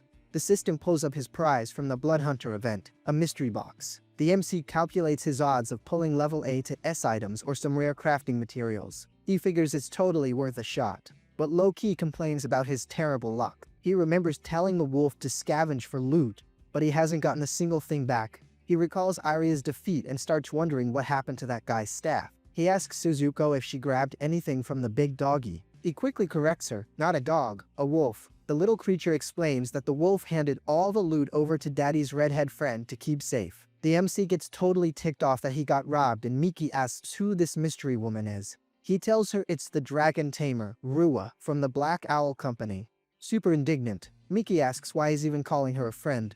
Suzuko immediately backs her up, confirming that Rua is definitely a witch. The main guy asks if Suzuko found anything else besides the mask. With a mischievous little grin, she licks her lips and says she found the other white. She opens her mouth wide to pull something out. She spits out the body of a little blonde doll wearing a crown, saying this is what she found. Miki gets a little spooked. The MC calmly explains that this is actually her real body. The girl is totally amazed and asks where on earth he found a drop like that. The MC gets a quick flashback of White holding his hand. He explains that he found it in the dungeon as a clue and gives Suzuko some props for a job well done. The little creature cheers, absolutely glowing from the praise. Miki gets a call from Jenna letting her know they have a visitor, and she gives the green light to let them in. She gives the MC a heads up that he's got company. A hologram of Akutsu pops up, demanding that he heads over to the Black Owl Company to sort out their deal. Akutsu threatens to spill all his secrets if he doesn't show, leaving the MC actually surprised by the sheer audacity. Miki asks what this deal is all about. He brushes it off as just a simple loot trade. She asks if he's actually going. He says he doesn't really have a choice, guessing that Inubashiri just wants to throw his weight around and threaten him, with a sneaky smirk. Thinking that running into Rua might actually play out in his favor, he calls Suzuko over to go out and play. She happily agrees, super excited. The scene cuts to a massive corporate building right around sunset. A sleek black sports car pulls up right out front. The MC steps out and heads straight for the building. Miki and Jenna pop out of nowhere, completely surprising him. He asks what they're doing there, but Miki just straight up ignores the question. He remembers Moran telling Miki to keep an eye on him so he wouldn't end up biting the dust. Miki had answered with a super confident smile saying, "Leave it to me." Jenna explains that the saint personally ordered them to act as his bodyguards and promises they won't get in the way, having even changed into stealthier outfits for the mission. He thinks the whole tag team dynamic between Morin and Miki is a bit weird, but he just rolls with it and decides to head inside. Miki asks where Suzuko is.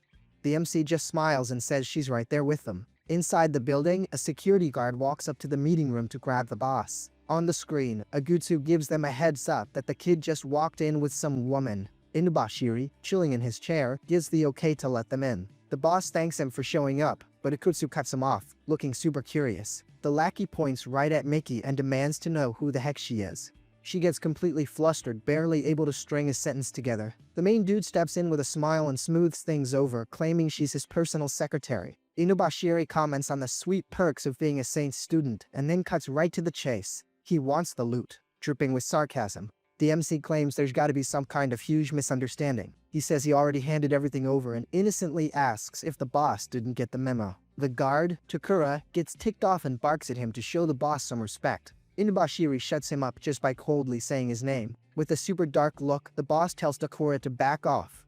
The guard quickly apologizes, literally sweating bullets. Takura thinks to himself how crazy it is seeing this kid as the Saint's star pupil, considering he was looking down on him just a little while ago. He realizes that if the boss and this kid throw down, he's definitely going to be the first one to get wrecked. Inubashiri leans forward and warns the MC not to get too cocky. The MC drops him a little hint. Rua was with him inside the Blood Hunt dungeon. The boss looks intrigued.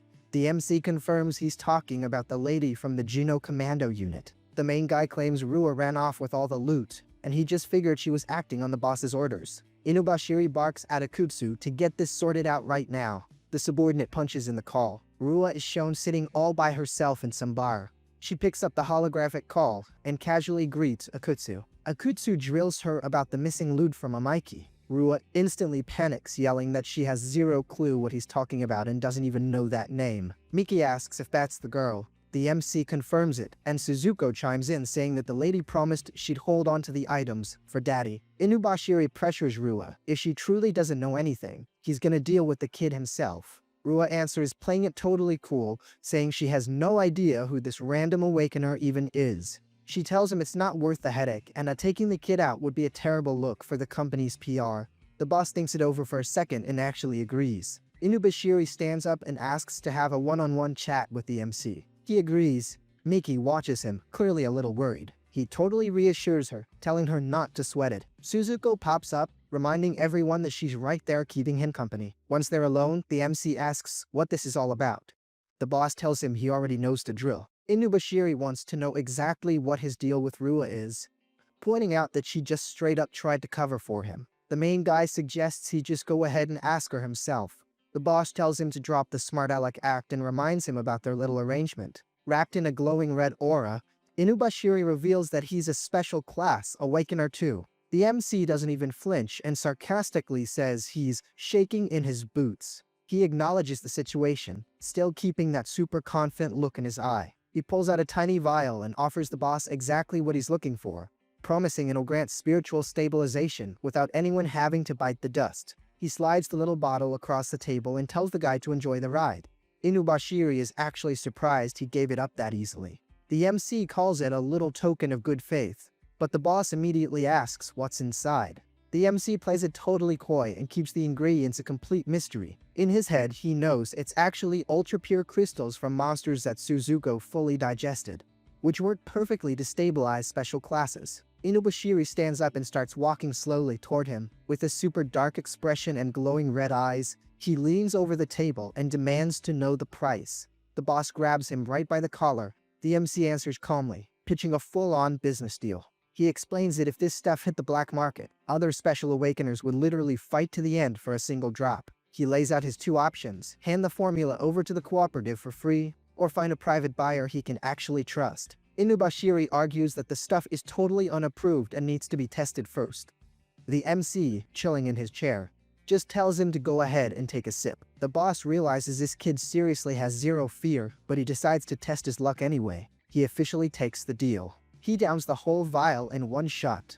A massive, explosive red aura erupts, completely swallowing the entire room. The MC watches, actually pretty impressed. The energy flare is so intense that the whole building starts shaking violently. The sheer force of the blast rips the office door right off its hinges, totally scaring the life out of Miki and the rest of the crew. Miki goes into full panic mode, screaming the MC's name. Akutsu, totally lost, gets freaked out when he sees Miki suddenly get wrapped in this glowing green aura. He's blown away by her insane spiritual power and starts second-guessing exactly who she is. He finally recognizes the girl hiding behind the dark shades. Akutsu clocks her as the absolute superstar, Hayashi Miki, right as she unleashes her creation rebirth skill. Green vines snatch up Akutsu and the security guard, who instantly start begging her to let them go. She frantically scans the room, looking everywhere for the MC. A voice cuts through the smoke, asking if she really is Miki. Inubashiri steps out, claiming she's way too late and that he already took care of the kid. Miki, her eyes blazing bright green, screams furiously, demanding to know what he just did to him. Floating midair wrapped in her aura, she warns him that he's gonna pay for this. The boss is honestly impressed by her raw power. The MC calls out to her, telling her to chill out and promising that he's perfectly fine. With Suzuko's spirit hanging out right behind him, he explains that the boss was just letting loose to test out his newfound power. Miki spins around, totally surprised, and double-checks to make sure he's actually in one piece. Inubashiri asks how she knows so much about his abilities, suspecting she did some heavy digging on him beforehand. The main dude steps in, suggesting they all just sit down and talk things out in the spirit of mutual understanding. The boss notices that all the nasty side effects of his class are totally gone and immediately demands the recipe for the juice. The MC changes the subject entirely and insists on locking him in as his exclusive business partner instead. In his head, he's totally sweating, worried that the boss might actually pass out if he finds out the stuff is basically Sudoku's digested leftovers. Akutsu and the rest of the crew rush in, super worried about their boss. Inubashiri tells them to relax and officially shakes on the deal. The MC flashes a highly satisfied smile in return. The boss pitches a 70-30 split, with the MC walking away with a lion's share. They seal the whole deal with a firm handshake. The main guy says he's really looking forward to doing business together. After the MC heads out, Akutsu makes a comment about the guy. The boss asks if he wants to know the real reason why he took the deal. He tosses the empty little vial over to Akutsu. He explains that the stuff perfectly stabilizes unique classes, letting them go all out and use their abilities without any backlash. Akutsu starts celebrating, but Inubashiri cuts him off, warning that it's way too early to pop the champagne. The boss stares down at his own hand, realizing that this power isn't 100% his just yet. Akutsu gets paranoid that the MC rigged the whole thing and suggests they play it safe, Inubashiri shuts down any idea of capturing the kid and orders his guy to never underestimate him. He reminds him that the only reason the Saint showed up in their city was because of that unique monster, and now this kid is her personal student. He admits he only unleashed his power on purpose to see what the kid was really made of. With his eyes gleaming, Inubashiri reveals that he actually felt something strange during that little test.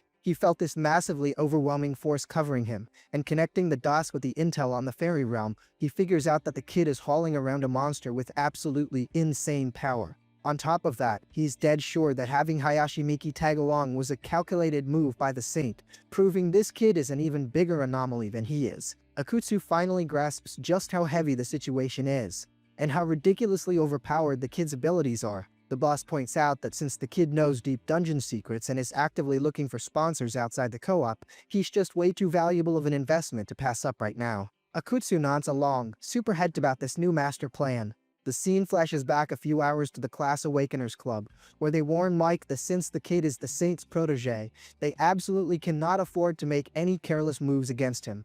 The guy in the white suit suggests hiring some top-tier Awakeners, stating that right now, they basically stand zero chance. Mike, deep in thought, declares